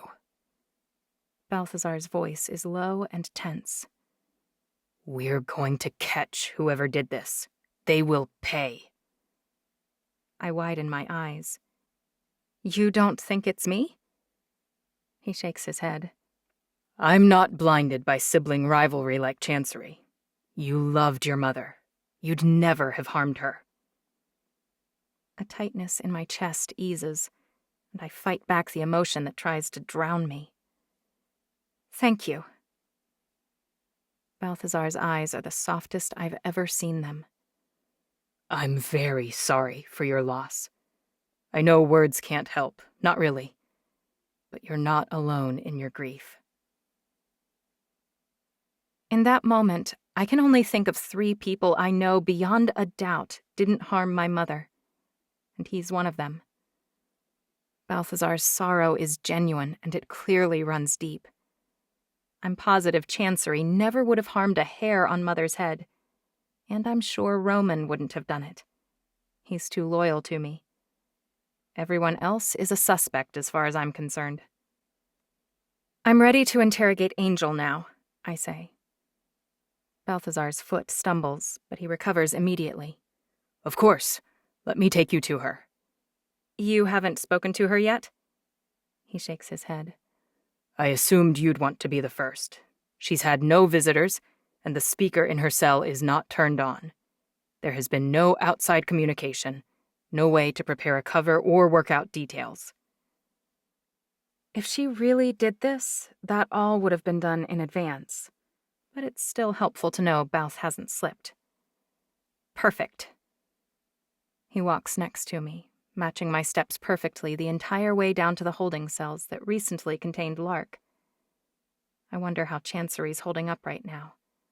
Lissa, Lark, her dog, and now our mother in the span of a day and a half. I don't often feel sorry for my twin, but I do right now. I can't imagine feeling even more pain than I already do. Angel is sitting cross-legged on the stone floor of her cell, her hands resting on her knees. She's meditating. Could she be dead enough inside that she might feel complete peace after Mother's death yesterday? Her calm demeanor certainly doesn't convince me that she's grieving a close friend. But then again, we all process our feelings in our own ways.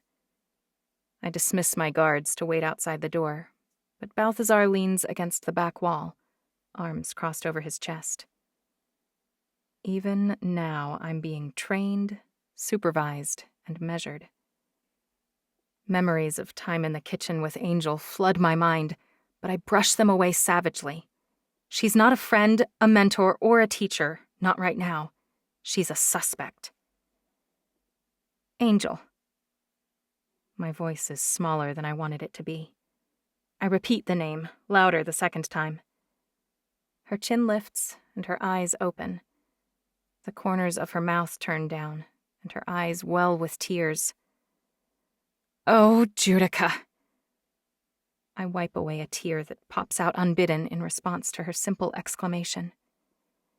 Angel, I am here to ask you some questions. I'd ask you not to employ any emotional devices or manipulation. I've been through the requisite courses of study, taught by you, in fact, and I'll spot any attempts you make. I'm interrogating the leader of my mother's spy network. She has probably interrogated more people than any other person in Alameka. The irony isn't lost on me. Mother trusted you implicitly, and you are the one person who had complete, unlimited knowledge and access to everything she consumed. As you know, she died by poison. Angel nods. Start with the beginning of the day and walk me through the protocol for the preparation of Mother's meals. I wake each day at 4 a.m. I oversee the operations of the entire kitchen, and I personally create the food consumed by every member of the royal family in residence here at the palace. You, Chancery, your mother, and Inara. Your mother ate breakfast every morning at 6:30 a.m. She liked a spread of food, but she especially enjoyed egg products. Omelets, deviled eggs, fried eggs, eggs Benedict, soufflés, etc. I know all of that, but she needs to lay it all out, so I don't interrupt. I would begin with inspection of the eggs, all of which came from our own chickens. Sometimes I even collected the eggs myself. It allowed me to check for signs of illness or unrest among the chickens, and I like to keep the staff on their toes. I would whip the eggs, prepare the breakfast items, including pastry, and then taste it all myself. I had the person carrying the food taste it as well. In such a way, anyone who might come in contact with the food is also eating it. These things will be reflected by the video feeds. I plated the food, and then walked it to the edge of the kitchen. Once it leaves my custodianship, there are always 2 guards who accompany the server to your mother's breakfast room. Some days, if I had something to discuss with your mother, I'd carry it myself. Did anything strange happen over the past few days? Anything at all, no matter how small? Angel looks at the ground and shakes her head slowly. I've been going over the past week in my mind, over and over. I can't think of a single thing that was out of the ordinary. She looks up at me. From a food perspective, that is. There was the bizarre EMP that someone set off. I assume you're looking into that. In my experience, very few things are as unconnected as we would like them to be. I grit my teeth. But from a culinary perspective, we throw parties quite often. Your mother's 900th birthday is a large event, and I made a very large, very fancy cake. But she hadn't even taken a bite of that. The rest of her diet remained the same as it always is. The same people working for me. I haven't had a new member join my staff in 18 months. We have prepared the same foods for several months, on rotation, of course, and I've had the same suppliers for the last 8 months or more. The same ovens and stoves and storage containers have been used. Most of the produce is grown either here by my people or by my agents on Kauai. Her shoulders tense.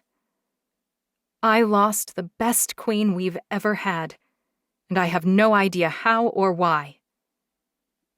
She meets my eye. Are you positive it's poison? Could it have been something else? I arch one eyebrow. Acute onset old age? A stomach grenade planted by a flea that went in through her nose? What else exactly could it have been? Angel's voice is flat. I notice Job's not down here with me, but he had access to her as much as I did. He checked her weekly as the court physician. I doubt anyone would say that's quite the same as 3 meals a day and intermittent snacks. There's one thing that struck me as odd last week, Angel whispers. I step nearer to the cell, almost touching the titanium bars. What was that? The day before your mother died, I brought dinner to her. Chancery was showering, and, as you know, the power was still wonky. It was a strange night. I nod. It was a bizarre day all around. Your mother asked me to vow to always do whatever it took to protect the family. That's part of your oath when you're placed on the council. Angel nods. It is, but that oath ends upon death of the monarch you serve. She wanted me to promise her specifically, regardless of timing, or anything else. I'm nearly as old as her, so it seemed odd. What did you say? Angel shrugs. I agreed, of course. I loved your mother, and I love Alameka. I'll always serve. The night before my mother died, she asked Angel to make an oath that would outlast her life. Like she knew she was going to be poisoned. Could she have done it herself? I ask, regretting the words as soon as they leave my mouth. You think your mother poisoned herself? After destroying the airship documents but before completing new ones? Angel's head cocks sideways. Doubtful. Of course she didn't. The whole idea is absurd. Never mind. But I wonder whether she knew. The Empress is always in danger, Angel murmurs. And Enora lived a very long life. I shake my head. She would have done something to stop it if she knew. Maybe. What do you mean, maybe? I ask. Did you see your mother after she killed Lissa? I was there, I say. I watched the entire thing. I'm asking if you saw her. Did you notice her quiet desperation? Have you ever killed a friend? I square my shoulders. I've never killed anyone at all. Angel's eyes soften. Of course you haven't. Not at 17 years old. But trust me when I tell you that the first time you end someone's life, it takes a toll. I pray you never have to kill a dear friend. But if you do, it saps your resolve and deadens your soul. Enora felt her own mortality that day. I'm sure of it. So you think she begged the promise from you because of what happened with Lissa? Angel shrugs. I don't know why she did what she did, but that was my assumption at the time, yes. I didn't think much of it, other than Lissa's death caused your mother to examine how much longer she'd be with you and your sister. But then, when she died, the timing seemed strange. Fine. I take one final step, my face almost pressed against the bars. What are you afraid of, Angel? What makes you squirm the most when you consider you may be locked up in here for the rest of your days? Motive. Angel's mouth turns up in a smile. You're wondering about my motive. She taught me to interrogate people, and I'm sure botching this one. But she would see through any attempts at subtlety, so what's the point? Look through all my belongings, child. Talk to everyone in my family, every one of my children. I had access and I had opportunity. I could have killed your mother every single day of her life. But I have absolutely no motive to do it. I've spent my entire life serving her. I respected her immensely and I loved her deeply. I would have died for your mother for the past 800 years.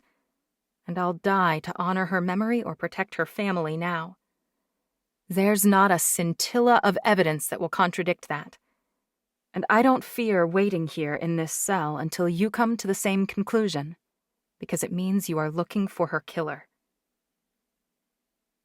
She opens her mouth, then closes it again, without saying anything else. But while I'm in here, you have who knows who making your food.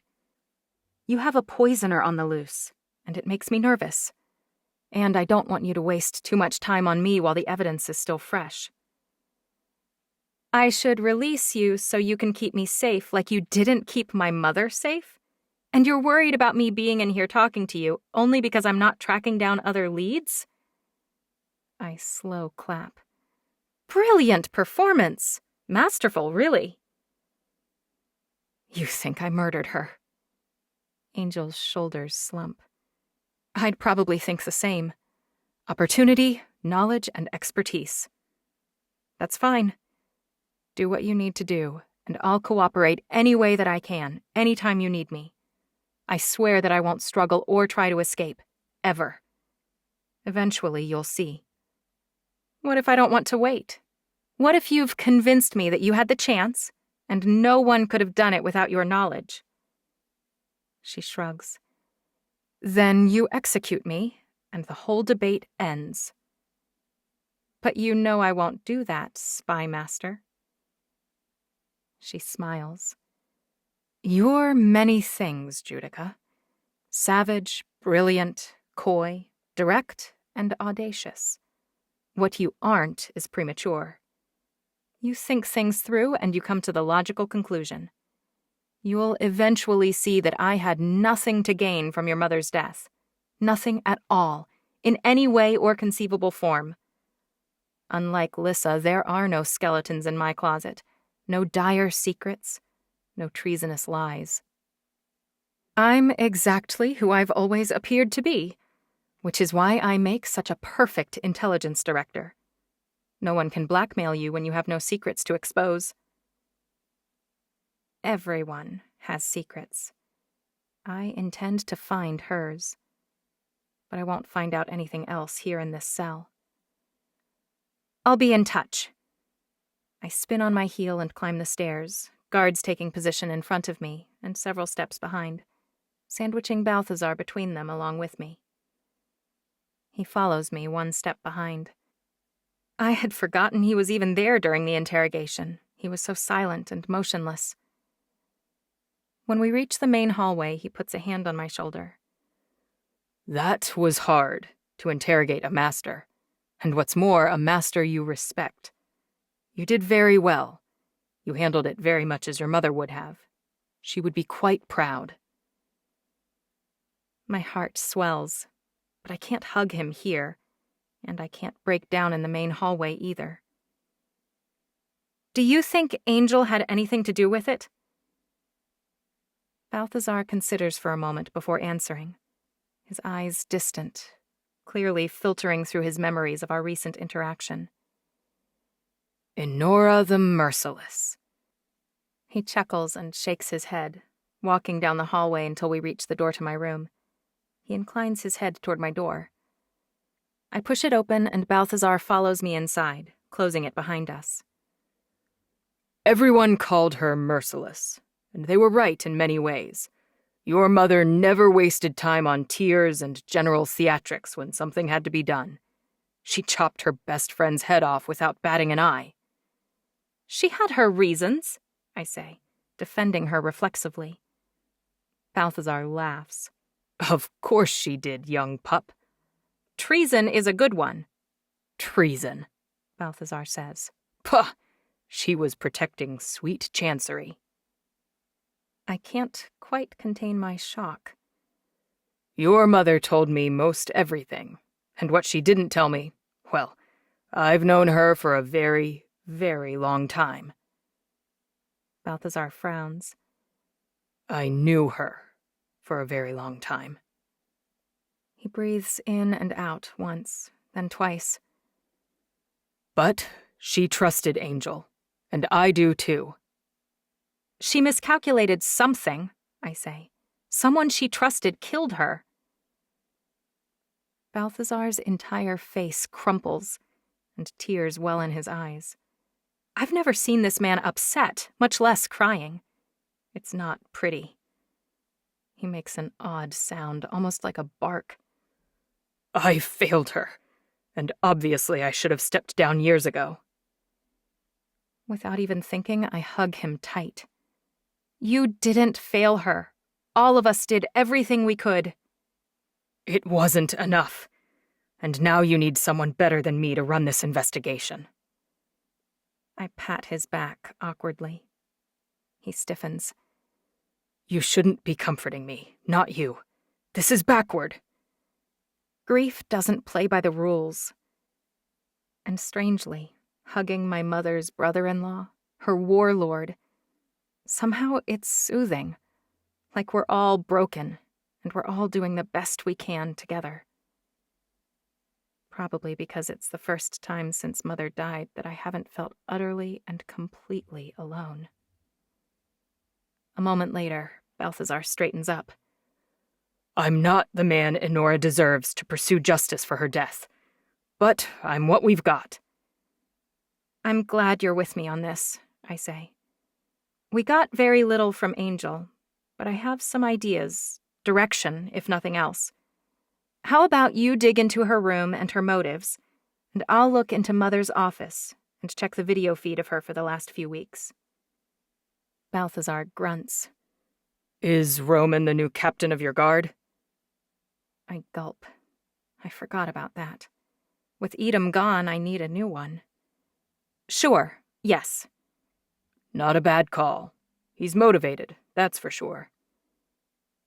I narrow my eyes at him, but I don't ask. Let's eat dinner together and review what we've discovered. He nods. You need to train today, too. Make time. And use Rivera, Sloane, Cruel, and Dimitri. 4 guards, 4 different attack specialties. He's not taking things easy on me. For some reason, that makes me feel better, not worse. He knows Chancery will be preparing, and he wants me ready for it. But I'm not worried about her. She can't catch me, not any time this year in any case. No use fighting him over it, though. Sure, I say. Sure, I will. Dante. I call the senior guard once Balthazar has rounded the corner. Where's Roman? Reviewing the footage of your mother, Your Highness. He insisted on handling it himself. I'm not even surprised that he's already thought of it. Let him know I'll join him shortly, and send for the 4 Balthazar named to meet me at the training area. After a long and challenging session, I stride down the hall toward the security bay. Roman greets me with a tentative smile. Poor guy has no idea how to act around me. I'm sure he wants to be sympathetic, but I'm not exactly the gushy, needy type of boss.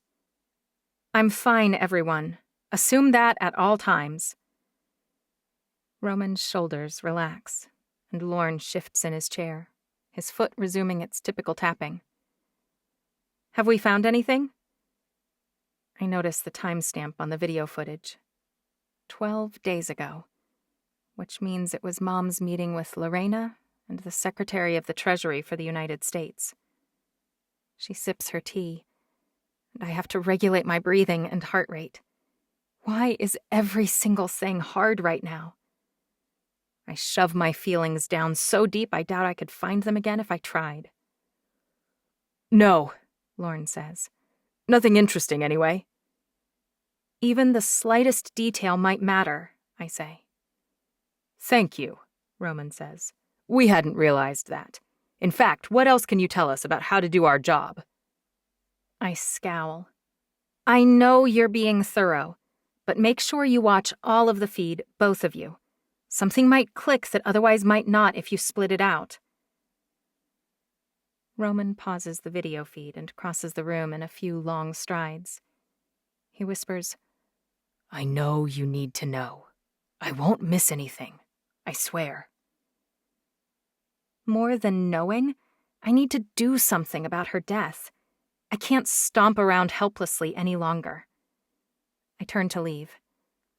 Make charts and lists of every person with whom she comes into contact, names and the circumstances in which they interacted. Then compile a best-of track for the feed so I can watch relevant sections myself. I'll be reviewing her correspondence from the last month in her office when you need me. I tear my eyes away from my mother's face on camera. Gazing longingly at her won't bring her back, and it won't avenge her murder. I'm not Chancery to wallow in grief and self-pity at the expense of action. Mother's office is well organized, as I knew it would be. First, I review the correspondence from the other 5 empresses. The missives contain the usual amount of griping and sniping, but nothing too surprising, except for a letter from Vinagra. I was born just 2 years before her, which makes her barely 16. In spite of her tender age, she's furious with her own mother, Melameka, and offers an alliance with Alameka if we will pledge our aid in overthrowing the throne so she can ascend. There's no way to know exactly what Mother said, but I can guess. It would be an attractive offer, and Mother could have turned Shemeka into a fiefdom with that kind of access. But she'd never work with someone who showed that kind of disloyalty and ingratitude. I imagine Vinagra's eyes are still stinging from Mother's reprimand. I sort through letters from various Alameka Evians next. I had no idea Mother's subjects were so whiny. Greg copied my idea. Nimerick lied about me. Dax went back on our agreement. Mother should have invested in a whipping post to deal with most of this. But I find a partially drafted response to Greg, and she's so even and reasonable. Her response makes his letter complaining look hot-headed and petty. The pain that tears through me feels like lemon juice on an open wound. I curl inward and clench my fists until my nails slice into my palms. Even that isn't enough. Great heaving sobs rack my body, and I cry on Greg's dumb, whiny missive. How can she be gone? How? She was the one person who truly loved me in the entire world. No matter how badly I let her down, she would hug me and tell me it was okay. No matter how epically I failed, she always forgave me with grace. She led our family with strength and purpose. I still had so much to learn. The gaps in my knowledge terrify me. I hate the idea of doing everything without her. But she taught me to be better than this. Finally, my tears dry up and I straighten. I wipe at my face and sit upright. Eventually, these idiotic fits of weakness will stop, but until they do, I need to make sure I'm never in public when they hit. Thankfully, no one witnessed that breakdown. I plow through all of it, making notes about each letter. I could go back and recall everything I see, so notes aren't strictly necessary, but it helps me integrate my thoughts. I shred my notes as soon as I've finished making them. I don't like to leave evidence of my suspicions. It feels good to be doing something, even if it's only digging into leads. It's cathartic enough that I don't stop to eat. No lunch tray ever comes, which means the kitchen is chaos incarnate with Angel's incarceration. I wonder who Balthazar would trust to fill in for her until she's been cleared. The last time I saw Roman make his own lunch, he slathered more mayonnaise on his sandwich than cold cuts. I can only imagine the mess Balthazar makes of cooking. No, thank you. I'm nearly done with the piles and piles of correspondence when there's a knock at the door. "Come in," I say. Lorena enters, a box in her hand. "I've got next month's rotation schedules for approval." And she's bringing them to me. I suppose there's no one else. I suppress a groan. "That's fine. Put them there." I don't want to wade through the eye-crossing lists of which guard will be on duty for each of the various tasks. I have no idea how Edom had the patience to create them every month, but the concept of approving every single one overwhelms me. Even an island as small as Niihau boasts a wide variety of tasks that need rotations. Kitchen work, grounds, security, training, reconnaissance, placements for ambassadors, negotiators, and on and on and on. But someone has to do it, and I can't very well appoint a council without officially being Empress. Even if I was Empress, I'm not sure who I can trust. which means I'll need to go through these lists and make sure people who distrust one another are doubled up to lower the likelihood of conspiracy. Alameka is a mess. This would break Mother's heart nearly as much as me being at odds with Chancery. I dig into the lists, seeing patterns in the matchups. There's clearly a method to each chief's selections. Harold always falls asleep on watch, but he's the best shot we have. Octavia almost never sleeps, but she's a lousy marksman. Lewis offends almost everyone he interacts with, while men and women both adore Edeline from word one. I understand that things need to run smoothly, and I laud Mother's leadership for their thoughtfulness, but I have different goals right now.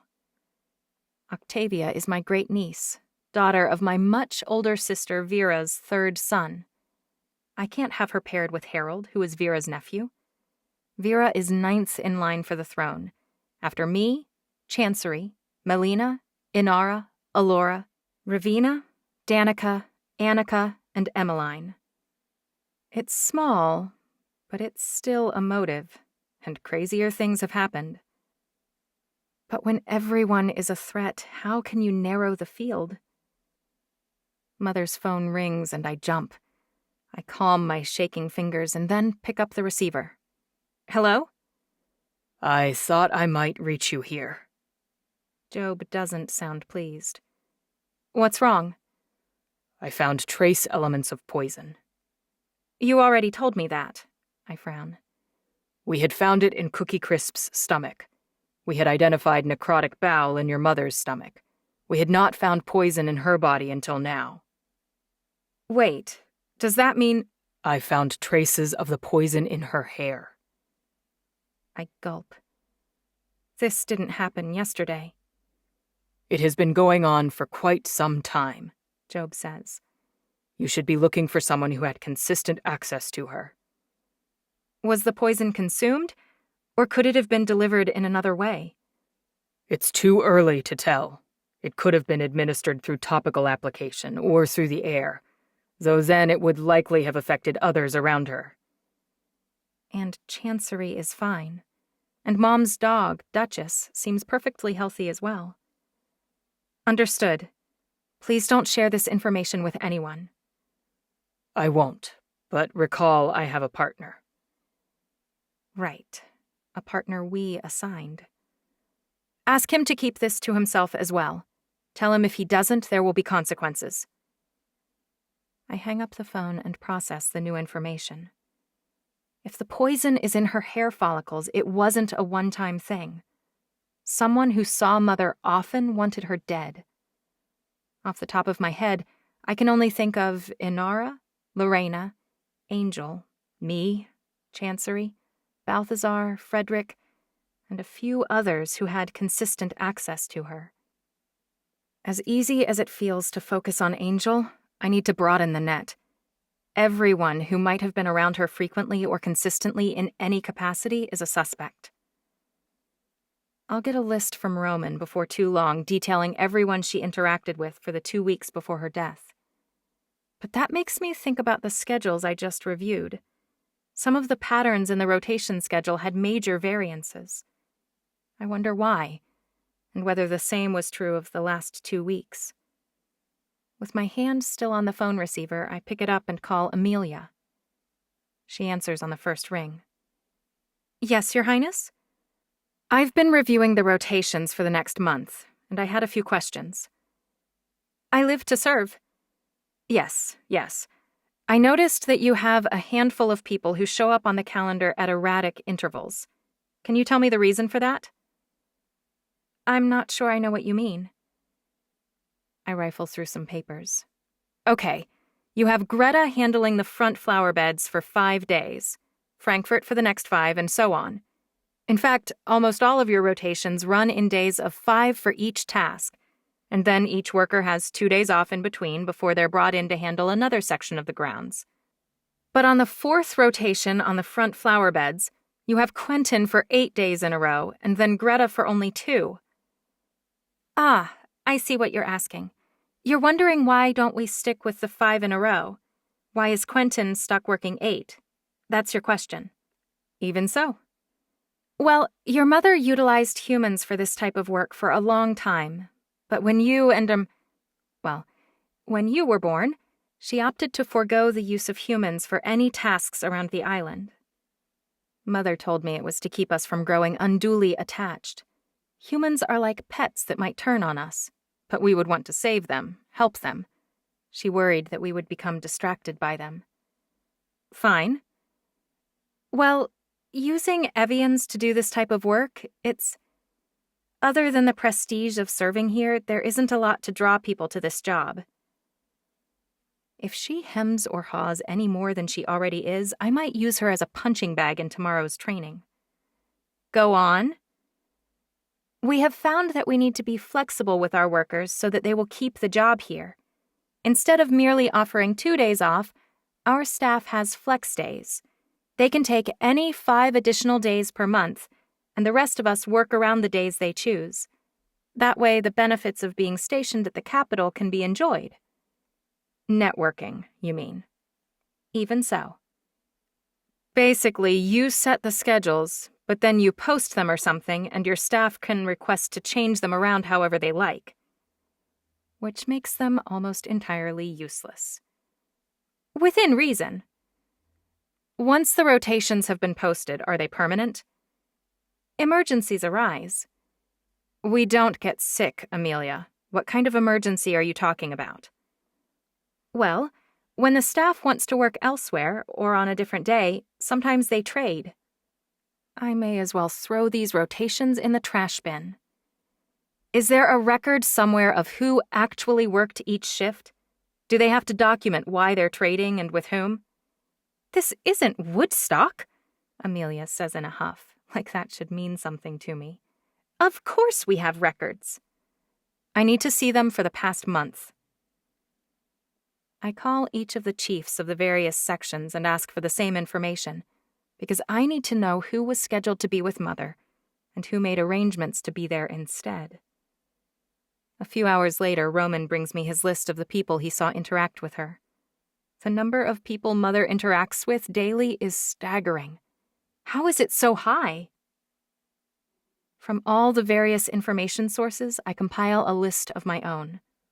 People who were scheduled to be with Mother, and other people who traded places with someone in order to come in contact with her. It takes me 7 hours to tease anything that makes sense out of the tangle of names and schedules. But when I do, I don't even need Roman's list. One person traded 5 times in the past month in order to clean Mother's bathroom. He was assigned to work on her bathroom crew 11 other days as well, which means he had access to Mother's soap, face cream, and sink 16 days out of the last 30.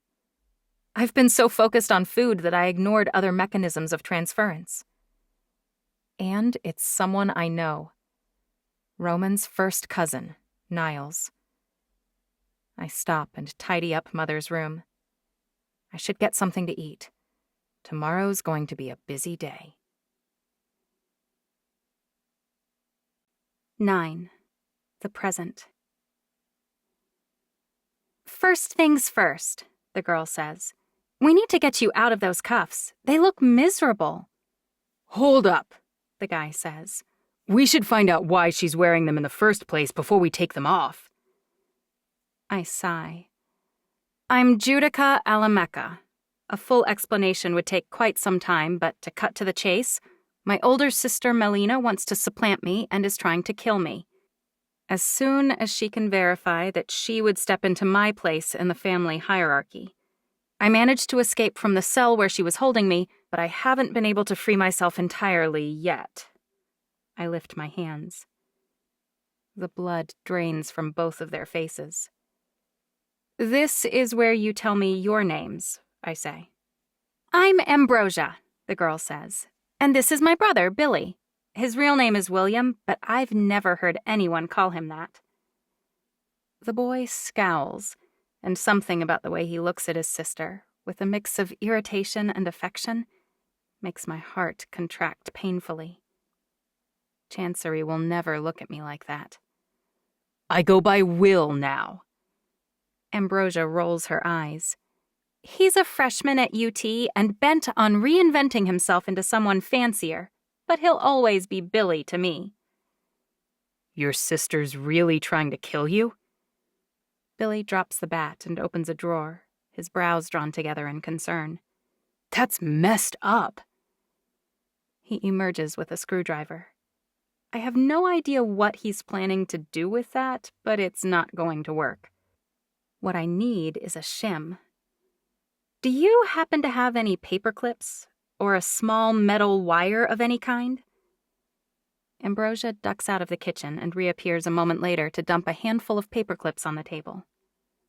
2 paper clips later, I'm sliding my hands out of the cuffs and rubbing the abraded skin underneath.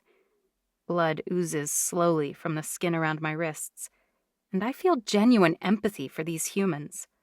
A little food and I'll be good as new, but they're like this all the time. So fragile, so weak. I couldn't live like they do, afraid of every small injury. That was amazing, Billy says. He's watching me now the same way Ambrosia did when she said I was the Wonder Lady. Who's the wonder person you mistook me for? I ask. Ambrosia's nose scrunches. You've never heard of Wonder Woman? Where has your sister been keeping you? I haven't spent enough time studying human historical icons, I admit.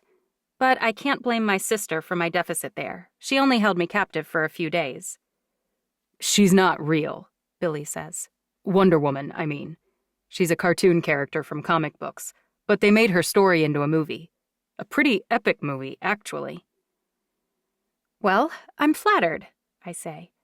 But right now, I'm also starving. Is there any chance I could get something to eat?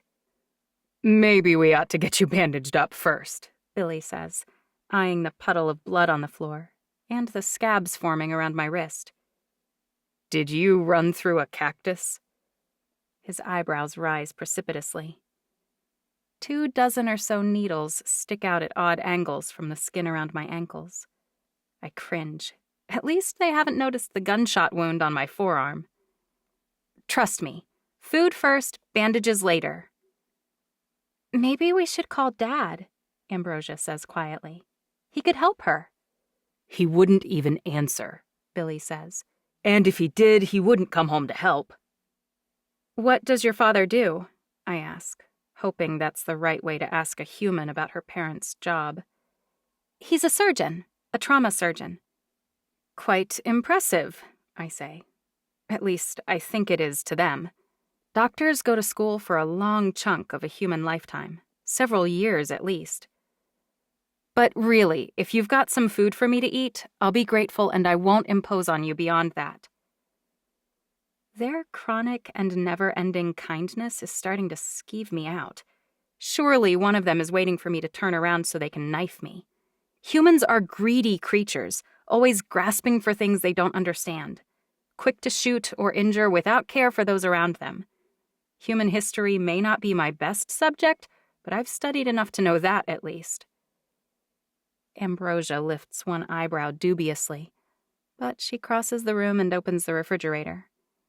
We've got kale, kombucha, Greek yogurt, peaches, plums, strawberries, spinach. Does any of that sound good? Great. They're health nuts. Do you have any lean protein sources? I ask. Eggs, Billy says. We've got loads of eggs. I flinch, but luckily they don't notice. I can't avoid them forever. Sure, that's great. How do you like them? Ambrosia asks. Here. I shuffle across the floor, grimacing at the bright red trail of blood I'm leaving behind. I'll do that. Billy's voice sounds abnormally high. You sit, okay? We'll make you some food. A lot of food, I say. I'll take every single egg you've got. Scrambled, fried, whatever's fastest. Ambrosia shoots me several strange looks, but she pulls out a frying pan and starts cracking them into the pan, a full dozen, stirring as she does. Billy holds out a plate, and she dumps the entire mess on top of it. He carries it over and offers it to me like you might feed a feral cat, holding it out as far away from his body as he possibly can. Is this okay? Sure, I say. It looks perfect.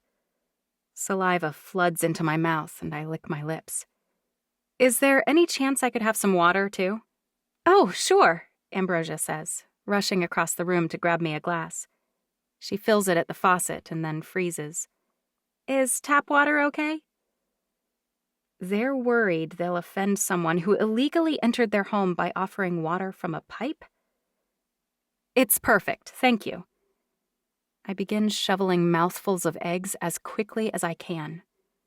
As they hit my stomach, my gut processes the energy and begins sending it out to my cells. After the last bite, I drink the entire glass of water without pausing for a breath. Then I close my eyes and suppress the sigh of relief that wants to rip out of me, as my body finally heals as it should have all along. I really could use 3 times as many eggs, a few dozen waffles, and another few glasses of water. I've lost a lot of volume. But I doubt they have any more eggs, and other things are more pressing. My bladder is about to burst, for one. Could I possibly use a bathroom? I ask. Ambrosia doesn't answer, and I focus on her to try to figure out why. Her eyes are riveted on my feet. Cactus needles litter the bloody ground around them, because as my body healed, it forced the needles out. And, of course, they're unaccustomed to bloody injuries miraculously healing in seconds, right in front of them. I can explain. She lifts her face to mine, and her mouth turns up in a smile. I told you she was Wonder Woman. I shake my head. I wasn't kidding when I said I don't know who that is, but it's certainly not me. She didn't know who she was either, she says. But she was the daughter of a god, and she couldn't be harmed. Not really. Just like you. No. You have this all wrong. I'm flesh and blood, just like you are. I can heal quickly, yes, but it's not what you're implying. Billy's face is much less rapturous than his sister's. Why exactly did your sister want you dead? I stop myself from asking which one, but barely. It's a really, really long story. Billy crosses his arms. My dad won't be home for hours. I've got plenty of time. Ambrosia rolls her eyes. Chill out, okay? We can interrogate her more after she's cleaned up. She takes 2 steps down the hall and waves her hand at me. Bathroom's down here. I'll give you some clothes. I follow her gratefully down the hall and duck into the bathroom. The shower water feels as close to heaven as I've ever been. When I step out, wearing clean clothing and boasting an empty bladder, Ambrosia is waiting for me. You still looked hungry, so I made you a smoothie. She holds a large glass out to me. It's the only way I can choke down Dad's healthy junk. I do think it's good for you, though, and you look like you could use some vitamins right about now. She's kind of hilarious. I choke down the first 2/3 of her healthy smoothie as fast as I downed the water. I still need calories and fluids badly. I'll take anything. And this doesn't taste half as bad as Roman's attempt at making ice cream last year. Now that you're clean, care to answer a few questions? Billy's holding the bat again. You want to know why my sister wants me dead and how I healed so quickly. Humans are so predictable. Actually, Billy says, I'm most interested in what your plan is because I think it's about to matter. I hear voices at the house next door. It could be nothing. Maybe they're just visitors. What time is it, exactly? 10 minutes after midnight, Ambrosia says. Any reason your neighbors might have company this late? Billy glances out the window. Those people have coveralls on with a patch for the local power company. It's not a social call. If I had to guess, I'd say they're pretending to work for the power company in order to search for someone. I swear under my breath. Melina's still looking, and I'm out of time. I need to get out of here pronto. I slurp down the last of the smoothie. I took note of your address outside. I'll have some money sent to you as a thank you for the clothing and food, but right now, I've got to go. Ambrosia glances at Billy. What's your plan here? Those people are going door to door, searching houses for you. But it's not like they can check every crevice. Why don't you hide? I can't exactly explain they would hear my heartbeat, no matter where I hid. Or at least, that would take more time than I have. Let's just say my sister can track me. Billy lifts his eyebrows. Did you do something bad? Too many to list. Yes. Would you harm us? Ambrosia asks. I wouldn't unless I had no other choice. They are, after all, only humans. I figure that counts as a no. I shake my head. We need to help her, she whispers to Billy. Get her out of here. How are we supposed to do that? He asks. Your sister's people have no idea how many people live here, let alone are currently at home, Ambrosia says. So she and I will pretend to be sleeping, and you can tell them you've got 2 sisters. They'll hear my heartbeat and know it's different. Unless I speed it up for a few moments to fool them. Could I do that? My eyes notice the pool of blood drying on the kitchen floor that trails through the house to the bathroom, not to mention the handcuffs in the corner. If I'm going to take them up on their offer instead of trying to flee like a rabbit, we have work to do, quickly. Melina's people are coming. I either trust these humans, or flee and hope they can't catch me in a place I don't know and have no contacts. I may have surprised Melina's people when I ran earlier, but they're organized now, and surely prepared to take me out with tranks. Or maybe something more lethal. The odds of success for this plan really come down to how well Billy can lie, and what Melina's people will do if they realize he is. I shake my head. I can't risk it. They'll press you for details, and if they realize you're lying, they'll take measures. Bad measures. Billy scowls. That decides it. You're staying here. Go. I'll clean this up. I snatch the handcuffs and take them with me, Ambrosia only a step behind. Billy's already scrubbing the floor with a towel. This is my room, she points. And I've got bunk beds already, so when my friends come over, they have somewhere to sleep. I bob my head, allowing my heart to spike from the stress. It's still half the speed of hers. Gah! Does your dad have any weapons? I ask quietly. Ambrosia gulps. You mean like guns? I shake my head. Guns wouldn't even slow them down. She opens her mouth and then closes it. Does he have a sword, maybe? Sometimes humans keep decorative ones, I've heard. Humans? Her voice is high and wobbly. I frown.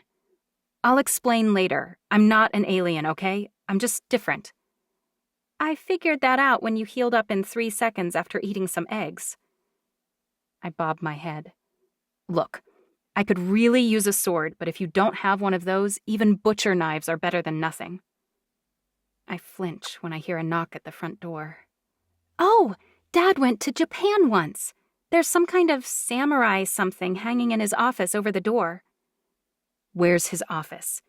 By his bedroom, right back there. She points around the corner, and I race out. Billy's answering the door 50 feet away. Sorry to bother you this late, the man at the door lies. But there's a dangerous fugitive on the loose in this area. We need to find her before she can kill again. Who knows how Billy will react to that one? It's not even, strictly speaking, a lie. I tear down the hall and into the master bedroom, then through it into a side room that's stacked high with books. So many books. Are offices full of books, or am I in the wrong place? I look up at the door. Nothing. I almost groan in defeat until I notice another door in the back that probably opens to a closet. Hanging above it is a Musashi platinum katana. I could do far worse. I snag it and sprint back to Ambrosia's room. There's a ladder up to the bed, but I hear footsteps in the hall. No time. I vault up and over the guardrail on the bed and slide under the covers with my new sword. Ambrosia swears softly below me. That was awesome. She's impressed easily, but then she is human. The door cracks open. See? Billy says. Just my sisters. My heart is racing, possibly too fast. Human hearts slow down at rest, don't they? I wish I knew exactly what it should sound like. Ambrosia isn't helping me down below, her heart racing like she's sprinting a race. They aren't asleep, the man says. Of course they are, Billy says. It's past midnight. Their hearts are racing, their breathing elevated, a woman's voice says. A voice I've heard before. I close my eyes. It's the lady I shot in the face. I suppress a groan. We're going to need to take a closer look at them, she says. Trust me when I tell you that you do not want to shelter the woman we're pursuing. She killed a kid not much older than you last week. She's not normal. Also true. Footsteps approach the bed and I tense to spring out. Wait, Billy says. I've got 911 entered in my phone and I will call them right now. I don't trust you, and I don't want you terrorizing my sister. I think I'd know if I was harboring a fugitive, and I'd hand her over. Please leave before you make things worse. Melina's people stop. You said your sister. The woman's voice is practically gleeful, as in one sister. This time, it's me who swears under my breath. I throw the covers over the woman's head and leap from the bed, unsheathing the sword. I drop the sheath and stand on the balls of my feet. Get out, Billy. Run, Ambrosia. Now! Oh, that's touching, the man says. She's pretending to care about the humans. Precious, actually, the woman says, her gold eyes sparkling. I'm a little annoyed to discover her face looks fine. She healed that point-blank shot quickly, which is why guns are so useless. I tilt my head back and forth, analyzing the scene in front of me. The woman's unarmed as far as I can tell, and the guy has pulled 2 guns. Exploding rounds, I'm assuming. Fine. I can handle that, but not with Billy and Ambrosia here. Get out! Billy shakes his head. We may be weak, but this isn't right. Judica didn't threaten us or scare us or try to kill us. You two are the only ones doing that. He drags the stupid bat out from behind the doorframe and bonks the guy on the head with it. I'm furious he isn't listening, but for a human, Billy's got an arm on him. The man drops both guns when he crumples to the floor. The woman is so surprised her mouth lolls open. I'm only a hair less shocked, but I'm not about to let them kill the kid over it. I spring forward and kick both guns toward the wall. Then, with 2 smooth strokes, I slice off both of the man's hands. The blood spray disgusts even me, and I'm pretty inured to this type of thing. Of course, I know that removing his hands won't kill him. Ambrosia and Billy don't. Ambrosia vomits in the corner of her bed. Poor kid. Billy drops his bat and stares at me, aghast. He'll survive, I say, and his hands will regrow. Don't worry about him too much. A knife thwacks into my throat mid-word, air rasping out of the hole when I try to talk. Melina's golden-eyed friend is really pissing me off. She's hiding behind the edge of Ambrosia's desk now, like a coward. I yank the knife out and drop into a crouch, soaking poor Ambrosia's carpet with my blood. I cough, making an even bigger mess. But when the woman throws a second blade, I'm ready. I deflect it with the sword and it lodges in the wall instead. Time to give her a little of her own back. I throw the wicked, serrated edge knife I pulled from my throat at the woman, expecting her to dodge and reclaim it, which she does. But she wasn't expecting me to roll and come up with a sweep to her left thigh. My borrowed sword swings underneath the desk and bites into the meaty part of her leg. And yet I'm greedy for more. My throat is nearly healed, but I don't appreciate being taken by surprise. I thrust at her solar plexus with my free left hand, knocking her backward, and then I spring on top of her, borrowing one of her own blades to press against her throat. You have 1 second to give me a reason not to end you, permanently this time. She grins. I don't have one. Your sister's planning to kill you. You're lucky I'm not like her then. I slit her throat and stand up. Mine is already healed, but I'm guessing it'll take her much longer. Ambrosia is in shock, staring blankly at me, mouth open, face pale. Billy's holding a towel against the guy's stubs. I have no idea what color it began, but it's the dark purpley maroon of blood now. I could walk out and they wouldn't stop me. But I have no idea what Melina's people will do to them. And if I'm being totally honest, I kind of like them. I don't want them to die, not now. Not after they've tried so hard to help me. They'll both survive. I wipe my throat and chest off with the sheet on Ambrosia's top bunk. This shirt can't be saved. But they'll also alert Melina as soon as they can move and talk and dial, which means backup will be here soon. You two can stay here and wait for them, or you can leave with me. With you? Billy asks, his eyes wide. I bob my head. Melina will interrogate you at a baseline. I'm not sure quite what else she'll do to you for harboring me. Ambrosia tears her eyes away from my now-healed throat and says, Cutting her like that. She coughs. That won't kill her? She's like you? I shrug. No one is quite like me, but she'll recover, yes. The woman at my feet has begun coughing, so I jab my sword into her leg, straight down through the bone. She cries out, blood bubbling through the hole in her throat. I'm giving her things to heal so we have time to escape. Killing her would be cleaner, but... You're not the monster they say you are, Ambrosia says. I can't meet her eye. I did kill someone, and I'd do it again. I probably will kill again, and soon. I don't like that fact, but I won't go gently into the night. Her eyes are sad. They remind me too much of Chancery's. Kind, brave, generous. I'm leaving, I say. Come or don't. I change my shirt and use the cleanest parts of the discarded one to dab at my new pants. Then I crouch down to grab the sword's sheath and walk out the door, stepping over the man's grotesquely unattached hands and tracking his blood down the hall. By the time I reach the back door, both of them have joined me. Billy even has a backpack slung over his shoulder. We're sticking with you. Maybe we can help out more. Doubtful, but who knows? Stranger things have happened. Maybe head out the back door, Billy says. Less light that direction. I nod. Good idea. We could take my car, Billy says. I shake my head. There's no chance that kind of noise wouldn't be detected. Melina's people would be on us immediately.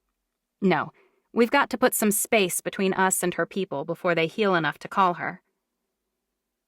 We duck out the back door and I set off at a jog, wincing at the noise Ambrosia and Billy make, even on pavement.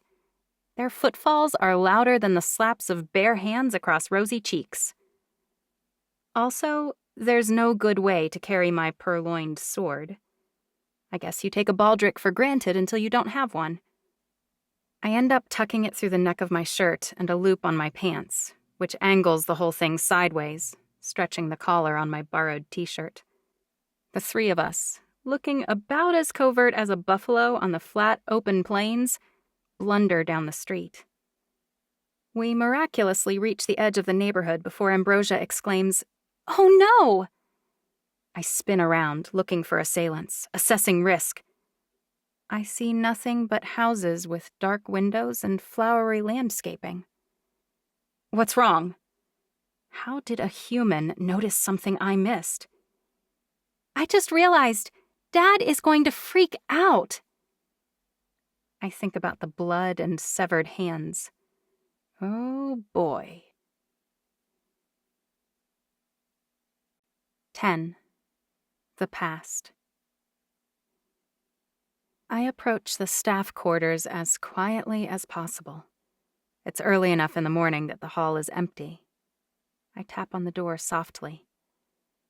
I hear rustling inside, and I wonder how annoying it is not to have completely soundproofed walls. I didn't realize the staff walls weren't reinforced. The door opens a crack, and Niall's eyes widen with alarm. "Hello," I say. Your Highness, can I help you? Is there a problem?" "May I come in? I'd like to talk to you." "And poke a knife into your eye until you scream." "Oh." He glances up and down the hall as if looking for my guards, who were quite hard to ditch, or anyone who might save him. Sure." He opens the door a few inches. I shove it open further and press myself through. He's standing in his room in basketball shorts and nothing else, but I couldn't care less what his chest looks like. I've got bigger problems than insufficiently defined pectoral muscles, even on an evian who should be working harder. I mean, geez, 100 sit-ups and push-ups a day and he'd be ripped. His eyes dart from the door I slam shut behind me to the sword strapped to my back. Good. He's appropriately nervous. "I have a few questions," I say. "Because I traded shifts." He may be lazy, but at least he isn't painfully stupid. "Yes." "I wondered when someone would notice." I crossed my arms.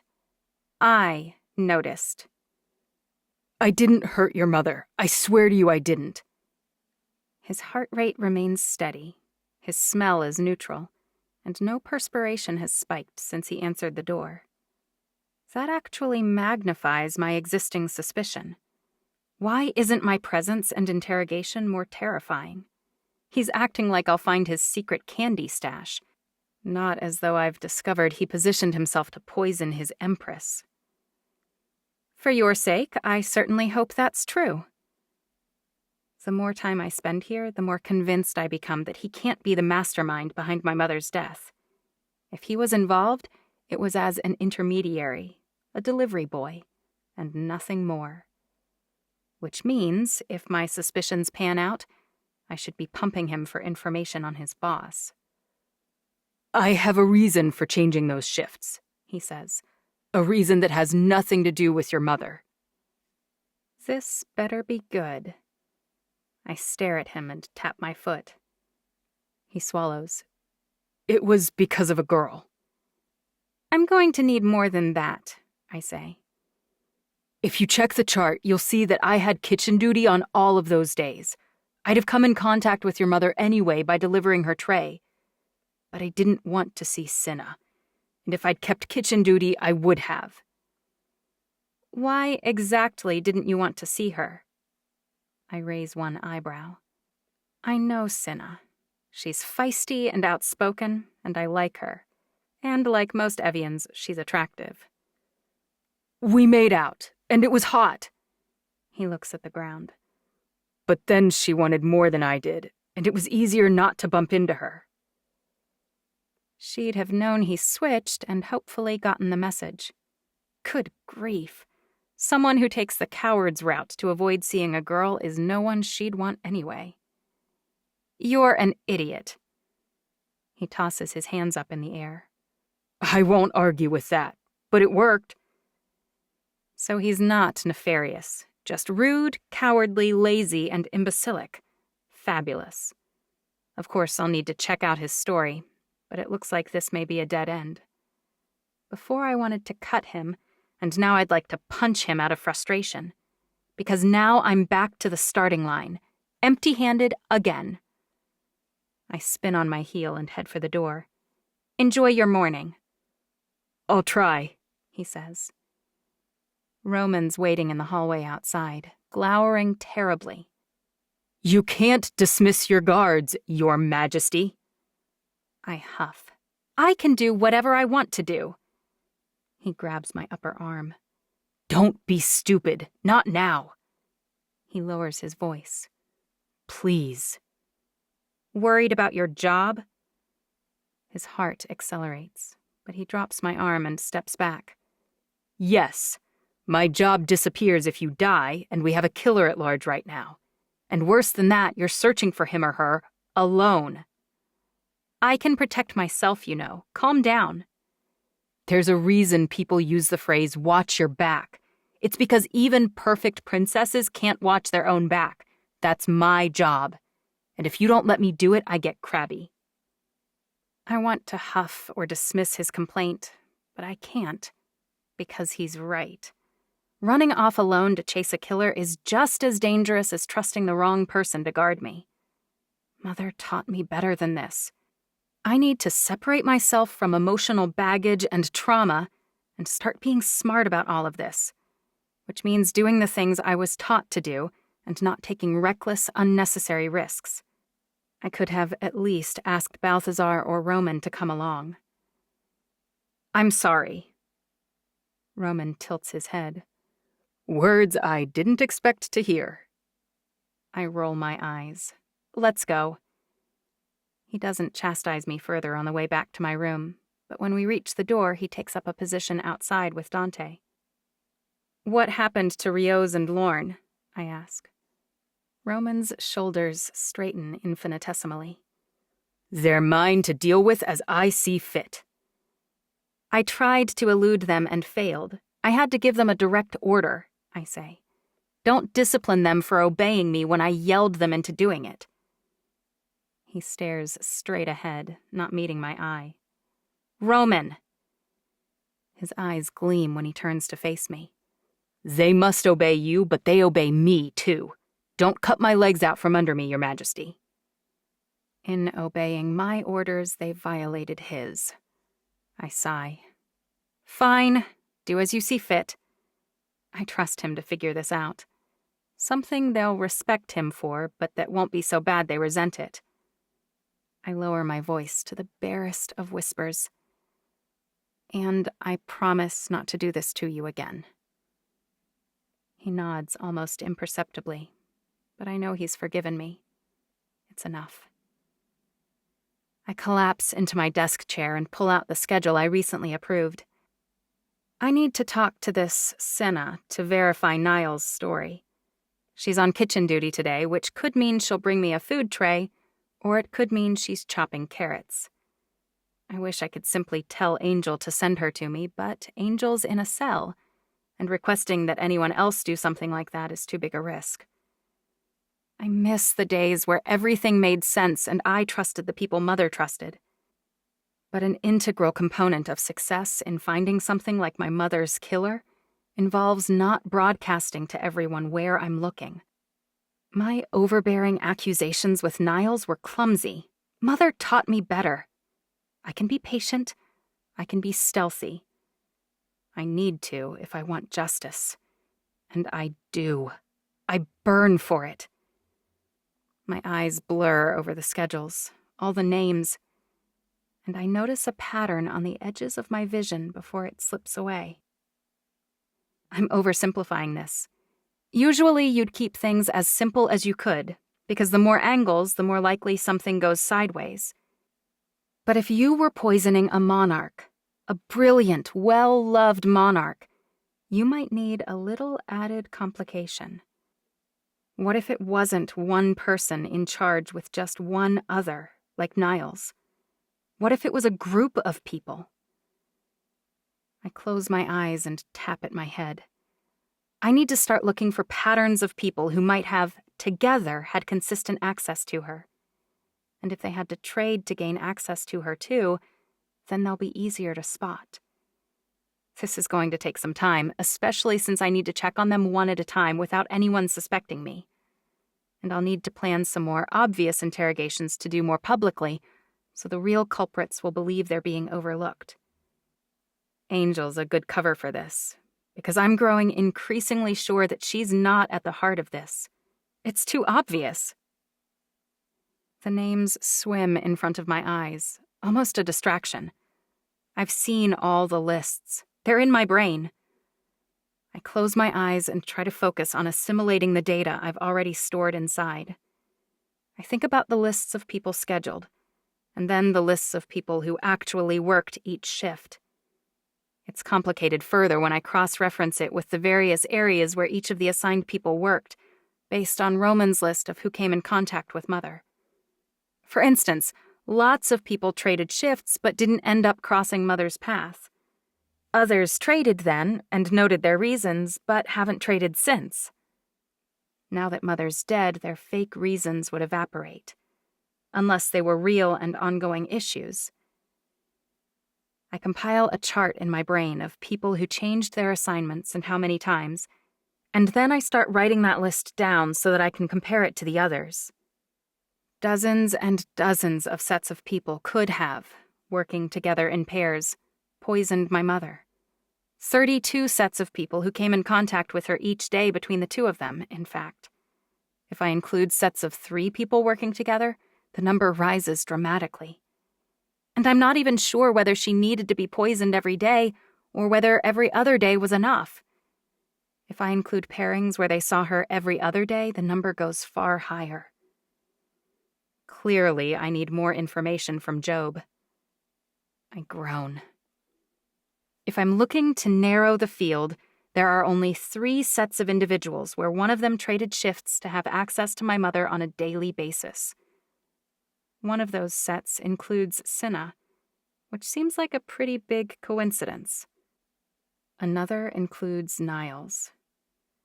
Breakfast tray. Roman's voice is muffled.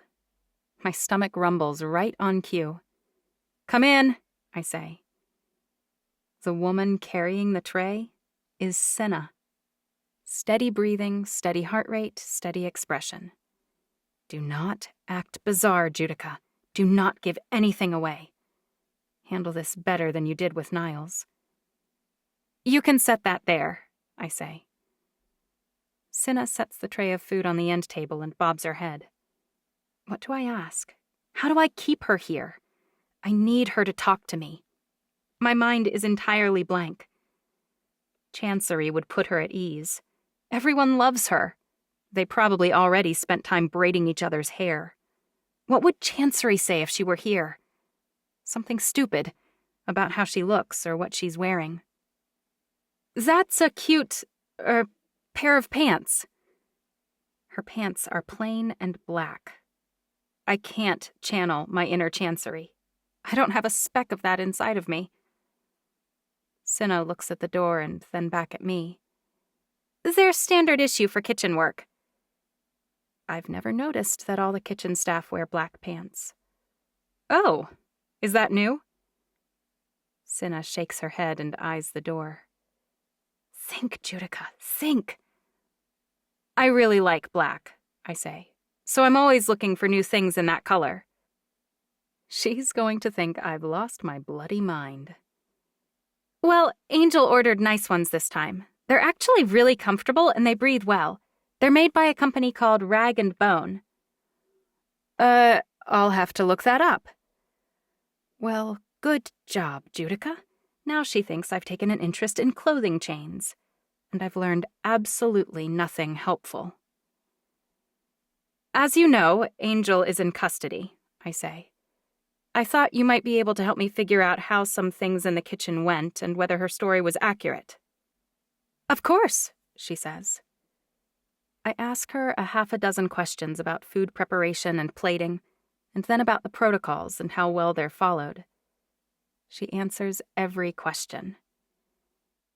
But if you want my opinion, and maybe you don't, she says, I don't think it was Angel. That woman has always been completely obsessed with following every rule, which involves everything she does being in plain sight, on camera, and witnessed by more than one person. And on top of that, she adored your mother, truly. Angel's obsession with following the rules could be covering her own duplicity. It sounds almost like overkill. Did my mother ever talk to you when you brought her food? Maybe she asked you things or mentioned anything? Small details, even. I close my eyes and inhale through my nose. Why am I so bad at this? I torture secrets out of spies without blinking. I never give away a hint of information at public events. Why is it so hard to get information without letting on the reason I want to know? Why is it so impossible to be casual and friendly? Cinna's chin tilts. You're hurting, and I'm sorry. I scowl. I'm not hurting. I was just wondering whether she ever said anything to you. My mother died a year ago. I recognize pain when I see it. She's nicer than I expected her to be, especially to me. I'm sorry, though. The Empress never really spoke to me. I'm not sure she noticed I was even there, other than waving her hand to show me where she wanted it when I brought her a tray. All right. I've tried being sneaky, and so far all it's gotten me is condescension. Maybe stealth isn't my style. If she never spoke to you, why did you trade 5 different shifts in order to carry that tray into her room? Cinna's heart doesn't speed up. Her breathing doesn't either. I can't smell her perspiring, and she doesn't clench her fists or shift from foot to foot. But her eyes dart sideways, and she licks her lips before she says, I needed more time to study. I was on yard duty, and it's non-stop work from clock in until clock out. When I'm on kitchen duty, there's a lull between jobs, and I can actually catch up on my reading. I lift an eyebrow. What are you studying for, Cinna? I'd like to be a diplomat, Your Highness. I need to learn 3 more languages. You didn't place there. She shakes her head. I didn't even apply because my mother hated the idea. She wanted me to stay here, close to her. But now your mother's gone and you can reapply. She nods. You only have to work 10-hour days. That gives you plenty of time to study. Cinna opens her mouth, then closes it. You're lying about something, and I want you to tell me what and why. I stand up. She swallows again. What will Beverly tell me when I call her in? My palm itches for the hilt of my blade. She's lying, and if she had anything to do with Mother's death... The blood drains from her face. Why would you call her? You traded shifts with her, repeatedly. I'm assuming she'll tell me the reason you gave for all those shift swaps. Cinna bites her lip. Roman is right outside that door. Don't call him, she says. I'll tell you. I fold my arms over my chest. I'm listening. I wanted to see someone, she says. My forehead furrows. She must mean Niles. But he traded to avoid her, and her swaps didn't put her in contact with him. I close my eyes and review my lists of work assignments to see whether there could be any truth to what she's saying. Only one person was working in the same location as her for each of her 5 requested changes. She traded with Beverly, but she moved onto a shift where she was working with Gwendolyn. It makes no sense. Cinna breathes in and out deeply. There's only one good thing about your mother being dead. Excuse me? When your secrets come out, you don't need to worry about her disappointment anymore. Her mother would be disappointed in her if she were still alive, and she figured out what I just did. You didn't harm my mother, I say. You traded for another reason entirely. You traded shifts to see Gwendolyn. You like her, don't you? She nods slowly. You're what the humans call gay. She closes her eyes. It's not a crime anymore, I say. You don't have to hide. I don't even know whether Gwendolyn likes me, she says. You could ask her. Her half-smile unnerves me. I won't be executed for liking women anymore, that's true. Your mother eliminated that law when in vitro fertilization was discovered. But it's not accepted, and it's certainly not celebrated. There's still a stigma, I admit. Everyone assumes I am the way I am because of a deletion, she says. And I'll be obligated to have a child every 10 years that I'm alive, whether I want one or not. Women who choose not to marry are obligated to do that. There are consequences, injustices. You can stop once you've had 50 children, I say. It's to make sure that your kind doesn't lead to underpopulation of the evian species. My kind? She purses her lips. Okay. It's a reasonable request. 50 children is on the low side for most evians, after all. And, for all we know, it is a deletion. Did you even try kissing guys? I mean, maybe you don't like all of them, but neither do I. You're a cute girl. You can be picky. Her utter calm reaches me far more effectively than theatrics would have. I am not deficient, and I didn't choose this any more than you chose your eye color. I can pretend it's not true, like some evians can change the color of their eyes, but it doesn't alter the truth of who I am. So you did try to like guys? I don't much care whether she likes men or women, but I do need to know whether she kissed Niles. Of course I tried, she practically wails. Several times. Her nostrils flare. Is that all you need? Maybe she kissed Niles after all, but it seems quite unlikely, even if she did, that she'd want more than he wanted out of that kind of fling. Who exactly did you kiss? Her eyes flash. I know you're in pain, but this is none of your business. She stomps her foot, and then, as if she realizes who she's talking to, she gulps. Your Majesty. Answer one last question, and I'll leave you alone. I've heard that, on occasion, gays will feign a relationship to keep people from suspecting, or they'll try and make things work with someone of the opposite gender, even though they aren't attracted to them. Okay. Did you do that with Niles? Did you ever kiss him? Her lip curls. What is your deal with him? You can't possibly like him yourself. But no, gross. If you're wondering why I traded with him, it's because everyone knew he was always willing to trade. The guy wanted people to owe him. It's strange, but it's who he is. He always trades things for other things. So he doesn't know you're gay. She shakes her head vehemently. No one knows, not even Gwendolyn. If she's telling the truth, and I believe she is, then Niles lied to me. He didn't make out with Cinna, and she never wanted more out of their interaction than he did. He should have done better homework before making up his cover. I need to talk to him, but he can't know that it's an interrogation, not this time. If he's distracted enough, he won't be able to fabricate clever lies on the spot. I'd never have uncovered this one if Cinna hadn't been closeted. I got lucky, and I can't rely on luck. You can go, I say, but you may not discuss the details of this conversation with anyone. Do you understand? She bobs her head. Not your best friend, your brother, your sister, your father, your lover, and certainly not Niles. I don't care who they are, you can't talk to them about this. It would be treason. Are we clear on that? Crystal clear, Your Majesty. She walks to the door.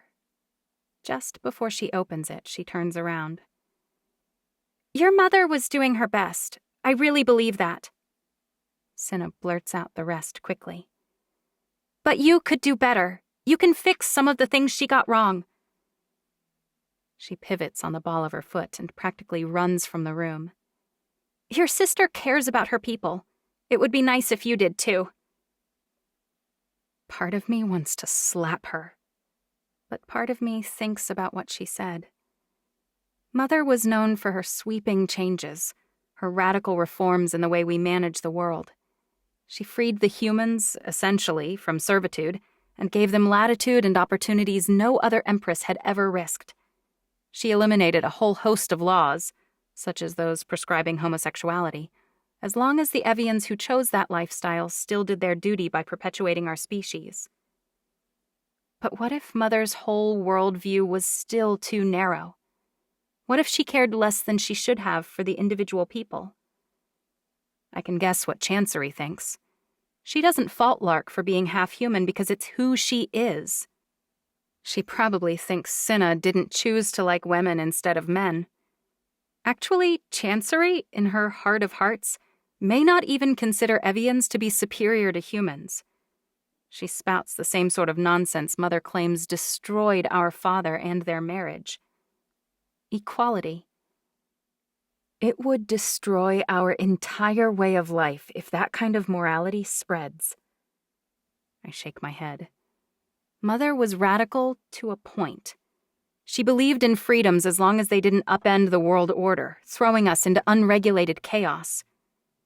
Mother was right, and I'll follow her example.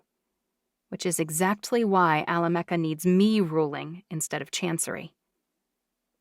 But for now, I need to focus. I've got to question Niles again, but subtly, which is not my forte. He's not one of my guards, but he occasionally rotates through the multi-opponent training days, which means no one would question my fighting him in the ring. But to get any time for questions at all, I'd need to defeat every opponent but him, and then take a little time to defeat him. And he has to believe it's a coincidence and not a plan I have crafted. I flip through the schedule until I reach this week. Cinna waltzed into my room right as I needed her. And now, as I look down at the schedule, I realize Niles is listed tomorrow for my multi-opponent combat training team. I don't believe in a god who interacts with his or her children. If he or she existed, surely there wouldn't be so much death, so much destruction, so much misery. And the God described in the human Bible is at once too distant and too caring to be believable. But for the first time, I feel like, perhaps, God checks in periodically to tip the scales toward the pursuit of justice. Either way, when I see Niles again, I plan to walk away with some answers, or he won't be walking away at all. 11. The present. It's okay, Billy says. I'll text him. Laughter pours out of me. I can't seem to stop it. You'll text him? My eyes water. Ambrosia stops walking. This isn't very funny. You're going to text your dad about severed hands. I burst into laughter again. Will you say they're fake? Some kind of prank? He's a surgeon, Ambrosia says. He'll know they're real. You two should stay here close to the house, I say. You can return in a few hours. I'm sure Melina's people will be gone by then. I doubt they'll be upset with you, but it won't be like you can tell them where I've gone anyway. I won't tell you. Actually, I've got a buddy who's a paramedic, Billy says. My best friend. If I called him, he'd come pick us up. He could even take us to the hospital where Dad's operating. Your sister can't stop an ambulance. At least, not without attracting a lot of attention. Melina's people are clearly circling, probably drawing nearer to me every second. Hopefully I can fight my way through, but ultimately I'll need to get out of Austin somehow. They'll know that as well, and probably be watching the easiest ways to leave, main highways and so on. Airports are problematic since I have no identification, something humans insist upon to fly, as I understand it. So, should I call him? Billy holds up his phone. Wait, you have your phone, I say dumbly. I'm clearly suffering from the incarceration. He was talking about texting, so obviously he has his phone. Billy nods. Because he wasn't kidnapped. Duh. I'm too stupid to live. Of course he has his phone. Why didn't I think of this before? I could call Roman and ask him to come. Melina won't be watching planes coming in to Austin, just the ones departing. I bet Roman would come right away. And he'd keep it all a secret from Chancery until I know what to do. My fingers practically itched to call him and ask for help. Then I wouldn't have to continue to rely on the charity of humans, and I wouldn't need to risk their lives again either. Of course, it'll take some time for him to get here, so Billy's plan may still be my best bet in the short run. Fine, call your friend. Billy does, and he tells him to pick us up about 3 blocks from here, hopefully in a less populated area. Can I borrow your phone? I ask after he hangs up. I need to make a long-distance call. Like outside of the United States? Ambrosia giggles. You're worried about a few bucks in phone charges? There are 2 disembodied hands lying in sticky pools of blood on my floor. You don't tell Wonder Woman no to save $20. Billy shrugs. I guess not. Billy tosses his phone to me. It's not out of the country, just Hawaii. I dial Roman's number slowly, but before my thumb taps the talk dot, I pause. Could this endanger Roman? What does Chancery think about my absence? How upset is she about the bombs I sent before she defeated me? She might be furious and wishing she'd killed me, in which case she could be relieved I'm gone. Or maybe she's realized what a favor I did for her. It's not like I hit a populated area, and the only casualties were a few thousand humans. Only a few thousand humans. Yesterday, I wouldn't have thought twice about those words. Humans are, I've always believed, lower than dogs. They're worthless except as commodities, pawns from which we only seek to optimize production. They aren't like us, not at all. The human leaders I've met are notable exceptions, the best of the best, the trained performance dogs we can work with. They don't bite our hands or poop on the carpet because they've been conditioned to act as we expect them to act. But even so, they aren't as good as an evian, not even close. The idea of half evians always horrified me. Who would sully themselves to the point of copulating with a human? And yet, I've only spent a few minutes with Ambrosia and Billy. They're both full-blooded humans, normal, untrained, unremarkable. They aren't as strong as me or quite as intelligent. But they're kind, generous, interested in justice and morality. I like them quite a bit more than the human leaders I've worked with in government, men who allegedly represent the very best humans have to offer. The president, for instance, seems only to think about himself and his friends. He would never have called in a favor to help someone who turned up on his doorstep. I've never even seen him pretend to care about right and wrong. Maybe the humans I've met aren't the best of the best. Or maybe I've been misled. Billy and Ambrosia are helping me for absolutely nothing in return. Billy took down an evian, for heaven's sake. They're good people. Better than quite a few evians I know, and not nearly as dense as I expected. I shake that thought away. Focus, Judica. Will Chancery be watching Roman? Will it harm him if I ask for help? Would she detain him, or even kill him in pursuit of my location? Roman's smarter than that, and I don't think Chancery will shoot first and ask questions later. It's not in her personality. I hit talk. Roman picks up on the second ring. Hello? His voice is richer than I recall. Deeper, too. I've missed it, like I miss strawberry shakes. Like I miss death. Actually, more than I've missed both of those combined. And I really like strawberry shakes. Hello? His tone has shifted to annoyed. Is someone there? It's me, I squeak out. Where are you? He asks. Is it really you? Say something else. Anything. Are you safe? I savor the sound of his voice. I consider not speaking quite yet, so he'll talk more. But he's worried, and delaying feels cruel. It's really me, I say. Melina took me with help from Angel. So she did kill your mother. When she went missing too, we all suspected. We all thought—" He coughs. "Chancery still thinks you're dead." "It's all my fault," I say. "Angel made a promise to Mother, and I think she felt she was honoring it by delivering me to Melina. Melina plans to kill me as a favor to Chancery."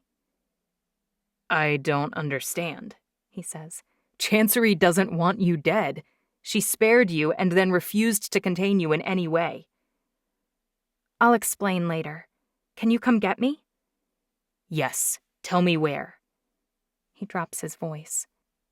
"In fact, if you'll let me tell your sister, I bet I can bring a small army." "No!" I nearly shout. "Don't tell her." "Have you changed your mind?" he asks. "Is she our enemy?" Our enemy. Just like that. My heart does a tiny somersault. "It's complicated. I'll explain when you get here.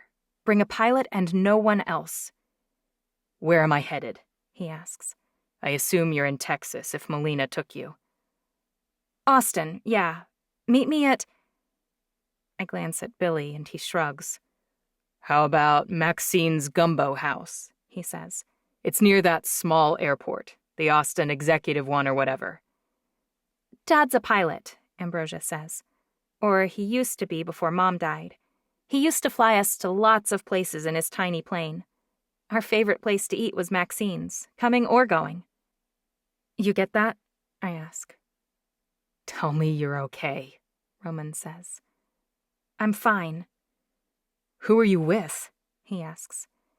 "Two humans who have gone above and beyond." "I'll be there as quickly as I possibly can," he says. "And I'm saving this number." "Thanks." I hang up and pass the phone to Billy. "Your boyfriend?" Billy asks. I shake my head. "The head of my guard." "Of course," Ambrosia says. "Why wouldn't you have enough guards that they need to have a boss?" Her eyes look a little wild. "Let's go, okay?" I ask.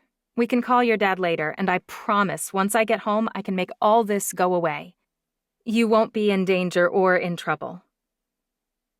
Billy lifts one eyebrow, but after a second or two he nods and takes off at a jog again. I follow him with Ambrosia on my heels.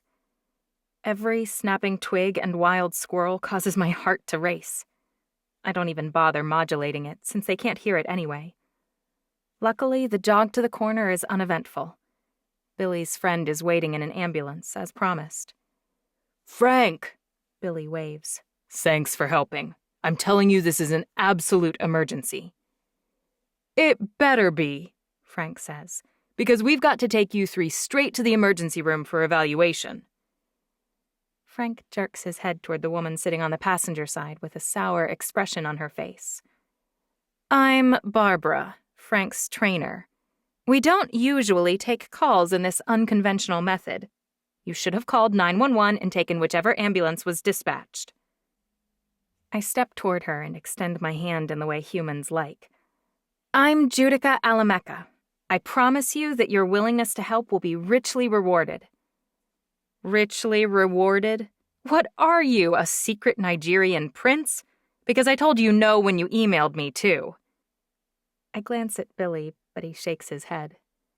The sour woman rolls her eyes melodramatically. "I'll settle for a valid insurance card, okay?"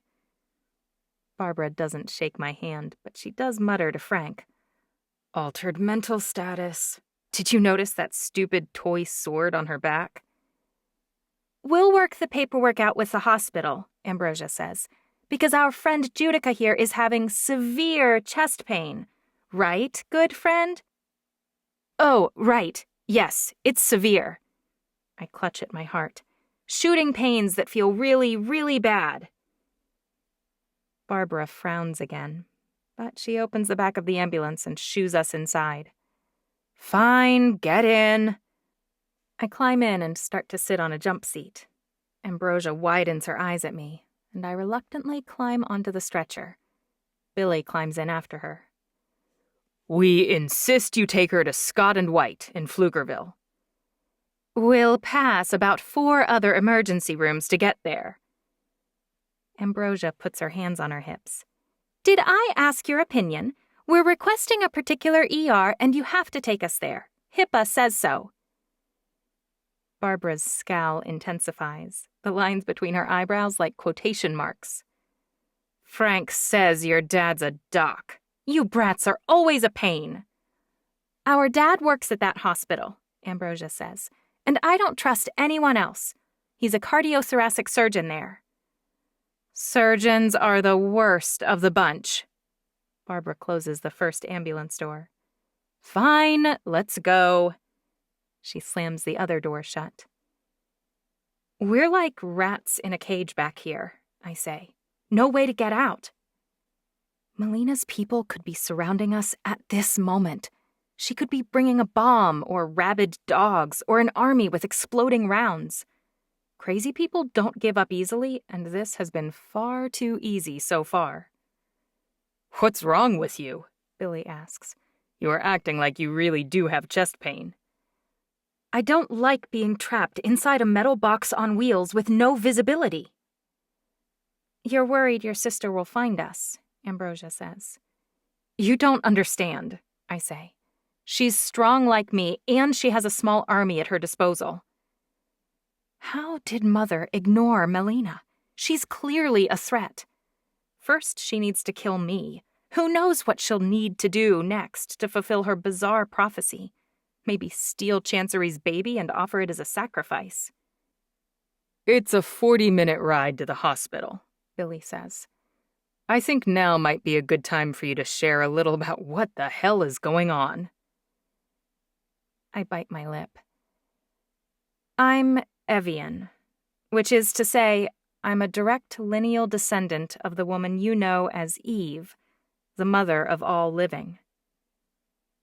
Ambrosia and Billy share a glance that says, Okay, whatever you say, crazy person. Look, I say, you've seen me heal quickly. I pick up an oval metal basin. What is this? Billy clears his throat. It's a bedpan. Why would a bed need a pan? Who cares? I grab either end and bend it in half. Then I bend it in half again. I'm stronger than a human.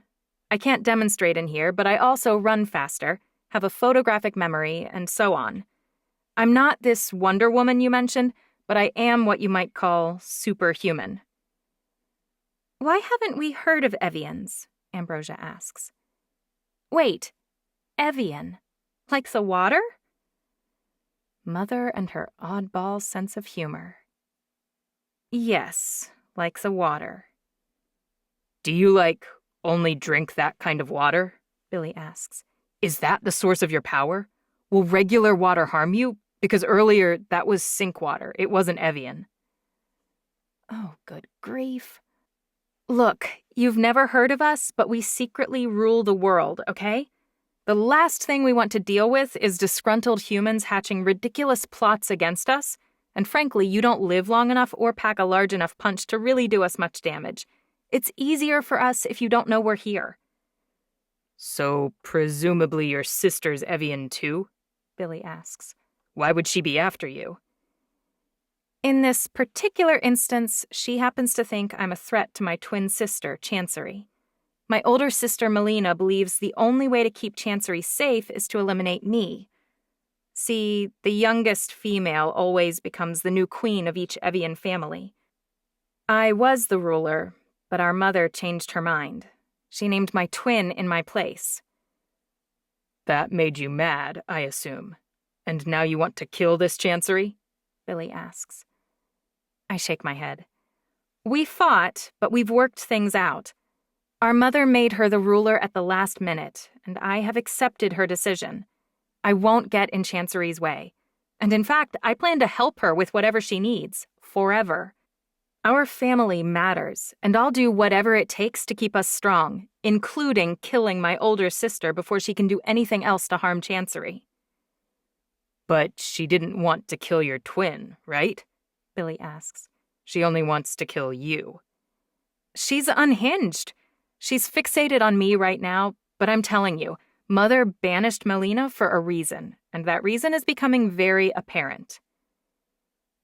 So you don't intend to go back until you've done exactly what she accused you of doing, Ambrosia says softly. Killing someone, namely her.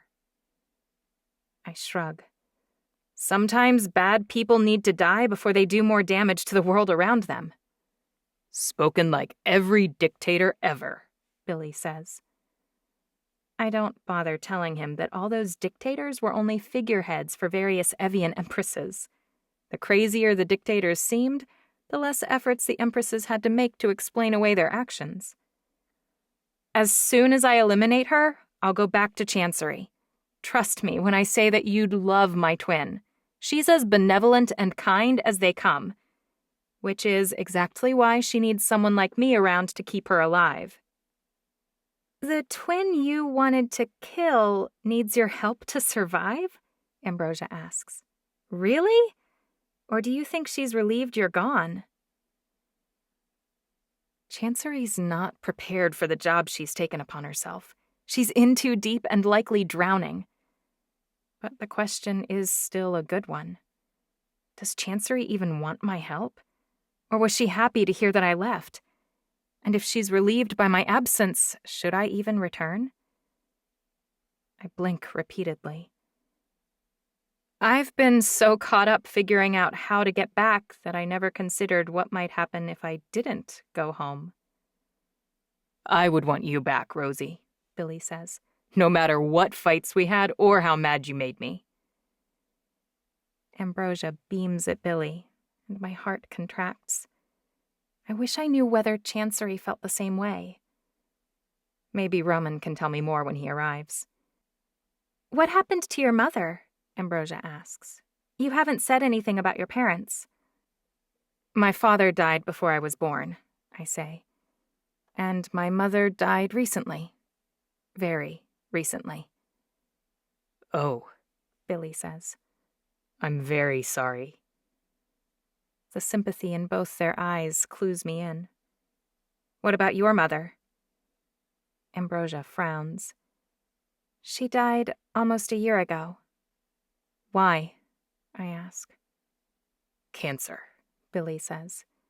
My dad's friend is an oncologist, and I think Dr. Hermes did as much as he could, but it wasn't enough.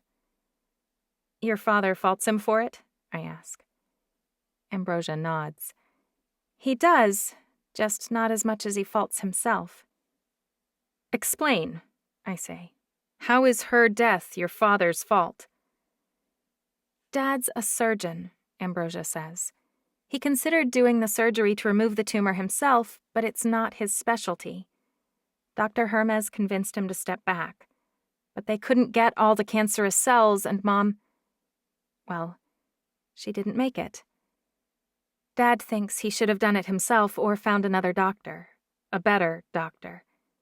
Dad says he screwed up her care by trusting too much to his friend.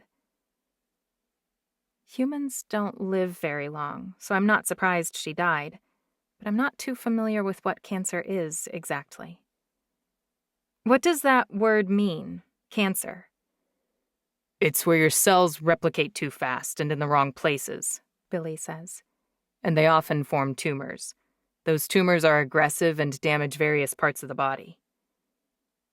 It's an illness where your body goes haywire, causing functions to shut down? I ask. Ambrosia nods. Basically, yeah. Does your mother's death indicate that any of you will also become ill? Billy shrugs. I guess that's my dad's fear. He's been researching cancer with every second of free time. Like if he works hard enough, he can find the cure, even though people have been studying for decades without much luck. The thing is, Ambrosia says, Mom had breast cancer, and that's hereditary. He thinks I'll die in my 30s. In her 30s? She might die after living less than twice as long as I have. I can't even imagine what that would feel like, knowing your life is so fragile and having no control over your future. But your father can't stop something like that, right? If you have cancer? Ambrosia shrugs. Someone has to cure cancer eventually, so he figures why not him? He's doing so much research and so many cases, Billy says, that he never sees us anymore.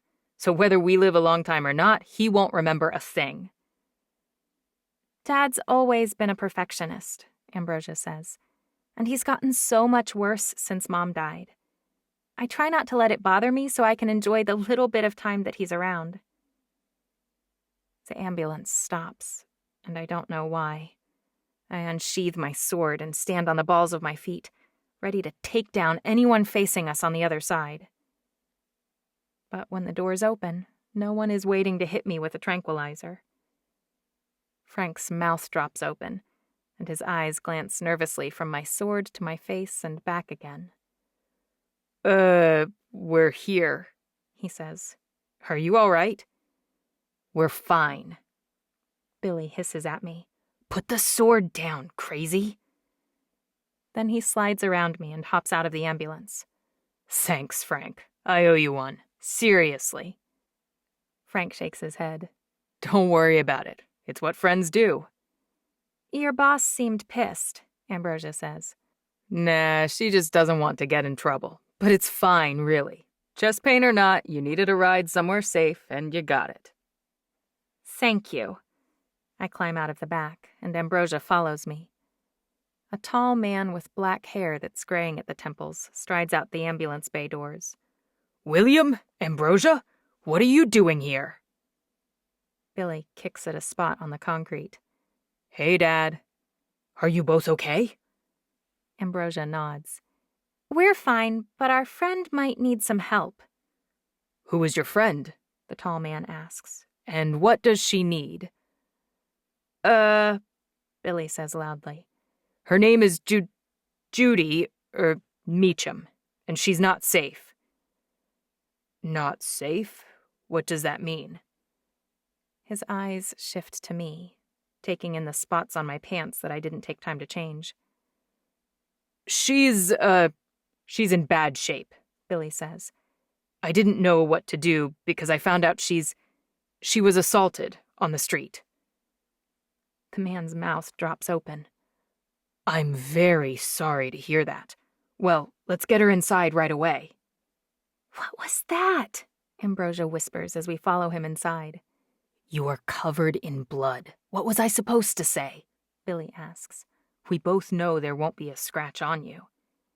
Dad is going to ask a lot of questions, Ambrosia says.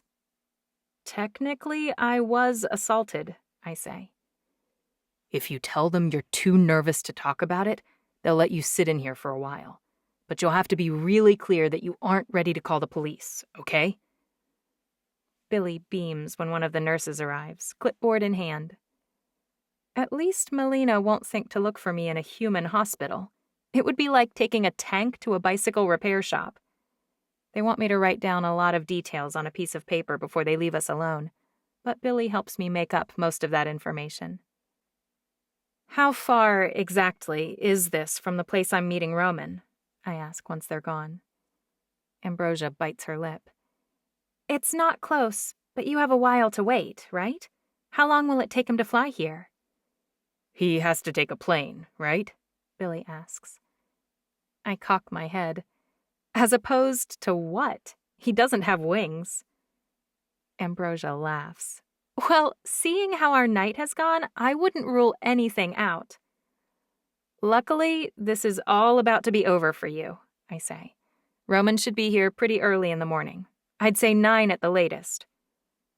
Wait, Ambrosia says. When he gets here, you're leaving with him? Just like that? It didn't occur to me that would upset them. I'm sure it will be a relief, I say. And I can explain things to your father if that helps. Ambrosia hugs me, and I stiffen. No one hugs me. Ever. I'm not a huggable person in any way. When she pulls away, there are tears in her eyes. I'll miss you. No one has ever said that to me, under any circumstance. But what shocks me more than her words is the realization that I'll miss her, too. 12. The Past. Balthazar brings a file with him. I can't find a single motive for Angel to want your mother dead. I close my eyes. By all counts, she loved Enora until the day she died. Explain. Angel stopped multiple attempts to murder your mother in the last 2 months. 4, actually. We executed an agent from Shinoa and one from Adora. 2 were unidentified. If she wanted Mother dead, I say, she could have simply let one through and never have been implicated herself. Balthazar nods. She provided Enora with information on 2 of her relatives in the past 2 years that both resulted in banishment, but she never showed 1 ounce of mercy toward them, or any anger toward your mother for her decisions. She turned them in herself, and from what I can tell has had 0 contact with them since their banishment. Not that we would know if she covered her tracks, by definition.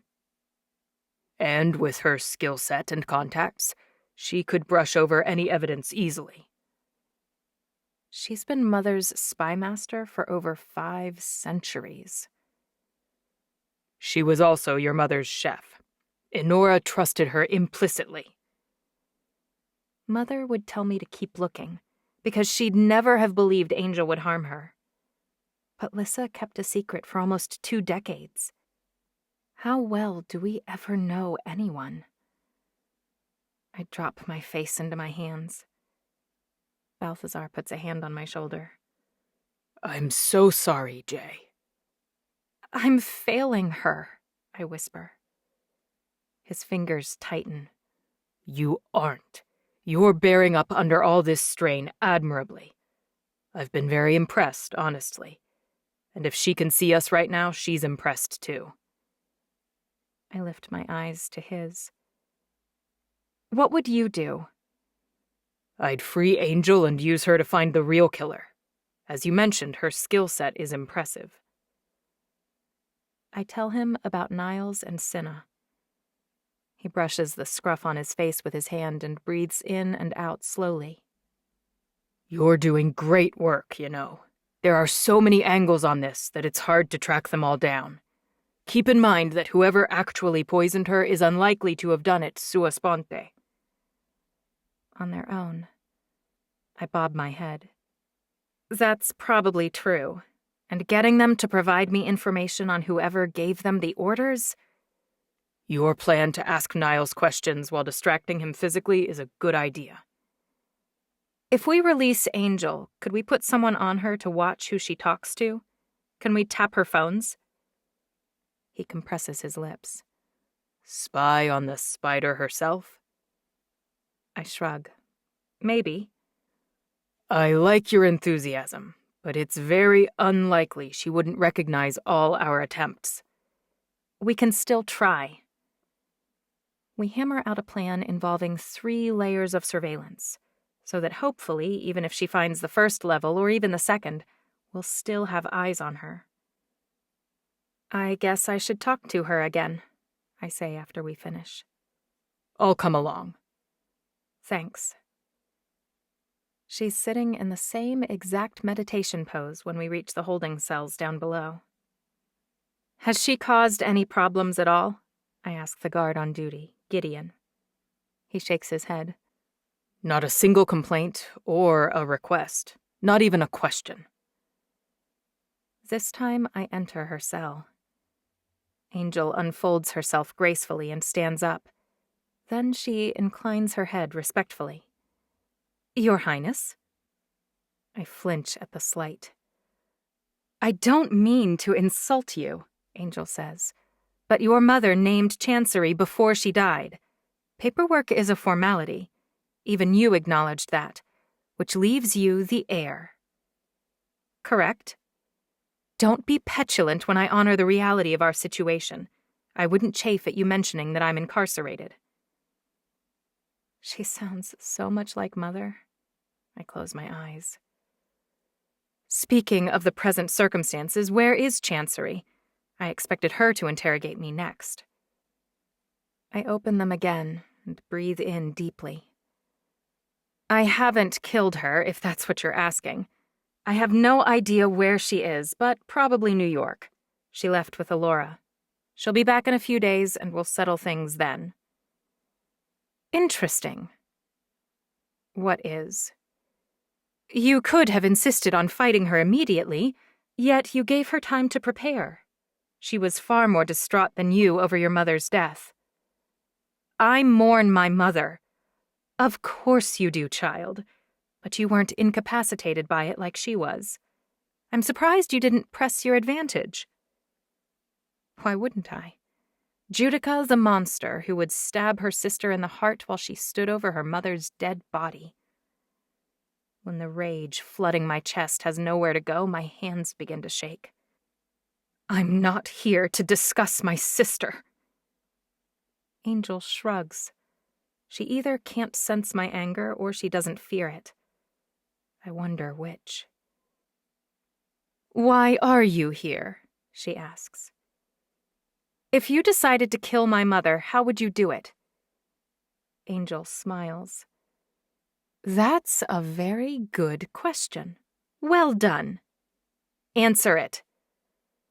I suppose it would depend on my motive. Explain. If I were angry and I wanted retribution, I would probably approach her when she'd be distracted and behead her. You'd immediately be killed, I say.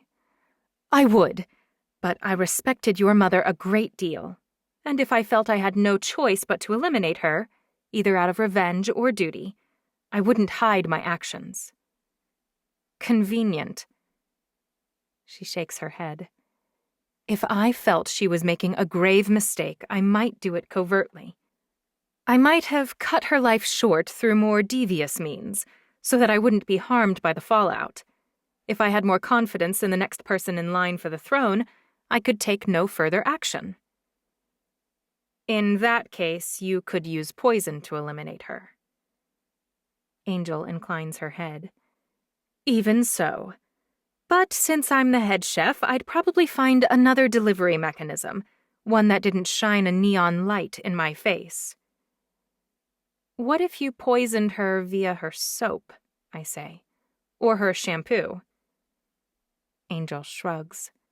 Not the case here. I'm sure Chancery was right, and you'll find the poison was administered via her eggs.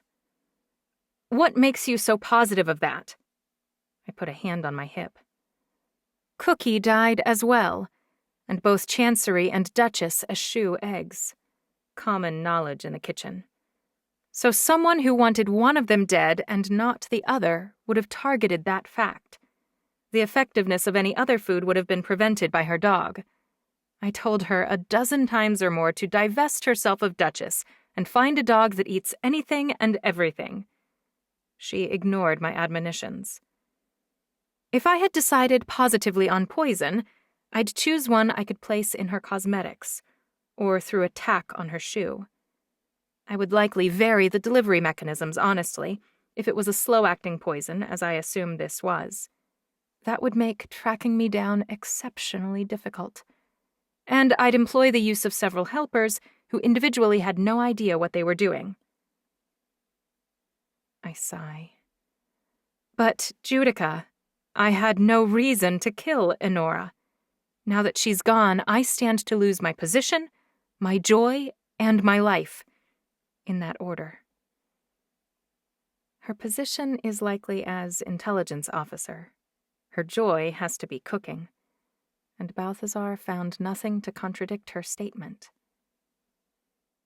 I won't lie and tell you that I haven't made mistakes over the past few centuries, but your mother knew about every single one. The one mistake I never made was lying to her, and I won't lie to you now. In fact, I made a solemn promise to her during her last breaths. I told her I'd do whatever it took to ensure that Alameka stayed safe and strong in the coming years. I told her I'd sacrifice everything I have if it comes to that. I meant that promise. I'm going to free you today, Angel. Her eyes widen. And if I hear anything that contradicts what you've told me, if I see any evidence that you've lied to me, I'll execute you myself." She inclines her head. I'd expect no less from Honora's daughter. But I am not my mother. My lips curl up into a half smile. So I won't stop there. Excuse me? After I kill you, I'll kill your sons, all 41 of them. She swallows.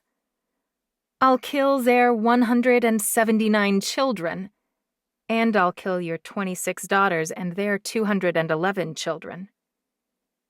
You wouldn't. My eyes flash. You can save them by confessing your guilt to me now, because if I find out you lied to me and that you killed my mother, you will wish you'd killed me too. I will end your entire line. Forget deletions to your DNA. You will be eradicated from this earth along with every single person you ever touched. Angel's smile surprises me.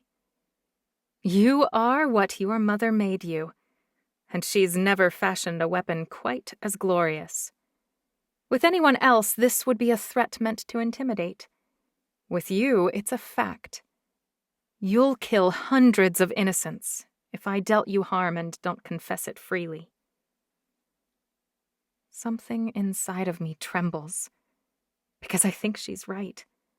I might actually do it if I find out she betrayed my mother. But I won't only do it because she took my mother from me. In part, I'll do it because she fooled me, and I do not like being made to feel imbecilic. Luckily, that doesn't happen often. I trust that won't be an issue. Angel clasps her hands in front of her. I would sacrifice my entire family if it was necessary to honor the vow I made to your mother. But, as it turns out, she shakes her head, you won't need to harm me or mine. I've been entirely loyal to both her and you. I open the cell door and gesture for her to precede me. She walks through right away, which means she won't notice that my hands are shaking. An hour later, when I walk into the arena for my training session, I've regained my serenity, at least temporarily. Confronting former mentors and possible assassins isn't something I enjoy. 5 Evians wait for me. Roman, Barrett, Agate, Agamemnon, and Niles. They all meet my eye, except for Niles. Good. He's nervous. But at least he hasn't been summoned or confronted head-on. I didn't even shift the schedule. Roman sets us all to stretching, a mostly fruitless endeavor for anyone above 10th gen, but I comply. Barrett and Agamemnon were both purchased by Mother, so I'd have options, and they're as perfect as you'd expect. Both are 8th gen, and both are tall. Barrett's skin and hair are dark brown, and his eyes are gray. He's well-muscled and keeps his hair short, as prudence dictates. Agamemnon has pale, pale skin, with black hair and eyes so dark they're almost black. He's lean, but his muscle is corded like a whip. His features are sharp and pointed, like someone drew him when they were angry. Niles looks almost smudgy by comparison, with his button nose and curved jaw. But then again, he's 15th generation. It's respectable, but it's not overly impressive. Agate's hair is 15 different colors, as though she couldn't quite decide. Black strands mix with dark, deep brown, and light brown, and red, and orange, and tawny gold, and even locks of white shot through the mix. Her eyes dart from me to the boys nervously. She's 14th generation, and probably dreads these trainings as much as Niles. But I need to practice with a variety of opponents, so everyone is recruited to help occasionally. Both Agate and Niles are respectable fighters with good bloodlines, but I'd decimate either of them in a solo fight in under a minute. There's a reason I mostly train with the men Mother bought. They're the closest to my skill set. We're going to do something different today, Roman says. Instead of attacking in pairs or engaging in preset sequences, you're going to attack all at once. Sure they will. Someone always lags, and I'm pretty sure I know who that will be. Are we using weapons?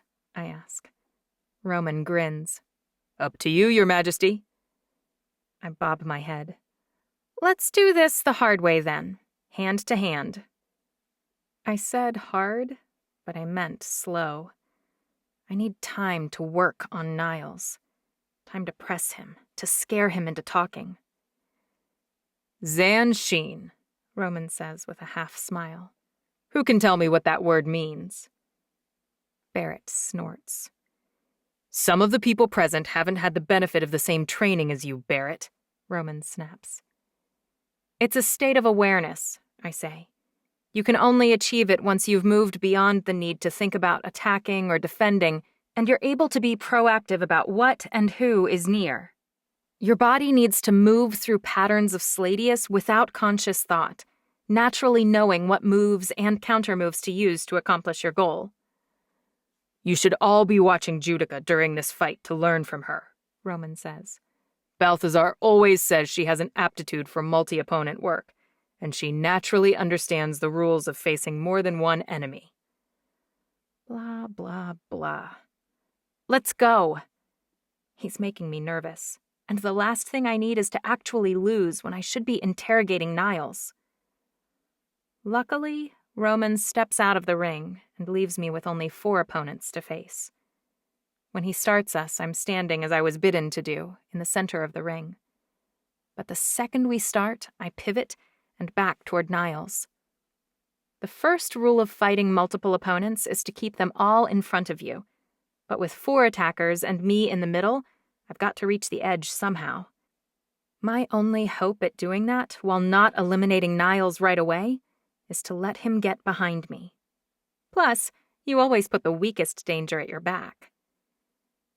Barrett and Agamemnon advance together, coming at me from 45-degree angles, while Agate rushes me from the front. Niles' arm wraps around my neck from behind, and he uses his other arm to shove my head down and solidify the headlock. I have a cool 5 seconds before my brain becomes blood-deprived and shuts down. Plenty of time. I step backward hard and fast to throw him off balance, and then I bend my knees and lunge forward, tossing Niles over my shoulder and slamming him into Agate's advancing form.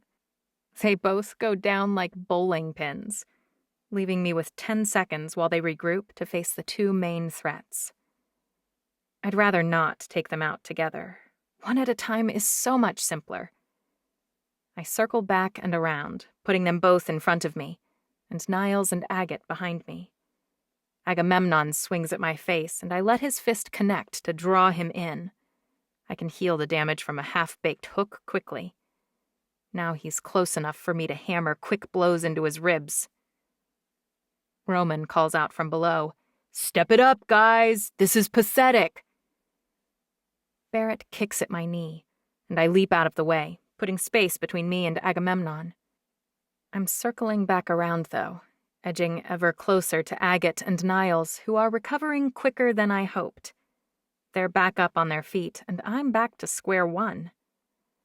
"Let's step this up a bit," I yell. "Toss us some blades." Roman grins. He likes blood spray. But he's a punk, so he tosses a blade to Barrett first, and then to Agamemnon. I'm stuck ducking and using my forearms to block their slices, and my blood makes the mat slick beneath me. My blade finally sails through the air. I snag the hilt and continue its arc, slicing toward Agate. She tries to leap out of the way, but slips and falls in the process. I'm about to hit her in the waist with a clean shot that ought to sever her spine, when another blade blocks me. Niles. I can't quite stop my smile then, but my training kicks in full force. I pivot, slice, and jab at intervals, almost losing sight of my goal. I slide my blade across Barrett's hamstring and kick him in the chest. He flies into the edge of the ring, and I point. He's out. Roman drags him over the barrier and to the ground outside. Then there were 3. Agamemnon's shock at Barrett going down makes him sloppy. He thinks I'm distracted by Agate's frontal assault, so I pull a small dagger from my thigh sheath and throw it at him. It sinks into his chest until it hits his sternum. If my aim wasn't off, I'd have hit his heart. I swear under my breath. I slam my free hand into the pommel of Agate's sword, knocking it out of her hand, and rush toward Agamemnon.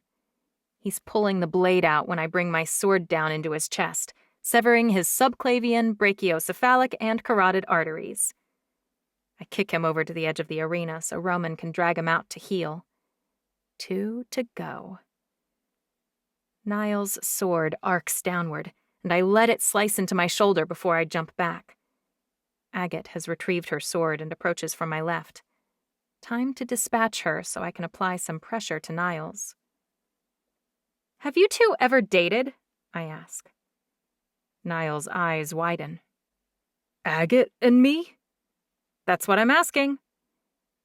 Agate shakes her head, the tip of her sword drooping. "No, Your Highness." I take my opening and knock her blade wide, and then I strike her in the throat with my free hand, collapsing her windpipe. Then I stab her through the stomach with my blade, the impact shoving her back against the rope. It's simple to flip her over from there. Her head cracks when it hits the floor below. Should take a big chunk of time to heal all that. "So, you haven't made out with her?" I ask quietly. Niles swallows nervously. "Not like you did with Cinna, repeatedly." He shakes his head tightly and swings at me. I parry easily. "What I find curious," I say, "is that Cinna insists she never kissed you at all." "She's lying," Niles says. "I told you she was upset." I knock his feet out from under him and leap on top, my blade at his throat. She didn't pause or look away. Her heart didn't race, or her pulse spike. In fact, she was convincing enough in her protests that I believed her, one woman to another. The problem is that, if she's telling the truth, that makes you a liar, Niles. His heart rate accelerates. "Why do you believe her over me?" "She's gay, Niles," I whisper. The blood drains from his face. I let him up and he scrambles to his feet. "Then you know." Now I do. "Why would you do it?" Pain tears through me at the thought of this little worm poisoning my mother, injecting her soap with an agent that weakened her bit by bit. "I'm not telling you a thing." Fury unlocks the demon inside of me, and I play with him, slicing his left side and then his right. He can't hope to block as fast as I can carve. Lacerations climb his legs, his arms, and his chest as I circle him patiently. Pain is my oldest friend, but Niles doesn't seem to know him. He seems unduly agitated by my tender ministrations. "Who made you do it?" I ask. "Who gave you the poison?" "Judica," Roman says behind me. "Enough." "Back off," I say sharply. "I can't tell you what you want to know."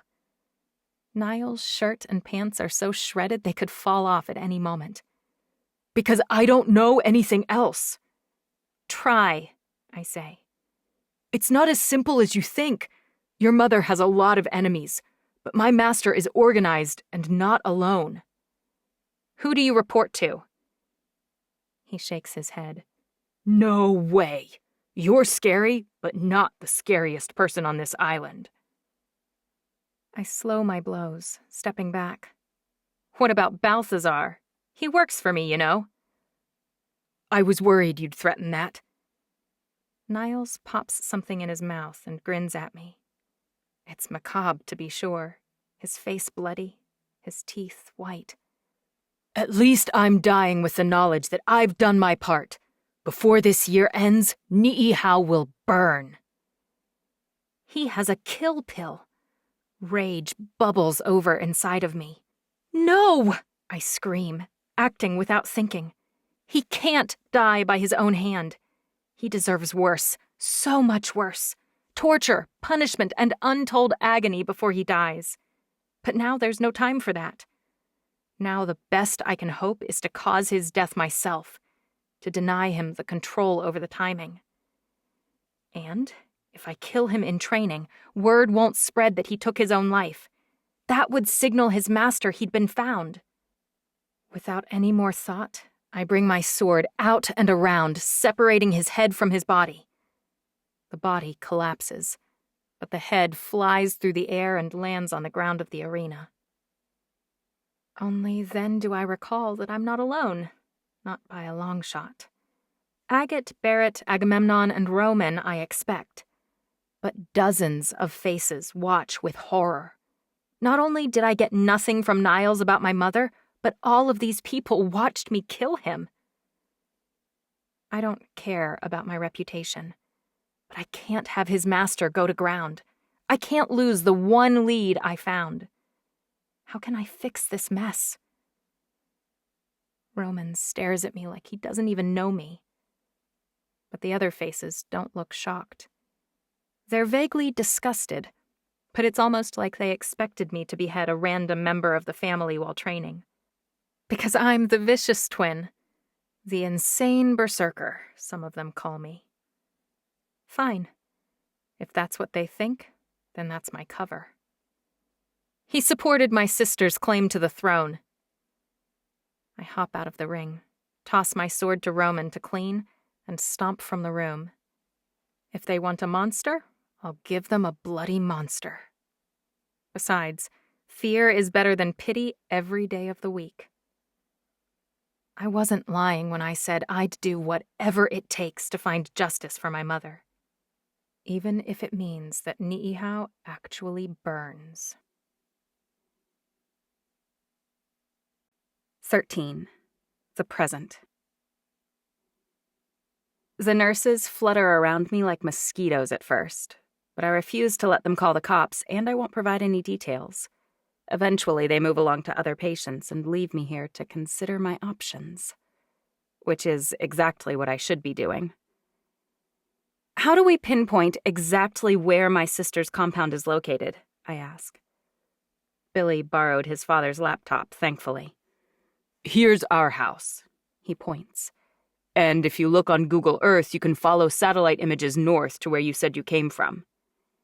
He hands me the laptop. Now, you can scroll around like this until you find the spot that looks right. Here's how you zoom in and out.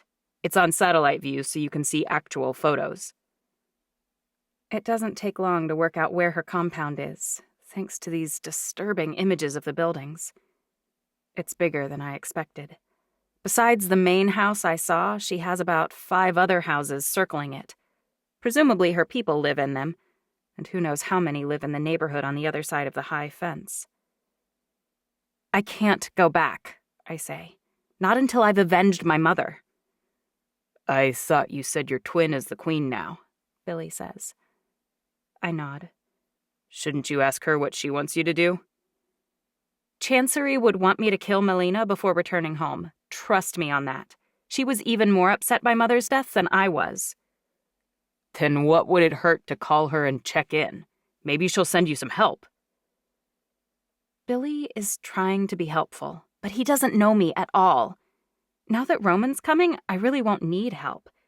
And I'm not even 100% sure that I should go back at all. She set me free, so she shouldn't be surprised or upset if I don't sit in her shadow like a dog waiting for orders. Maybe I should leave court entirely and live among the humans. Chancery considered it, and now that I've met some humans, I can see why. They aren't so bad after all. Not geniuses by any means, but good in some ways, and insightful too. But before I can make that decision, I need to right this wrong. I couldn't kill Chancery, but I can kill the sadistic, kidnapping, delusional Melina.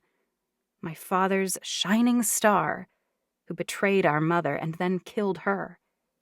It's time for her to go down.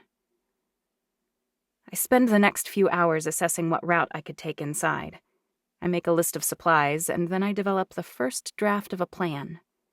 It's risky, it's dangerous, and it's not a sure thing. But I think I can pull it off. By my calculations, Melina probably has around 120 Evian guards. I can't take out that many, even with Roman's help. But they won't all be facing me at once. I look at this as a multi-opponent fight. I'll need to circle and attack. Pivot and attack again, keeping them in front of me, keeping my back against the wall. Then I need to get in, eliminate Melina, and get back out. You need a bomb? Billy's eyebrows rise. For what? You're reading it wrong, I say. I need a flash bomb. I don't need to destroy anything, but I'll need a distraction. Several, in fact. He shakes his head. I don't want to be involved with that. It sounds like a terrorist attack. Oh, for the love! I'm not trying to kill anyone other than my sister. Oh, good. Only one planned murder, Billy says. That sounds way better.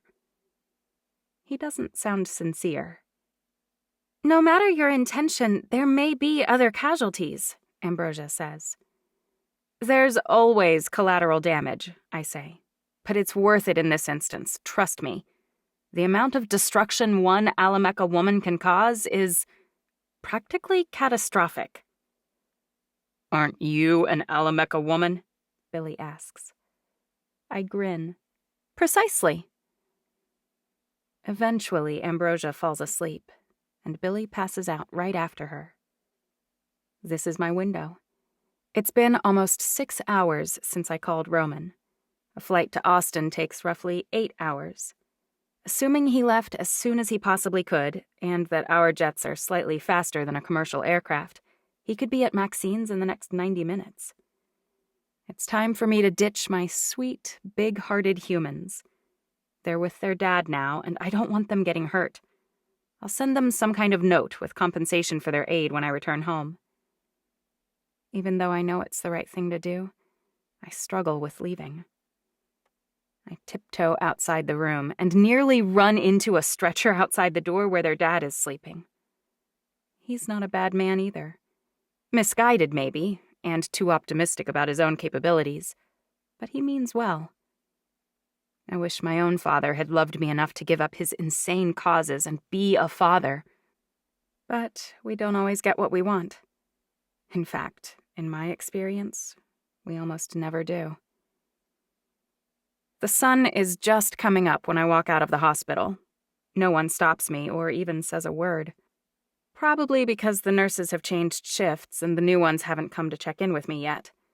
Ambrosia mentioned the night nurses would be off about half an hour ago. I do swipe a Snickers bar and 2 granola bars from the nurses' station, as well as a bottle of Gatorade. I need food. More than this, but it'll hold me over. I walk casually down to the parking lot before I start running. It's a solid 10 miles to the restaurant based on the map I looked up on the laptop. It won't take me long, but I want to be waiting for him when Roman finally arrives, even though it won't be open for hours yet. I reach the restaurant and sit down on a bench just outside. I can't think of any way Melina would know to track me here, but I remain vigilant just in case. The first few moments I look back and forth frenetically, but after that I get bored. I've never had so little to do in my life. My mind wanders, circling back to my human experience. Billy and Ambrosia baffle me. Their father has a job that's high-powered for a human. He cuts up other humans who are sick, slicing their hearts into pieces and sewing them back together. It must be an agonizing job, and a scary one, too. He holds people's lives in his hands every day. But he couldn't save the life of his own wife. She died in spite of everything he could do. I've only felt a sense of helplessness like that once, when my mother died, which makes it natural for me to want to right that wrong. Killing Melina will avenge Mother's death, and then I'll feel better about all of it. Right? I shake my head. Of course I will. I review my plan backward and forward. With Roman's help, it should work. I'll dig under the wall at the weak spot between houses 3 and 4, and then follow the line of shrubs they failed to keep properly trimmed. I should only have to kill 2, maybe 3 guards in order to reach the main house, where Melina must be located. The guards will likely be much heavier there, but perhaps not. I'm not sure how well Melina knows me. Will she expect retaliation? Is she expending her resources trying to recover me? I don't know her well enough to have any idea. But even if there are twice as many guards as she had the other day, we should be fine. Roman will set the charge out front, just on the outside of her gate. The blast will be large enough to destroy the huge live oak, but mostly it will make a lot of noise and bright flashes. That should draw Melina's attention to the front of the house, allowing me to sneak into the back with minimal collateral damage. Then I just need to find my treacherous sister and end her. Basically, my entire life has trained me for that part. Getting out afterward will be the true difficulty. Roman will probably offer to create another distraction out front, but any way you slice it, someone will likely notice Melina has died. Escape can't be planned with my limited knowledge of the setup or personnel. At least I work well on the fly. The one thing I won't do is track back down through the same neighborhood. Ambrosia and Billy have been through enough. A red Honda CR-V parks on the far side of the empty parking lot. A woman in a dark leather jacket climbs out and eyes me warily. "Ma'am, can I help you with something?" "I hope I didn't alarm you." "Don't mind me. I'm just a lady with a sword poking out of the back of my shirt." "I'm supposed to be meeting a friend, and I know it's early, but this is one of his favorite restaurants, so he suggested we meet here." "Oh, that's fine, but it's pretty chilly. I need to take inventory, so you're welcome to wait inside." Why are all these humans so gullible and kind? No Evian would buy that story, and none of them would invite an armed person to sit inside with them. "Thank you so much, but I enjoy the brisk air. I'm great. If it doesn't bother you, I'll just wait out here." The lady tilts her head but doesn't argue. "All right, but if you change your mind, just tap on the front door, okay?" "Absolutely," I say. "I'll only be here until my friend shows up." 15 minutes later, the woman comes back outside with a plate in one hand and a plastic cup in the other. "I made you some beignets and coffee. I thought you might be hungry out here, all alone." "Thank you," I say, "but you really didn't need to do that." "I insist." She thrusts the plate and cup at me. She's bringing a complete stranger food because she's worried I'm hungry. The more time I spend around humans, the worse I feel about my attack on China. Are all humans this good? I'm beginning to worry that they aren't the inferior beings I believed them to be. "Do you need to call anyone?" the woman asks. I shake my head. "I really am fine, I swear." "All right, sweetheart. I have a daughter about your age, and I feel terrible about you sitting out here all alone." "Oh," I say, "I'll come sit inside if it will make you feel better." "It really would at that," she says. "I'm Miss Mason, and I own this restaurant. I'll rest much easier knowing you're inside where it's warm and no one can walk right up and snatch you." I carry my beignets inside, and the coffee too. I eat them all quickly, and my stomach finally stops feeling quite so empty. Beignets are delicious. "Who's this friend you're waiting for?" Miss Mason asks from the other room. "Oh, he's an old family friend. I wasn't supposed to be here. In Austin, I mean." "You wound up in a city by accident?" It does sound a little strange.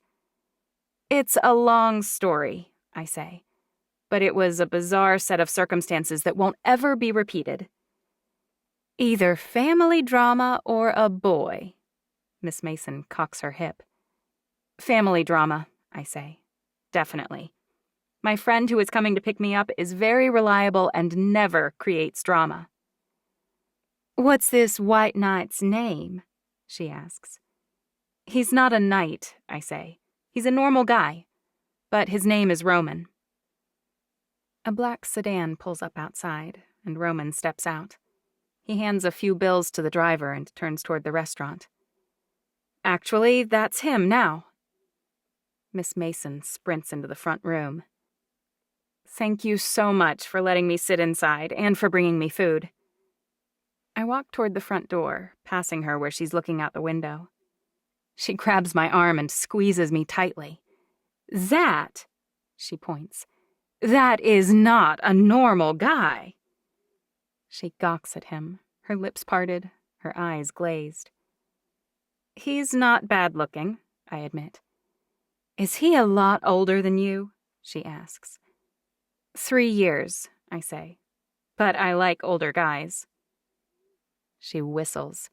"I can see why. What a hunk!" "A what?" Roman reaches the front doors and leans close, with one hand over his eyes, to peer in through the glass. When his eyes meet mine, an electric pulse shoots through me. He came all the way here, alone, because I called. I mean, it's his job, or I think it's still his job. That's probably why he came. But his words from the moments before Angel knocked me out echo in my mind. "I'm in love with you, Judica. I've loved you for years and years." I shut him down. I told him... What did I tell him? I cast back in my mind and realized I didn't say anything at all. He took my lack of a response as a refusal. He left while I stood, dazed, unsure what to say. He probably won't ever say anything like that again. He has probably changed his mind. Maybe he's even met someone since I disappeared. Noticed how much happier he is when I'm not around. He taps again, and I jump. "Well, I'd better..." "Yes, of course, dear. Be safe, okay?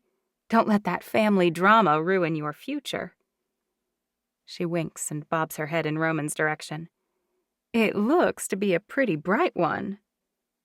"I'll do my very best to avoid any future family drama." I flip the lock on the door and yank it open. Then, before Miss Mason can introduce herself and suck me back inside, I wave and duck outside. Roman steps back so I have room to walk past. I start to do just that, behaving around him exactly as I always have, but it feels wrong somehow. Seeing Roman through Miss Mason's eyes, I've realized how lucky I am to have someone like him hop on a plane the second I ask. I change course and barrel into him, my arms circling his torso and squeezing tightly. "You came!" He exhales loudly, his hands frozen away from his body. "Of course I did." "I can't believe you're here." I escaped my holding cell in my underwear. I fought off Melina's armed assailants. I wasn't afraid on a restaurant bench alone. I was completely fine waiting inside the restaurant with a total stranger. But now that Roman's here, tall, warm, and capable, something inside of me splits open, like I've barely been hanging on all this time. Like I want to collapse and surrender to someone else. His hands stroke my hair. "Of course I came." I want to fall into him forever and never have to slice or shoot or attack anyone ever again. I want Roman to take me away, but not back to Ni'ihau.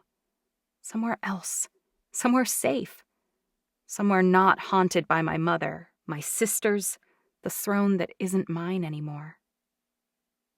"Was it hard to get away?" I ask. Roman grunts. "I should be asking you that. How did you escape if they took you and Melina wanted to kill you?" If I get into that right now, I'll completely lose it. I need some space between being taken and between me and Roman. I stumble back a step, outside of the circle of his arms. I don't want to talk about it here. Understood. From my end, I called in a few major favors to leave, but you'll be pleased to know that Chancery doesn't know where we are. I doubt she even knows why I left. Oh, Roman, you could have told her. I don't want to get you into trouble. That's your middle name, he says. Judica Trouble Alamecca. He's mocking me. That's a clear sign that he's not feeling the same thing that I am. He might not have missed me at all. In fact, his life might have been better if I hadn't called him and never returned home. I can't swallow past the lump in my throat. I'll make things right, I swear. But first, I need your help with something here. Something big. Why are you here? He asks. At this restaurant, you mean? You said Melina kidnapped you and brought you here. What did she want? She wanted me to tell her why Mother changed her mind and named Chancery. Do you even know the answer to that? Roman's brow furrows. Isn't that what everyone wants to know, including you? Exactly, I say. He frowns. Why would she think you knew? Mother said I couldn't tell a soul, which certainly includes Roman. But she's gone, and I'm here. Is that driver waiting for us? Roman nods. He'll wait however long we need. I walk over to the bench I was warming earlier and sit down. Roman sits next to me. Mother didn't approve of Roman. Mother told me not to pick him for my consort. Well, Mother's not here. And she promised me that she'd make me her heir, and she didn't. Maybe she wasn't infallible after all. Here's the thing, I say quietly. No one else knows this. Just me, Chancery, and Inara. But Chancery tried on Mother's Steridium ring, and something happened when she did. It set off an electromagnetic pulse of some kind, wiping out the island. Twice. Roman frowns. Chancery did that? On accident? He scratches his cheek and then folds his hands in his lap. That makes sense. Does it? When Mother had me and Inara try it on, nothing happened. Not a single thing. How would Melina know anything about that? He asks. I don't think she did, or not any details. Angel told her about the EMP because she asked me about it. They both knew that Mother changed her mind shortly after that bizarre occurrence. But Melina thinks the whole heir change-up has more significance than that, even. She has this wacky prophecy tattooed on her arms, and she thought Mother changed tracks because she discovered Chancery was the queen it talks about, sent to unite the families and save the world. If I'd told her what I just told you, she'd have executed me on the spot, I guarantee it. The only reason I'm still alive is that she was waiting for confirmation from one of her spies in court that Chancery was chosen to replace me for a reason. She's really nuts, huh? I think about how I let Angel go. How she took me to Melina and had clearly been working for her all along. Angel lied to my face, and I believed her. When she told me about the promise she made to Mother. Tears threaten, and I blink them back. I'm virtually positive Melina and Angel killed Mother. As we all know, Angel had means but no motive. Somehow her connection to Melina gave her the motive. Wait, Melina didn't tell you that she killed Inara? I accused her, and Melina never denied it. Roman slings an arm around me and pulls me close. I lean my head on his shoulder. It's been a really hard couple of days for you. I'm sorry. I listen to the smooth rhythm of his heart. I've been thinking about running away from everything. Roman tenses. That's not like you. It sure isn't. I can't do it, I say. Don't worry. But that it even occurred to me gives me some insight into my sister. He squeezes my shoulder. You're more like Chancery than you realized?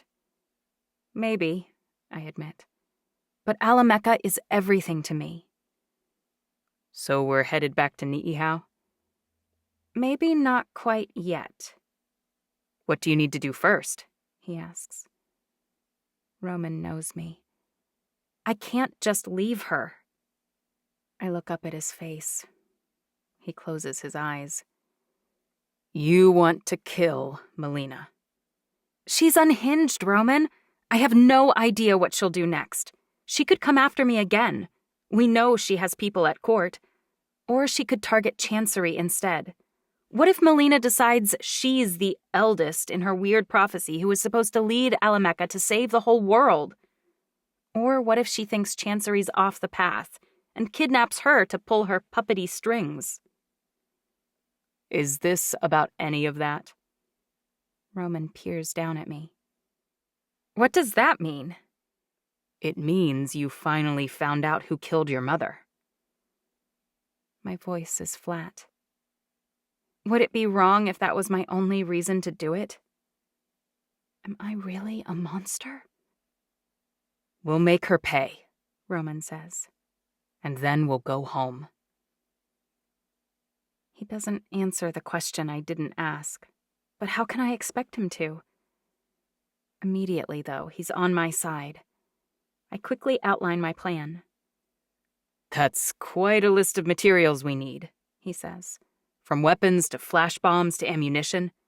How exactly did you plan to procure all of those things? You have money, right? I ask.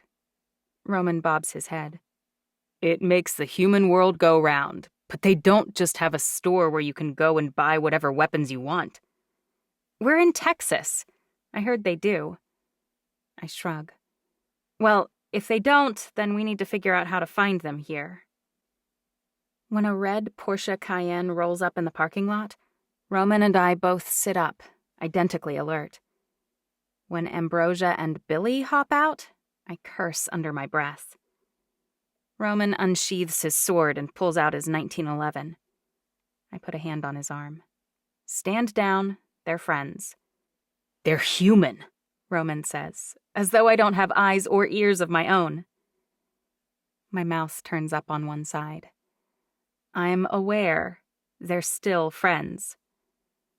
Friends I meant to leave behind. But then I sat here at the place Billy suggested for far too long. I'm an idiot. Or maybe I wanted them to find me. I can't believe you ditched us, they say in unison. I'm bad for your health, I protest. I wanted to keep you safe. OMG, is that him? Ambrosia asks. You did not mention how hot he is. I suppress a grin. Roman, this is Ambrosia and her older brother Billy. They sheltered me from Melina and gave me food after my escape. They also helped me disarm and incapacitate Melina's people and make it here. And then you bailed on us while we were sleeping, Billy says. Which was pretty lame. Humans need sleep. Evians need sleep as well, Roman smiles. Less than a human, but we do sleep. In any case, we greatly appreciate your service. Roman sheaths his sword and tucks his gun into his back holster. He reaches into his pocket and pulls out a wad of bills. I hope this adequately conveys my gratitude. We don't want your money, Ambrosia says, one eyebrow lifted. Speak for yourself, Billy says. That was one rough night. He snatches the wad of cash from Roman and stuffs it in his pocket. Give that back to him, Ambrosia says. Right now. Hey, look. When we woke up, we had to drive home and clean up the mess before Dad got off and freaked out. I think we may have to throw that steam cleaner away. They are just not meant to clean up dried blood. But then we had to drive over here in Dad's car. He's going to be pissed if he realizes that, and he might even take my keys. In which case, this money will really help me out. And if they're telling the truth, they have like $1 gazillion. Ambrosia shakes her head. Dad's back in surgery. He'll never even notice we took the car, And I doubt he knew we had a steam cleaner in the first place. Keep the cash, I say, but share some with your sister. Are you going to do it? Billy asks. Are we going after your sister? I nod. I'm doing it, but you two are not helping. It's far too dangerous. But I bet you need some help getting the items on that list we made.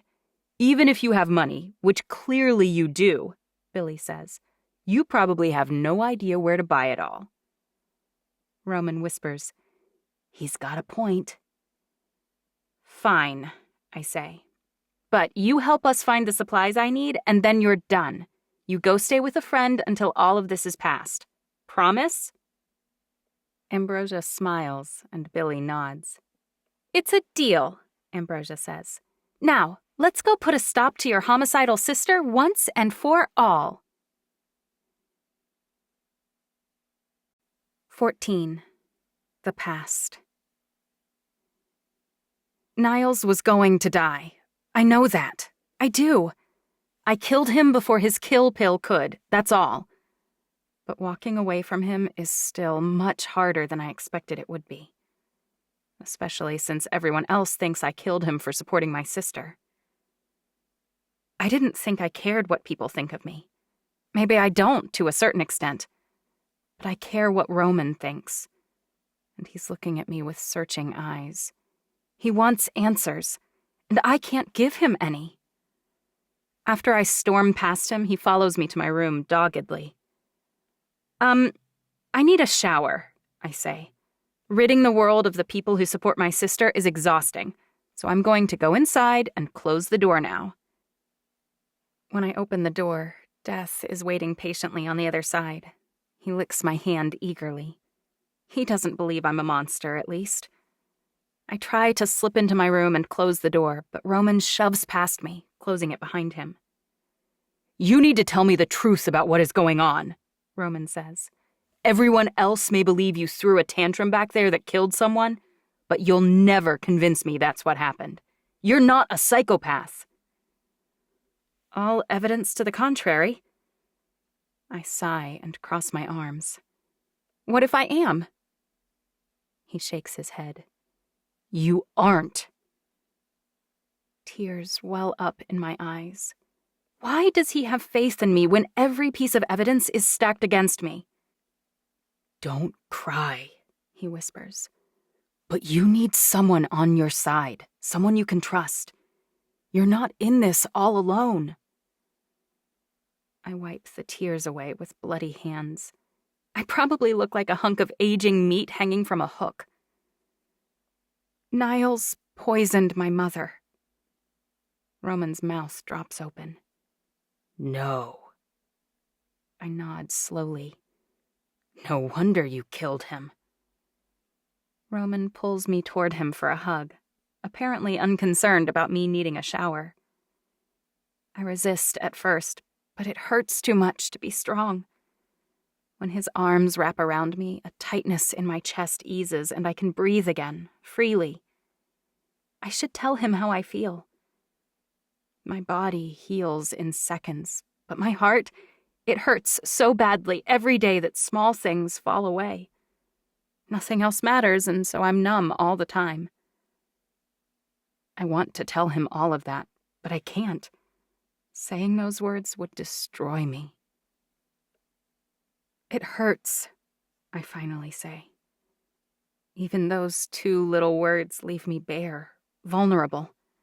I want to laugh them off, make a joke about some wound or another. But that would be cowardly. I am many things, but I am not a coward. So I let them stand. I know, Roman says. That pain probably won't ever go away, but you'll handle it better with time. He should let me go. He should step away and look anywhere but my face. I need to scrounge up some kind of pride, some semblance of normalcy again, but I can't do it.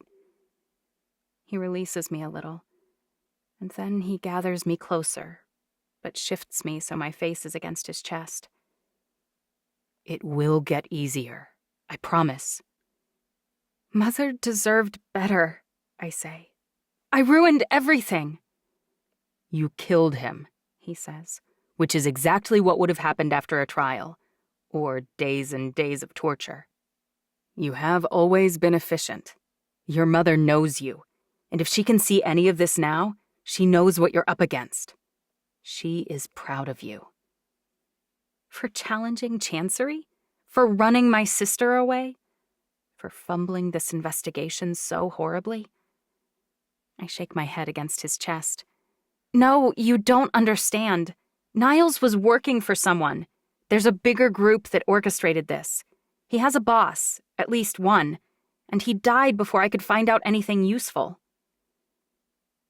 Roman's voice is clearly set to soothing when he asks, I don't mean to upset you, but if he had information on whoever he reported to, why did you kill him? I clench my hands and shove away from the comfort I don't deserve. He took a poison pill, I say. He was going to die without telling us anything either way. So we explain that. No one will think ill of you for doing what you did. But if everyone knows why I beheaded him, the real reason... Roman closes his eyes. His boss will know too. It was my only play to try and salvage something, anything. I don't know. I had a split second and I panicked. If you'd done nothing, his boss would surely have heard that he died of poison. And given what people think of me, I shake my head. His boss might not know why I did it, or even realize I was onto him. No one knows I went to his room, since I did it alone, and he has been slated to fight me for weeks on the schedule. We need to search his room and belongings immediately, Roman says, but without alerting anyone that we're doing it. I can send someone to officially prepare his belongings to be sent to his family. Cleanup crew, I say. Wait. I bite my lip. What if we put the word out that we found something? A journal or a notebook? I'm listening, Roman says. His boss would be nervous, right? I begin pacing from one end of the room to the other. Death is so accustomed to my pacing that he lays down against the wall with a huff. He or she might show up to grab it, if we put out that we had it. But where would we take it that they might ambush us? Roman smiles. If I find it during the search, I could read a page or two and see who contacts me. Then, instead of rushing it to you, I could tuck it in my bag. I could ask the other members of the crew not to say anything. Why would you be conducting the search? I ask. You're my captain of the guard. Not me, then, he says. Someone else. Who else do we trust? Balthazar, you, Chancery. That's my list of people I know wouldn't have killed Mother, absolutely. What about Angel? He asks. I shake my head. I let her go because she's too obvious. It doesn't mean I believe she's innocent. I just don't know, I growl. Let's think this through, Roman says. I'm not very clever, so I always take things one step at a time. We want to make up a notebook so that whoever was Niles' leader thinks he took notes. And honestly, maybe he did. We don't know. But let's assume there's nothing to find. We need to make someone think there is something to find. And we can assume that the person who was directing him isn't sure whether we were onto him. I'm with you so far, I say. We have a typical pack and clean for his room that someone will be assigned to do. Did my mother ever direct that? Or is it a simple Lorena task? Roman shrugs. Probably Lorena. But what if you stepped in because you felt guilty? You can tell Lorena you're remorseful and you want someone important to gather his belongings and extend an apology to his family. I lift one eyebrow. Maybe apology is taking things too far, but to provide the news to his family. I shrug.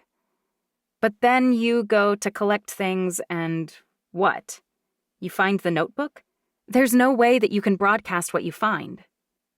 We ask for volunteers to clean the room, Roman says. I promise you that his boss will either volunteer or send someone to monitor it. If I were him, I would. I mean, you know your agent died in a freak way. You know there's an ongoing investigation. So if I show up in the middle of the cleanup and find something, then I don't put it in the box.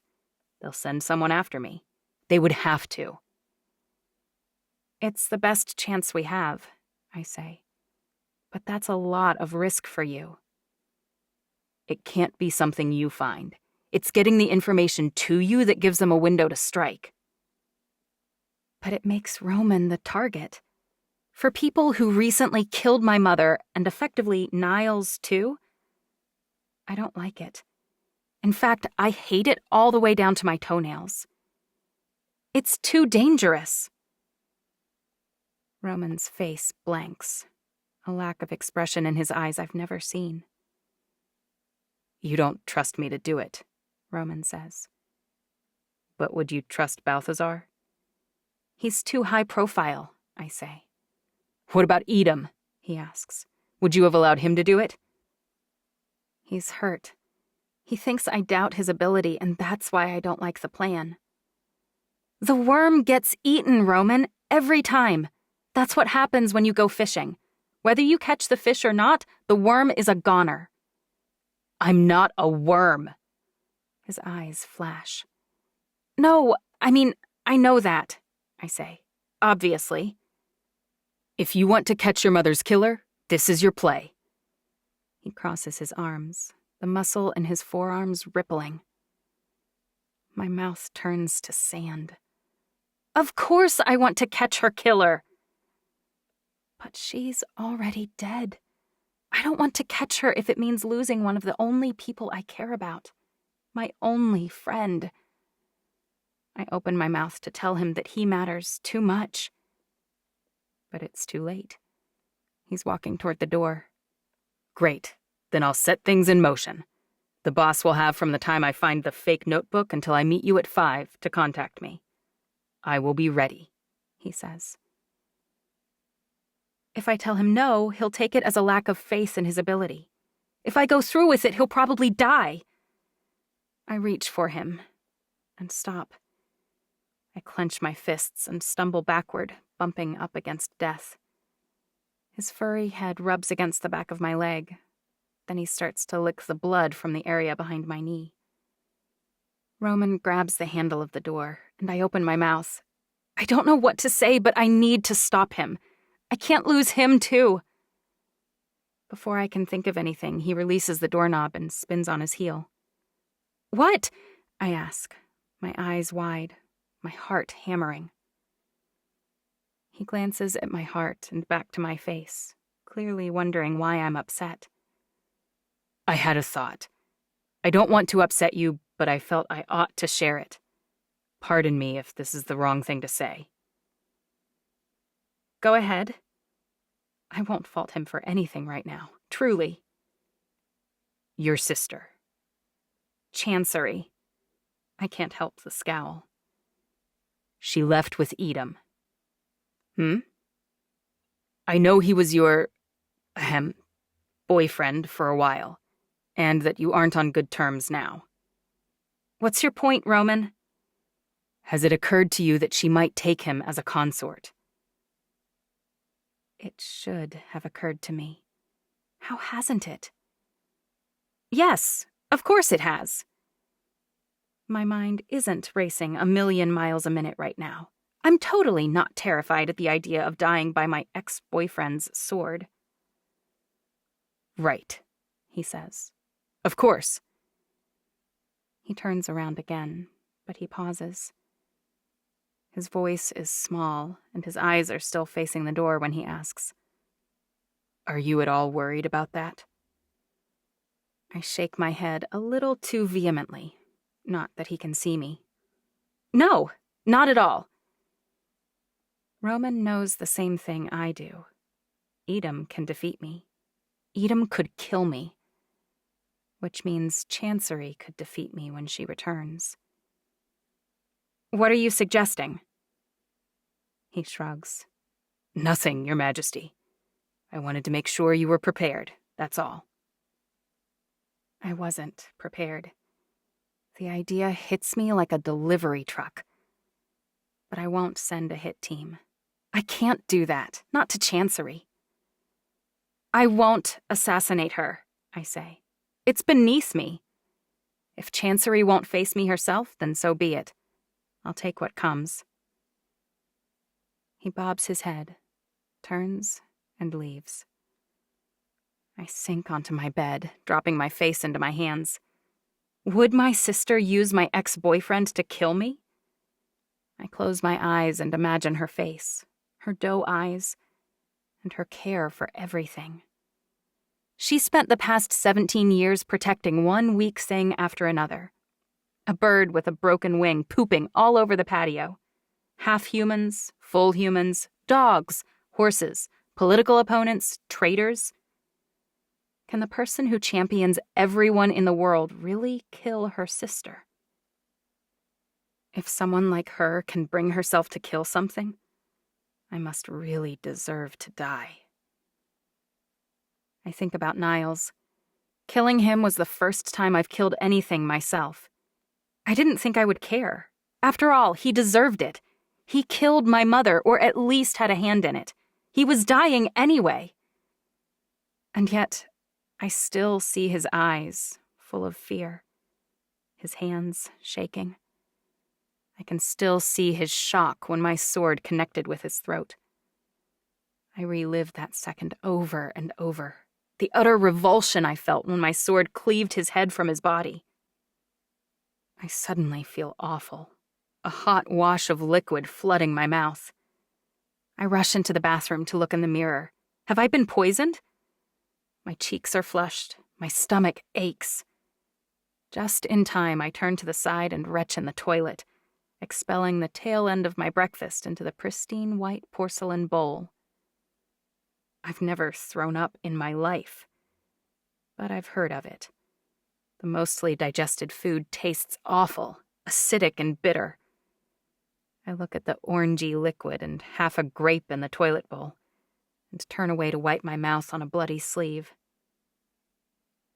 For the first time since Mother died, I wonder whether I can really kill Chancery. She makes my blood boil on the regular. She disagrees with everything. She's always demanding things. She never fully comprehends the darkness in the world or the duty we have to maintain the strength of our family. She's a clueless, pampered, spoiled, entitled brat. I have thought about strangling her often. I would enjoy following through on that, but she'd heal when I was done, and hey, she'd understand a little more of what I've endured for the last 16 years. But the thought of doing to her what I did to Niles leaves me hugging the toilet bowl again. This time, there's nothing left in my stomach to regurgitate.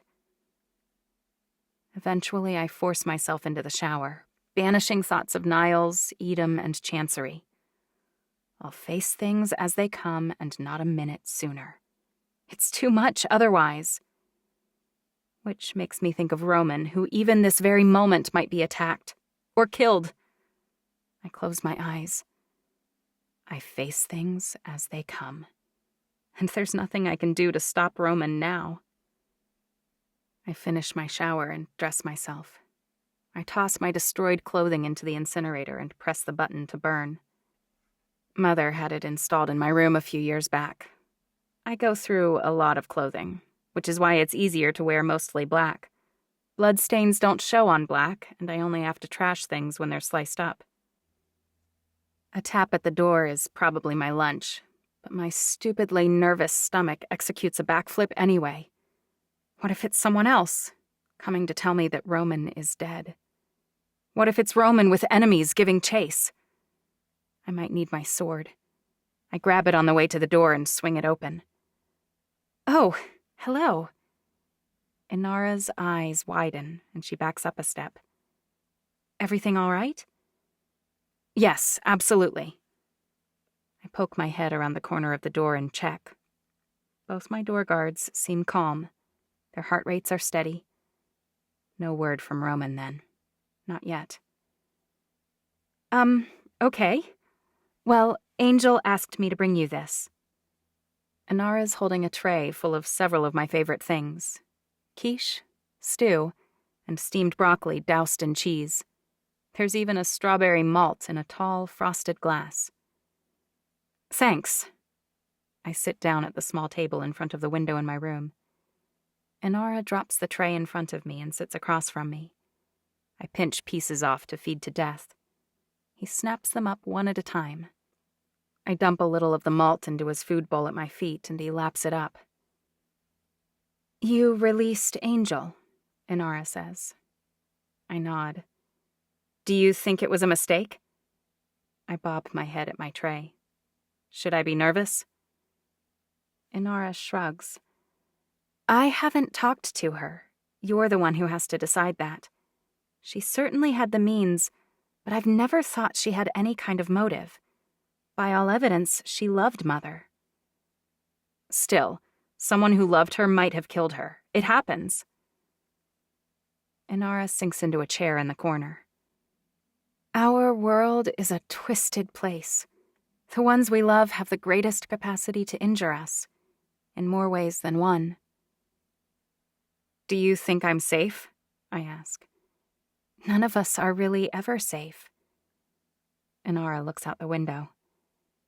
Sometimes I wish I was born human, so I could have lived without worrying about everything incessantly. But you'd already be dead, I say. And I'm glad you're here. Are you? Inara meets my eye. I am, I say. I'm surprised you stayed, honestly. I thought you'd go with Chancery.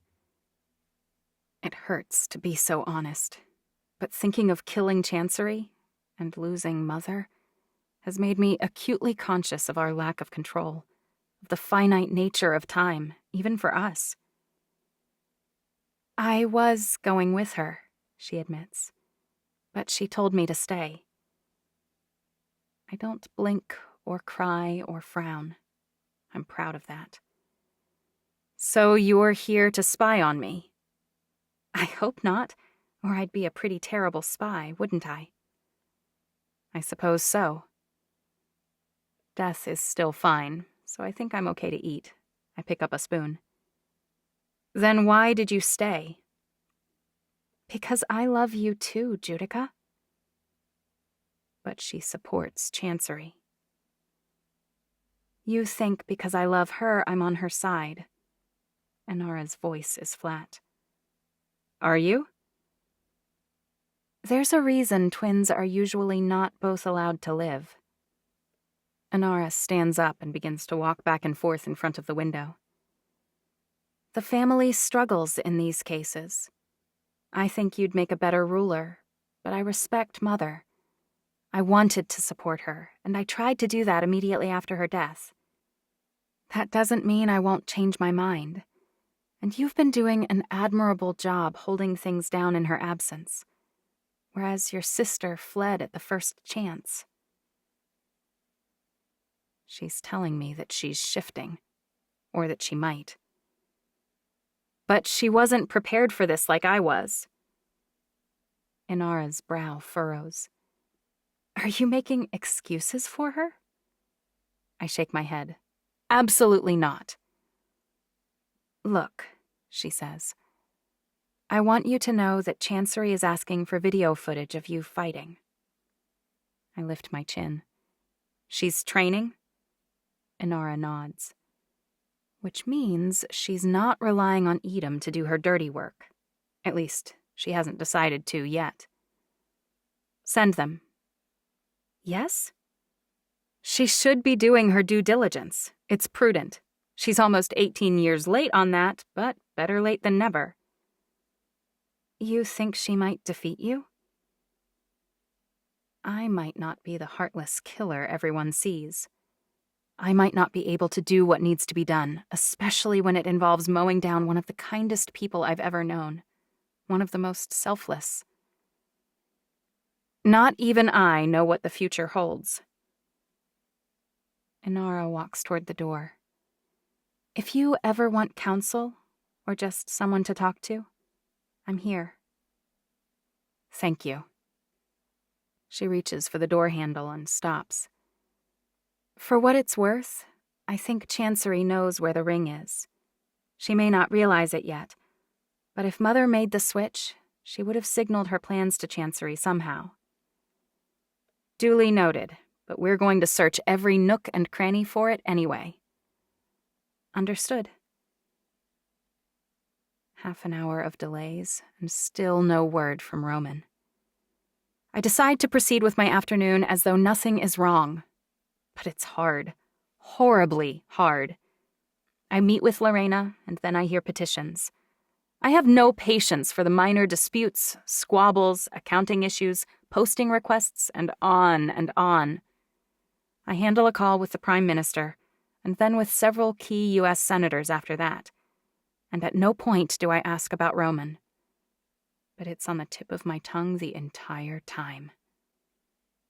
I leave the throne room and stride for my room, my long steps eating up the distance between me and my destination. If Roman's not there, I am carving my way to his side.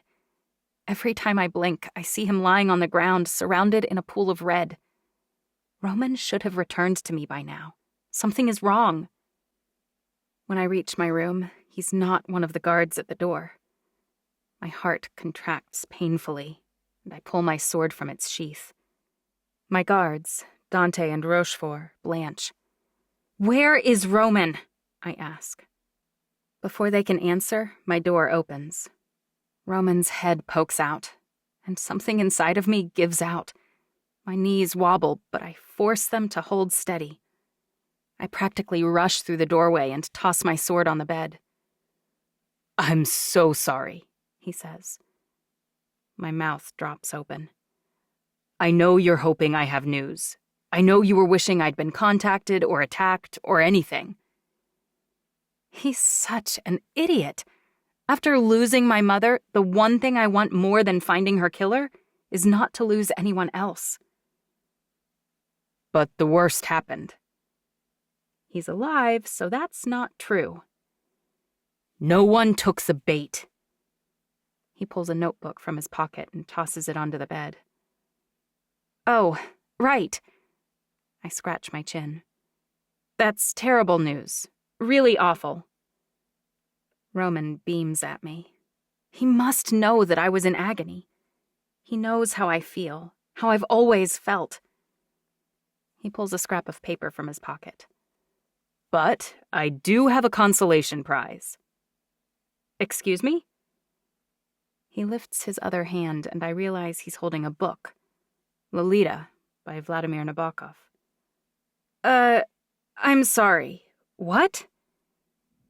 I take the paper when he offers it, and realize it's toilet paper. A handful of symbols are scrawled on it hastily. "This was stuck in the bottom of his trash bin. You don't want to know what it was under." Roman shudders. "Why do you have Lolita?" I ask calmly, holding the toilet paper gingerly away from my body. I don't recognize the smell, but it's nothing good. "It took me a few minutes, but I cracked his cipher." He had the book in his room? That's just sloppy. "He was 15th gen. Maybe he didn't have a photographic memory. Who knows?" "What does this say, then?" "Bluff," Roman says. "At midnight, extraction." "He was leaving," I say. "He knew I would figure him out." "Or he feared it enough to demand that they come and get him." "It had to be for tonight," I say. "Do you think there's any chance they'll still come?" "Everyone knows he's dead. But what if he wasn't the only one who wanted out? If he was working with anyone else, they might want out too. They might not have taken my bait, but we might have a second bite at the apple." I swear, and then I feel guilty about it. The crutch of the uneducated, I know, Mother. But sometimes swear words are the only thing that fit how I feel. "It can't hurt to try," Roman says, "since it's our only lead." "Are you suggesting we head up to the bluff tonight at midnight?" Heat rushes to his cheeks. "Only if you want me to accompany you." "Who else would I take?" Roman ducks his head a little and walks toward the door. I'll meet you here at 11:30. We can sneak out your window. I'm more excited to see him tonight than I should be. My rendezvous later comes to mind when I'm reviewing placements with Lorena, and staff lists with Inara, and menus with Angel. Roman's face pops into my head when I'm talking to the President of the United States about the new tax plan. I'm sure it's just excitement or hope that I'll find Niall's conspirator. But it's insistent, this unsettling feeling of nervous shakiness. I ought to sleep for an hour or so before we head for the bluff, but instead I change my clothes 4 times. What is my problem? It's not like the various shades of black will make any difference in whether we're able to hide from anyone who actually comes for the extraction. I nearly jump out of my skin when I hear Roman's tap on my door, 1 minute early. It makes no sense because I knew he was coming. Jess can sense my anxiety and circles my feet frenetically. I nearly trip over him when I walk across the room. Roman lifts one eyebrow when I open the door. You could have told me to come in. I glance from side to side, taking in the door guards posted. I needed to move, I say. Come in. We have a lot to talk about.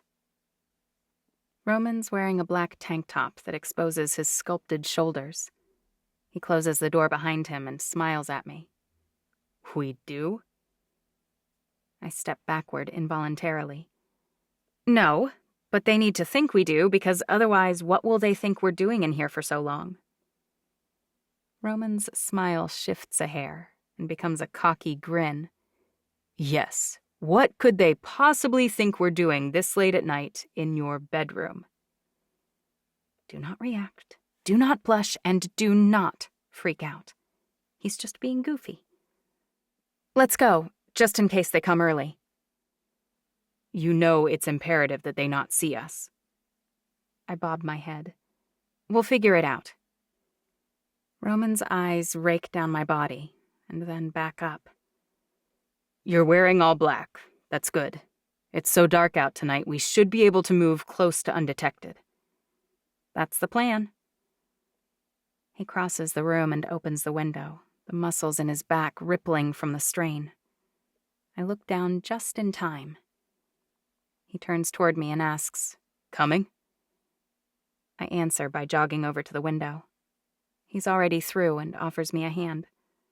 When I take it, a strange tingling starts in my fingertips. I snatch my fingers back the second my feet hit the ground outside, and we both head across the rear pavilion and toward the bluff. The first guard, Gunter, stops us. We're going for a jog, I say. Roman's with me for safety, but please keep it off the radio and your record.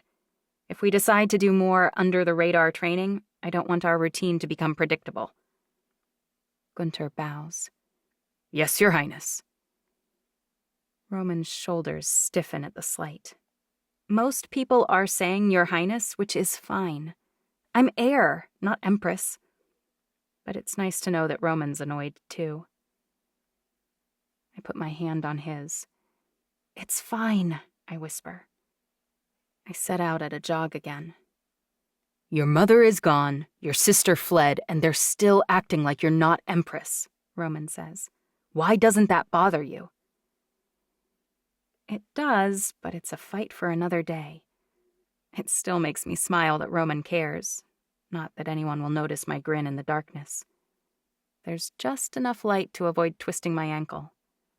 By the time we reach the bluff, I'm actually sweating a little, the humid air making my shirt stick to my clavicle.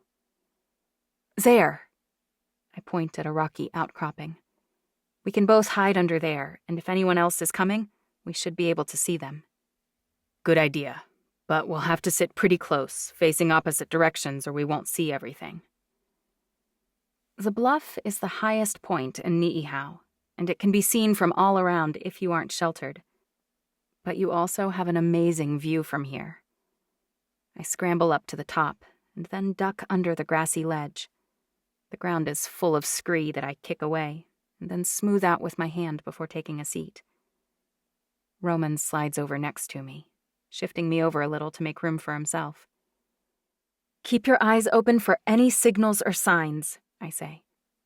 They can't possibly be sending a helicopter or something here, or we'd see that. It's not that dark, which must mean they were planning for Niles to see whatever they had planned from here.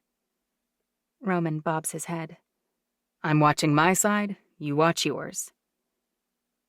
His heart beats slowly next to me. Ba-bump, ba-bump. I could set my clock by it. Are you happy here? Roman asks. My mother just died. I'm sorry, he says. That was a dumb thing to ask. Did you mean before Mother died? He nods. Yes, I shouldn't have asked. It's been a hard couple of days, I say. Because of Edom. For some reason, I'm uncomfortable with Roman bringing up his name. I force myself to respond so he doesn't realize that. I guess you're glad he's gone.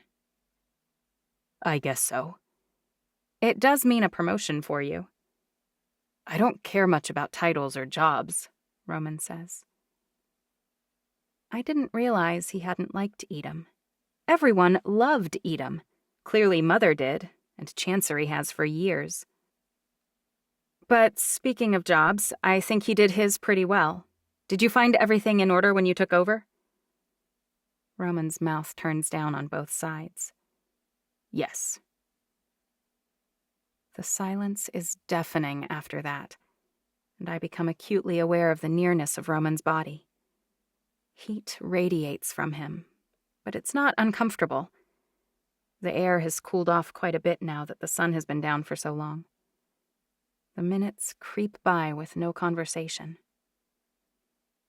But no one comes, and no one shines a light, and no one makes a single solitary peep.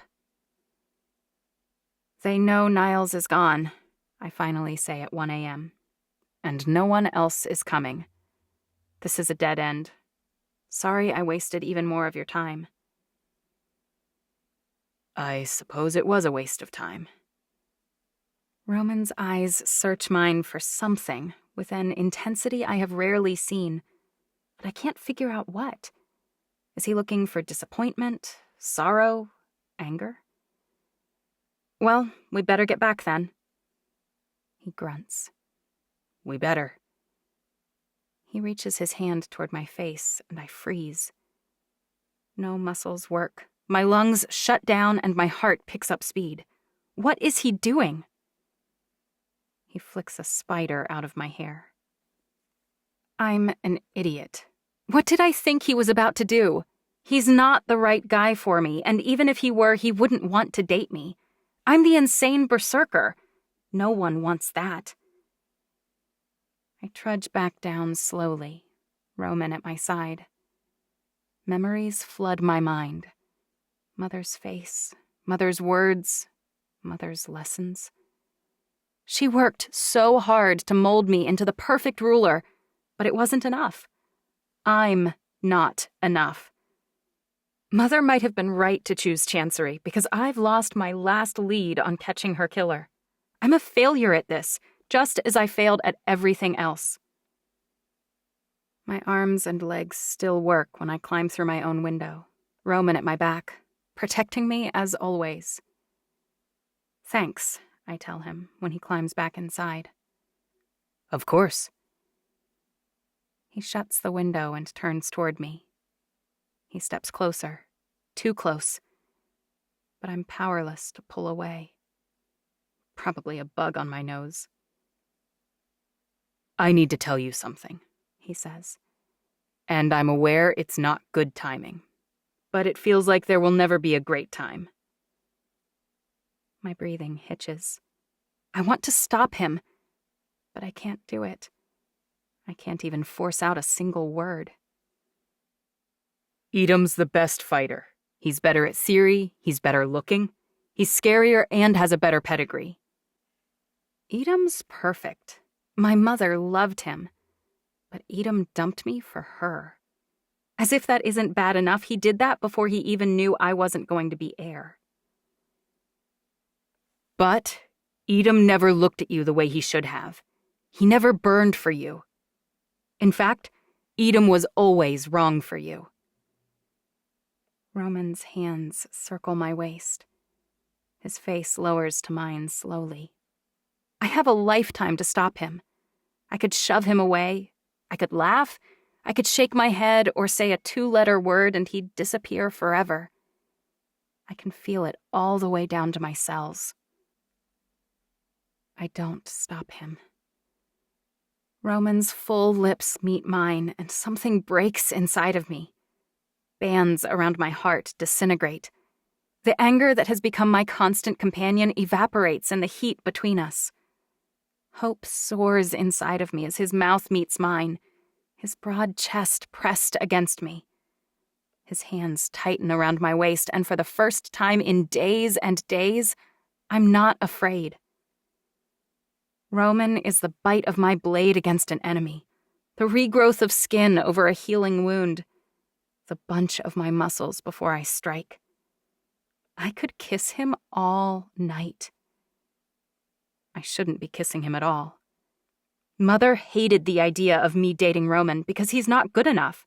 He's not strong enough or ambitious enough or strategic enough, which is probably why I was so terrified when he tried to help.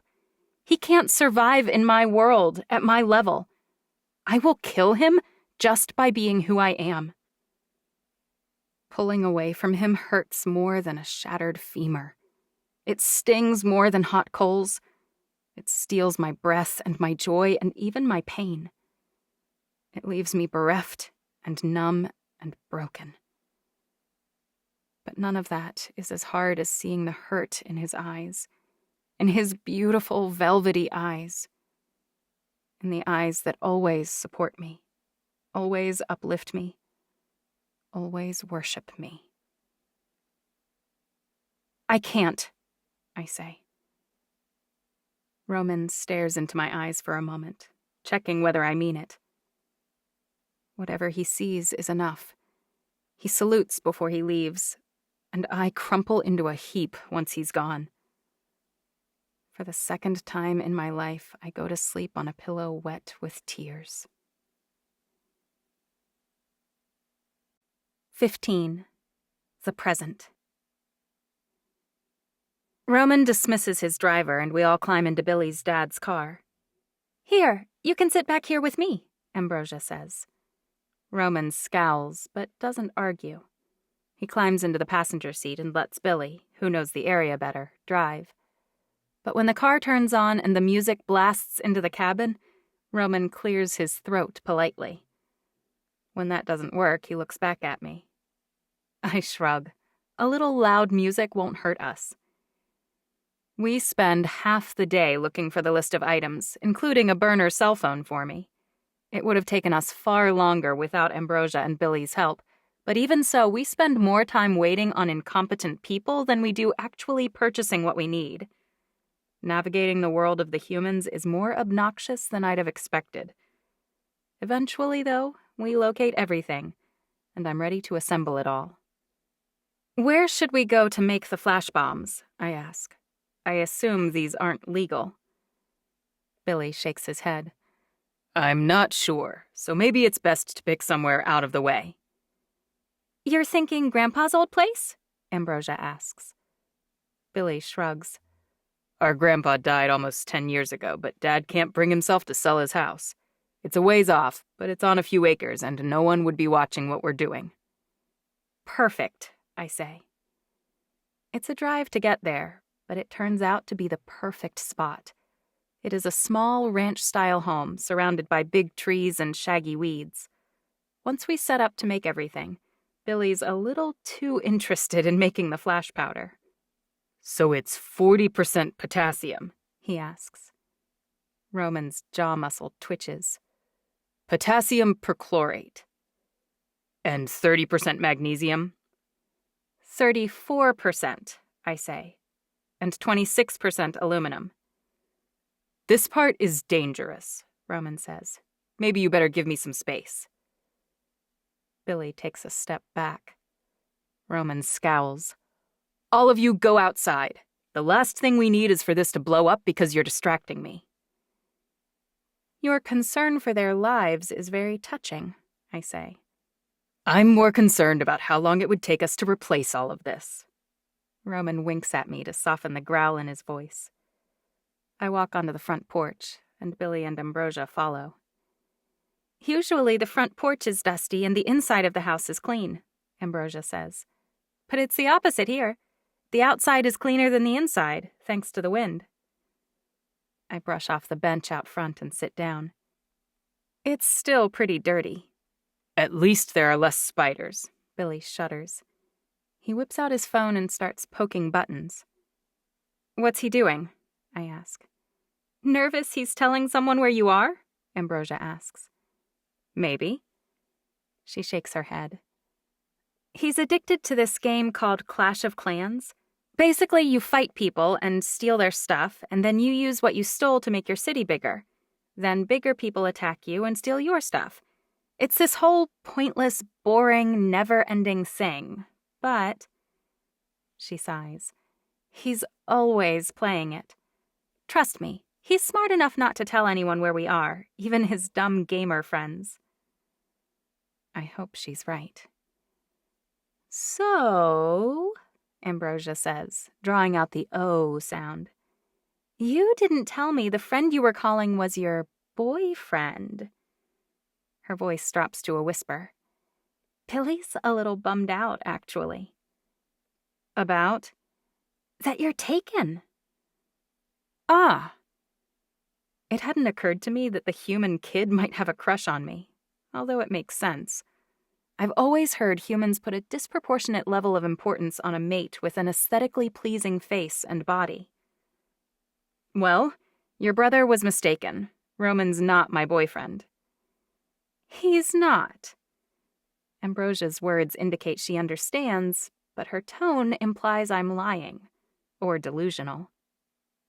Believe me, I wouldn't become romantically involved with Roman. That man is uber hot and all muscly and smart, and he rushed out here the second you called him. I shake my head. I'm telling you, we're Evian. Every single member of my community back home is hot, muscly, and smart, and most any member of my guard would have rushed out to help me for a text, much less a phone call. Okay, she says, but you didn't call anyone else. You called him. She's right about that. I trust him to keep his mouth shut. You trust him, and he's all those things I said, and he looks at you like a fat kid eyes a caramel apple in the candy shop window. Just stop, okay? As my twin's heir to the throne and as a member of the royal family, I need someone who can destroy anything in his path. I need someone who finds solutions when there aren't any. I need my partner to be capable of taking on the entire world. Ambrosia crosses her arms. You just described yourself. And in my experience, relationships between clones are fraught with problems. What does that mean? Look, my aunt married this guy, okay? She was career-obsessed and driven and dominant at just about everything. She went to Harvard Business School, and she's now CEO of her third startup. The lady is worth tens of millions. Let's call her the human equivalent of you. You're comparing Wonder Woman to a successful businesswoman? Don't get hung up on labels, all right? Seriously, Aunt Cassidy's epic. Anyhow, she married this guy who was first in his class at Harvard Law. Everyone gushed about what a phenomenal couple they made. They stayed married for less than 2 years. They split up? Ambrosia nods. She was absolutely miserable. They fought all the time. She's been married to a new guy now, a guy named Beau, for almost 10 years. Dad says they were made for each other. And guess what Beau does? You're going to tell me either way. Ambrosia grins. Yes, I am. He was a food critic. But he quit that job and now he takes care of their 2 kids. He's laid back, he's excited about most everything, and he softens all her sharp edges. They're still just as happy now as they were when they first met. So you think I should marry a dud? Ambrosia's eye roll practically makes noise. It's so dramatic. OMG! Beau is not a dud, and Roman is not a dud. And you're totally missing the point. Have you ever heard the word vulnerable, Miss Empress of the World? That's an ironic question coming from a human. Yes, I've heard of it. It means you're not safe. You're open to damage or destruction. Ambrosia laughs. What a classic Queen of the World answer. You're wrong, though. It means you're exposed. And if you're ever going to have a happy relationship, you'll need to try it. You need someone you trust. Like you just said you trust Roman. Who you can rely on. Who can bring things to the table you don't already have. Which means you don't need a crazy, overbearing warrior who can slice people to bits. You can do that already. You need someone else. Someone different than you. But you'll need to be brave enough to handle that kind of person. She leans a little closer. You'll have to be vulnerable, or you'll never truly find a partner. Ambrosia is obsessed with Brené Brown, Billy says. She thinks reading a few of her books has made a psychologist out of her. Just ignore it and she'll shut up. Except, I wonder whether I should be ignoring her. Because what she said just made a lot of sense. When Roman walks out of the front door, I try to look at him with fresh eyes. He's hot, yes. He's smart, also true. He's skilled at what he does.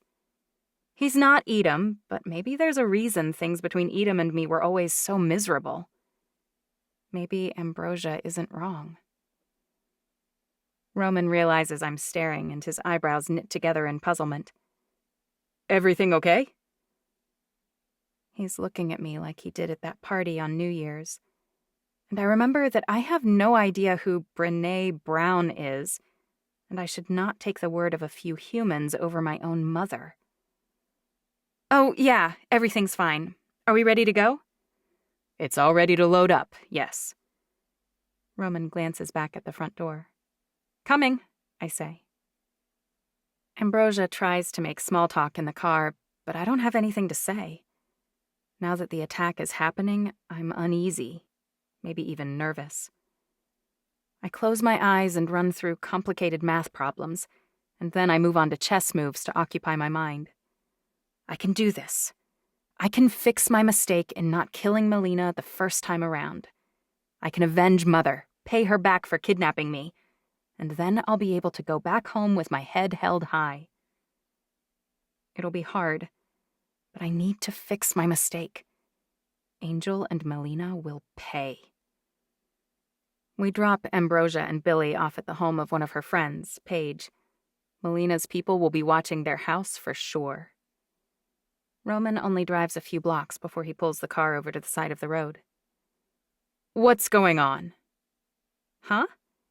You're quiet and you seem borderline depressed. It's not like you. I made a mistake, I say. And I'm fixing it. That's all. Roman looks up at the ceiling of the car and then back at me. You're kidding, right? About what? You made a mistake. How, exactly? I set my jaw. You think getting kidnapped by your mother's chef was a mistake? Or do you mean that you should never have set Angel free? I sigh. All of it, okay? But please do continue with this highlight reel of the many things I've done wrong. It's super helpful. Roman leans across the center console so his face is inches from mine. You are magnificent, Judica, and much kinder than you let anyone realize. But I've seen it. You didn't make any mistakes. You interrogated Angel and we searched her belongings and we found zero evidence of her involvement with your mother's murder. Letting her go was the right call at the time. A good ruler sees more than one move ahead, Roman. He slams his hand down on the console. You are the best leader I've ever seen. So good my mother fired me, and Chancery defeated me, and I was kidnapped in that order. Roman snorts. You care about your people, and you evaluate every option, and you show mercy when it's truly merited, and otherwise you uphold justice. And most of all, you are willing to be the bad guy when necessary. That's an underrated value, you know. Right is always more important to you than popular. Don't let your mother's bizarre reversal get into your head. Chancery is the... Roman swears loudly. Don't throw that up as a barrier. She's the Empress now. Fine. Only because you let her be the Empress, which was you showing mercy, prudence, and foresight. But if you hadn't done those things, Melina would have kidnapped her instead of you. Do you think Chancery would have survived and escaped? Do you think she'd have been able to do what you did? Probably not. You don't need to answer, because you know I'm right. All we can do in this world is try our very best. Sometimes it's enough, and sometimes it's not. But if we drag around the weight of everything that ever went wrong, we'd be anchored in place at the bottom of the sea. Can you just drive, please? Fine. Roman slams the car into gear and tears down the road. We reach the spot we agreed upon, 1.5 miles away from Melina's compound. We're unloading the stuff when we see him. A sentry. Melina has a sentry more than 1.5 miles away from her base. Roman pulls his rifle out and shoots the sentry 3 times. We sprint over to where he is, incapacitated by the 3 gunshots, but not dead. Secure him, I say, as well as you possibly can, and then deal some slow healing damage. I close my eyes and think. Melina knows more about me than I hoped she did. She's expecting an attack, which explains why her search was so lackluster. She knew I'd come running back to her, and now I've done exactly what she expected. I'm like a wind-up toy. Everyone knows how I'll react. Roman shoulders his bag and says, "What now?" We proceed. So what if she's ready for us? I'm not balking, Roman says. I'll do whatever you demand. But consider our odds. Your sister has home advantage. Do not call her my sister. Roman sighs. Fine. Melina has the geographic advantage. And on top of that, she's got who knows how many guards, and we have 2 people. I can take out every single one of her guards with my eyes closed. Maybe so, but all it takes is a few good shots and you'll be on the ground. You can't do anything from the ground. I'm asking Roman to set the flash grenades and then run like hell from the melee that causes. The risk to him hadn't really clicked for me before now. Are you scared? Scared isn't the right word, he says. I'll do anything you ask, but it doesn't seem very prudent. He opens his mouth as if he's going to say something else and then shuts it. Say what you want to say. Why don't you contact Chancery? You can use Alameca resources to do this the right way. If she killed your mother, Chancery would be the first one in line with a pitchfork. I don't need her help. I can do it myself. Even Ambrosia could see I was a warrior. I shake my head. No, we do this now. Today. Who knows what Melina will do if we give her time? She could run, never to be found, or assassinate someone else, including Chancery. Roman's voice is low, urgent. Or you. I'd like to see her try again. That's a lie. I don't want someone out there secretly planning to kill me. General awareness is one thing, but I don't relish the idea of a target on my back. Fine, Roman says, but use your radio. I click my radio on and slide the earbud in place. Ready. Roman straightens his shoulders and turns to head for the front of the compound. He takes 2 steps and then pivots back. What's wrong? I ask. His eyes remind me of storm-tossed waves when they meet mine. He steps closer and his face is inches away from mine.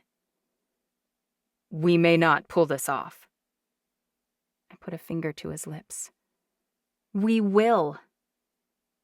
He reaches up, takes my hand in his, and presses a kiss to my palm. My heart shudders. For the first time since I woke up in that van, my resolve wavers. I hope you're right, but just in case you're not. Roman sets his bag down and grabs my hips with both hands. He pulls me against him and lowers his lips to mine slowly. But this time, it doesn't feel like he's giving me time to stop him. He's daring me to do it. And I can't. Now that he's mentioned that I might never see him again, I can't bear the thought. His broad, calm strength, his quiet support, his unfailing confidence. Roman has seen me since I was small. Not the relentless, perfect statue, not the insane berserker, but me. The scared, confused, desperate little girl pretending not to care. And he wants me in a way none of the power-hungry, accomplished, genetically superior men do. He wants me no matter what my role is within Alameka. Mother was wrong about him. And now that I know it, the idea of letting him go slays me. His lips against mine are urgent. And when his hands move into my hair, I whimper. He releases me abruptly and steps backward. I growl. He grins and wiggles his eyebrows. Now, let's do this thing. I nod my head dumbly. What thing? Oh, right. He's referring to killing Melina. Yes, we should do it. And just as soon as my knees start working again, I will. When Roman jogs off, he's still smiling from ear to ear. There's a matching smile on my face as I move silently through the thorny underbrush, sticker bushes, and tumbleweed. Why would anyone choose to live here? I notice 2 other sentries, and I evade them easily. But when I reach the wall, I stop cold. Instead of the simple wall that I left yesterday, I'm looking at a razor wire-topped, electrified perimeter. Every 40 feet, a guard with a .50 caliber gun stands on top of what looks like a hunting blind. I'm screwed. Caesar, it's me. Over. I hear you, Peacekeeper. Over. They've got 50 cows and triple the guards, plus electric and razor upgrades. Over. Orders? Over. What are my orders? I might be able to squeak through and kill Melina, but I doubt I can make it out alive afterward. And I'm pretty sure Roman will figure that out. He won't be willing to simply lead people away. He'll come back for me, and he'll die doing it. The idea arrests my heart. I shouldn't care what happens to me after I die, but I do. There are things worse than leaving this world. I didn't realize that until this very moment, but there are. I know. And the reason I understand that fact scares me.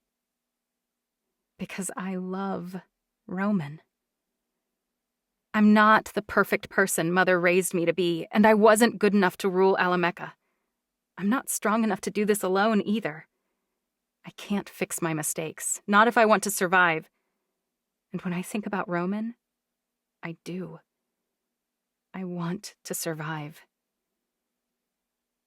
That thought scares me more than the prospect of fighting my way through Melina's guards. At least attacking is something I know how to do. Loving someone is not something I ever planned. It's not something I'm even remotely prepared for. I can't be someone I'm not. And I can't let Mother down. Not again.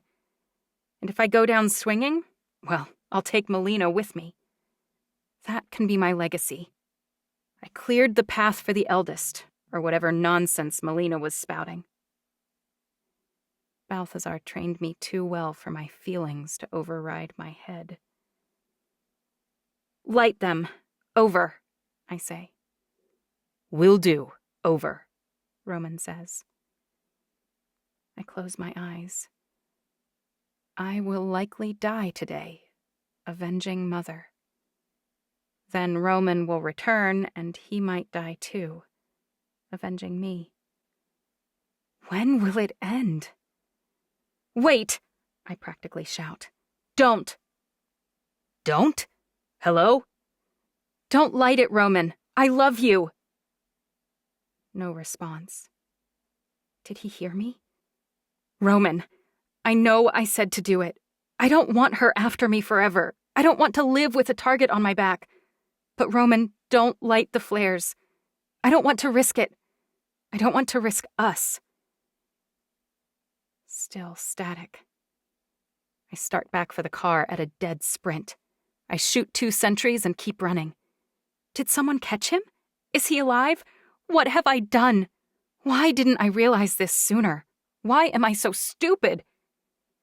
I slam into something, a very hard thing, and fall on my butt.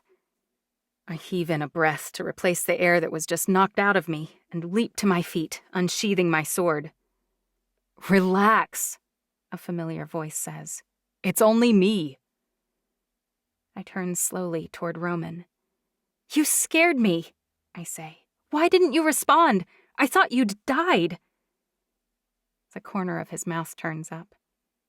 You were worried about me. A tear forms at the corner of my eye and rolls down my cheek. He rushes to my side and wipes it gently away. I'm sorry. I wanted to hear you say it in person. It was selfish, and I'm sorry. It didn't occur to me that you'd panic. I should have known. My swing goes wide, but I still land a solid punch on his shoulder.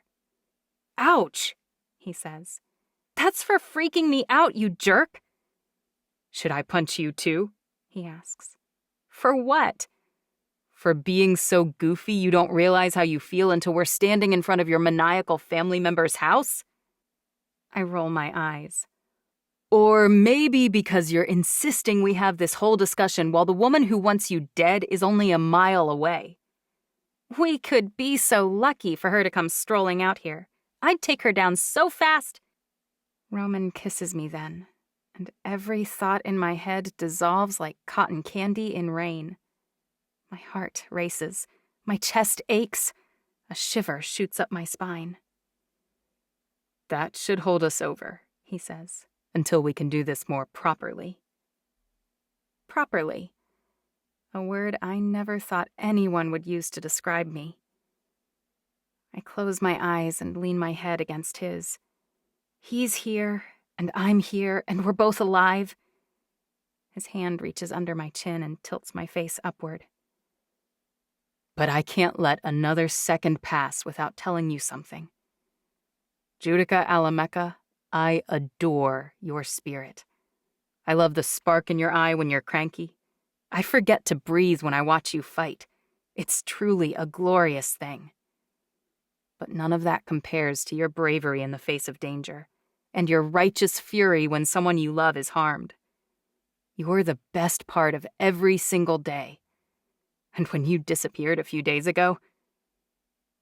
He chokes, and his eyes well with tears. I know I don't deserve you. I'm not enough for you. But I swear I will try every single day to improve. I'll spend every ounce of my strength training, studying, working to be what you need. Because I love you. Not a little bit, not most of the time. I love you limitlessly. I love you from the depths of my soul. I love you in the dark and in the light. I love you at your worst and at your best. I love you from now until forever, with every fiber of my being. I can't formulate words, not in this moment. Kiss me again. And he does. Oh, he does. 16. The past. May I have a word? Inara asks. I motion for her to precede me into my room, and I close the door behind us. I've gotten another call from Chancery, she says. I thought you might like to know. What now? She heard a rumor about the plans for China. I clench my fists. How could she have heard about that? Apparently, Mother left her network to her in some kind of letter. I close my eyes. Every time I turn around, Chancery gets another leg up. I'm afraid that's not all the news. I run my hand through my hair. What else? Inara looks at her feet. I believe she has chosen a consort. I swear, repeatedly.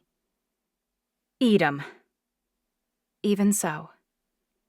I kick a pillow that fell to the floor and it flies across the room. I can't defeat him, I say. I can't. You need to focus and detach yourself from who you're fighting.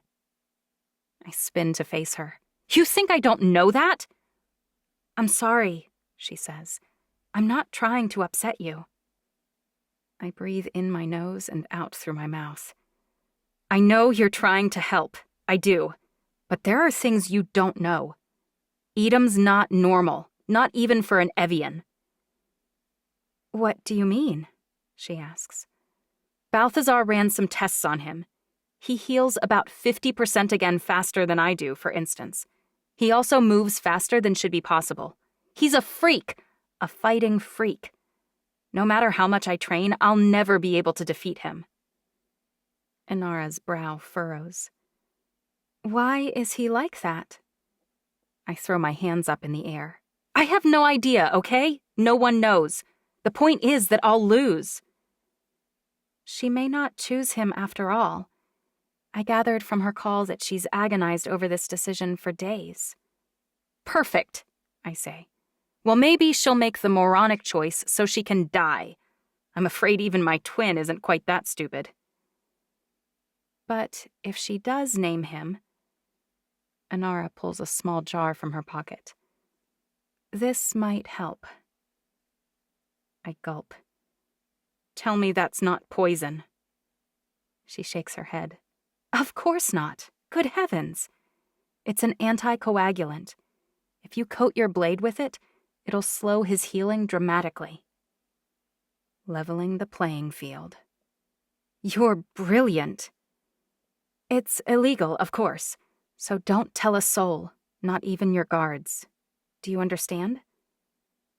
I pretend to zip my lips closed. I do. The other news is that she should be here in a few hours. Once she discovered your plans, she stepped up her timetable. I'm not done with my analysis, I say, on where I should launch them. I want to do minimal damage, but scare the government badly. I want to foster an environment where they are desperate for allies, not destroy them. I want to leave them no choice but to turn to me. Inara inclines her head. I'm not here to tell you what to do. I'm just letting you know that your twin plans to stop you by any method possible. If she has the ring, which we should assume she does, then she'll have a bargaining chip. Having something she wants is a good way to demand the ring in exchange. I purse my lips. But this attack will work. After our disastrous start, we really need to begin from a position of strength. Don't you agree? You know that I do. But you think I should delay the launch to bargain with her? Inara taps her lips. Or what? You could launch it now before she arrives, and then when she asks you to agree not to do it, you can agree since it's already been done. You can always agree not to do something again. And even if Edom kills me, I've done Alameka a favor. Something my weak sister can't undo. Inara nods. Precisely. Thank you, I say. Now, if you can select the location for the bombs, that would really, really help. I think I should have time for that, she says. But there's something else. Yes? Alora. What about her? I ask. She's a power among the family and outside of it. She's level-headed, wise, and quite the warrior. You'll want her on your side after you defeat Chancery. She's not going to support me. She adores Chancery. But at that point, Inara says, it will be water under the bridge. One of the reasons Alora is such a powerhouse is that she's pragmatic. She'll understand you were forced into this position. If she even agrees to talk to me. Inara smiles. That's where I come in. If you make it look like I supported Chancery too, which Alora and Chancery already believe, then after Chancery has passed away, I can credibly go to Alora and tell her why I support you. I can smooth things over. Yes. That would be amazing. I want Alameka united and strong, not fractured and divided. But what? We need to sell it. Oh no. What does that mean, exactly? You're going to need to torture me, convincingly. Cut off some fingers. Something that takes time to heal so Chancery can see that I've been abused. I shake my head. No way! I can't do that to you. You're my sister, and your advice has been tremendously helpful. And if she hadn't stayed, I'd have been utterly alone. And she's so much like Mother that it would feel like I was harming Mother. I can't do it. Inara pulls out a dagger and holds it in her right hand. She places her left on my end table and saws off her own index finger. She doesn't even whine. I close my eyes and look anywhere but at the blood. How? How could she do that to herself? That was not even close to being fun. Her heartbeat has escalated, unsurprisingly. Death circles my feet, picking up on my agitation, and then sniffs the air, smelling Inara's blood. When he starts to walk toward her, I imagine him chewing on her finger. Stop, please. Surely that's enough. It's not, she says. Not even close. But I'd really appreciate it if you'd take over from here. I really don't want to, but it doesn't seem like I have much of a choice. 17. The present. I really want to thank you for all that you've done for me, I tell Ambrosia and Billy. Truly, I would have had things much harder if I hadn't found you. Ambrosia is crying, and she rushes over and wraps her arms around my neck. I glance at Roman desperately. He's laughing soundlessly, the jerk. I finally manage to twist out of her embrace and step backward toward Roman. He slings an arm around my shoulder. I told you he'd be the best boyfriend, Ambrosia says. Yes, you did. Roman beams at her now. Thanks. I think Judica needed a little push. Rosie's great at pushing people, Billy says. Too bad there's not a major in college for being bossy. Oh, there are classes, all right, Ambrosia says. They call them leadership training. I almost forgot, I say. I've got something for the two of you. Roman places 2 envelopes in my hand, heavy envelopes. I know you didn't help me for compensation, but I know humans place a lot of value on this. I pass the envelopes to Billy and Ambrosia. Ambrosia shakes her head. I don't want anything. I hold my hands out, palms facing her. I must insist. It's the end of what Roman brought in case we needed it. Billy's busy counting, his mouth already curving into a half smile. His head whips up. These bills are all hundreds. It's only $111,000, Roman says, split 2 ways. Ambrosia splutters. Now I really can't take it. I wasn't kidding, I say. We run the whole world. Think of this as a tax rebate for your service to the country. She giggles. I'm going to miss that giggle. It's time to go, Roman says. We need to leave before Melina figures out we aren't coming after her and starts searching airports. Ambrosia pulls me in for one more hug, and then Billy does too. And then I'm following Roman to the jet. Does my sister know we're coming home? Roman's face scrunches. About that. Oh, no. I might have stolen this jet. I close my eyes. Might have? I tied a few people up and took it. Roman! His voice rises. You were in trouble. I didn't know what else to do. Well, let's hope my twin's bottomless mercy works in our favor this time. She was really upset that you were gone. As in, angry upset or worried? Roman touches my nose. Your face is the one I can read. I don't know what she was feeling other than agitated. But she loves you. Otherwise, she'd have chopped off your head or locked you up after that fight. To me, that's promising. I follow Roman up the stairs to the jet, and I'm shocked when I see two humans sitting in the cockpit. I whisper. I thought you said you flew the jet. I did, he says, but I don't want to fly at home. I hired these guys before I gave you our leftover cash. Smart. That was smart. Maybe Mother was wrong about him. The second we take our seats, exhaustion rolls over me like a wave. I haven't slept since Melina held me captive. Roman wraps an arm around me, and I lay my head on his shoulder gratefully. Let me know if this gets uncomfortable for you, I say. Oh, you won't bother me, Roman says.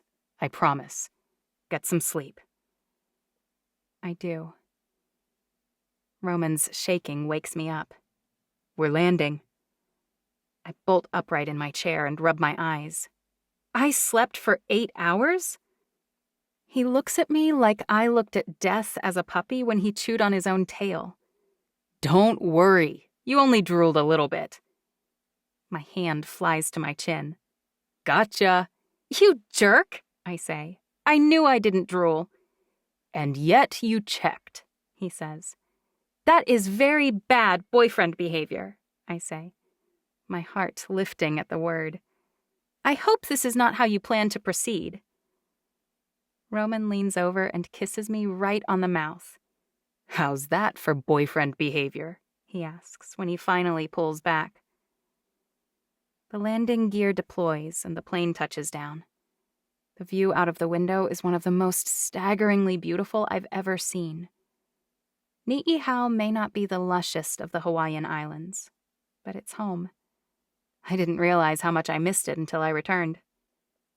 My heart races when I unbuckle my seatbelt. Will Chancery be angry to see me? Happy? Disappointed? My hands are shaking when I stand up. Roman takes my hand in his. It's going to be fine. We walk out of the plane together, the sunlight momentarily blinding me. As soon as my eyes adjust, I see her. Chancery, flanked by Edom and her pet human, standing at the bottom of the runway. It's so like when I met her plane a few days ago, and yet so different. Guards still line the runway, but none of them are holding guns or swords on me. And she's smiling. I take the steps one at a time, but before my feet even hit the ground, Chancery rushes toward me. She doesn't hesitate or chastise or express disappointment or frustration. I'm so glad you're alive! Tears streak her cheeks liberally. I hadn't considered my absence might cause her pain. I'm actually surprised she would care enough to be upset. It's not like I've been a model sibling. I'm here. I release Roman's hand and wrap my arms around her, too. It feels unfamiliar and awkward and strange. Probably because in nearly 18 years of life, I've never once hugged her. I'm sorry you were worried, I whisper. I didn't mean to scare you. I should have called you, or had Roman tell you where I was. She lets me go and straightens, schooling her features into something very near to Mother's regal face. What exactly did happen? Oh, I say. I didn't realize that you didn't know. Chancery stares at me, and I feel practically compelled to share. Angel knocked me out and took me to Melina. She gulps. Melina? This is likely to be a lengthy discussion. And you need to get food and clean off. She gestures for me to walk ahead of her. Don't let me stop you, but as soon as you're ready, I'd love to hear the whole story. And, of course, I'd love to include you in the discussions we've been having. Whoa, that doesn't sound good. What discussions? Before we can talk about all this, you need to go get cleaned up, and we need Job to evaluate you. Death's bark sounds from across the empty field. I crouch down and watch as he sprints toward me and barrels into me, licking my nose, my cheeks, my neck, even my mouth. I finally straighten up, and he sits on my feet as though he's worried I'll disappear on him again. Roman's fingers interlace with mine, and my heart swells. I'll always miss Mother. That won't change. But my heart is more full in this moment than I ever imagined possible. Melina better watch out, because nothing in the world can stop us, now that Chancery and I are on the same team. This has been Unforgiven, the Birthright Series Book 2, written by Bridget E. Baker, narrated by Jennifer Jill Araya. Copyright 2019 by Bridget E. Baker. Production copyright 2020 by Bridget E. Baker.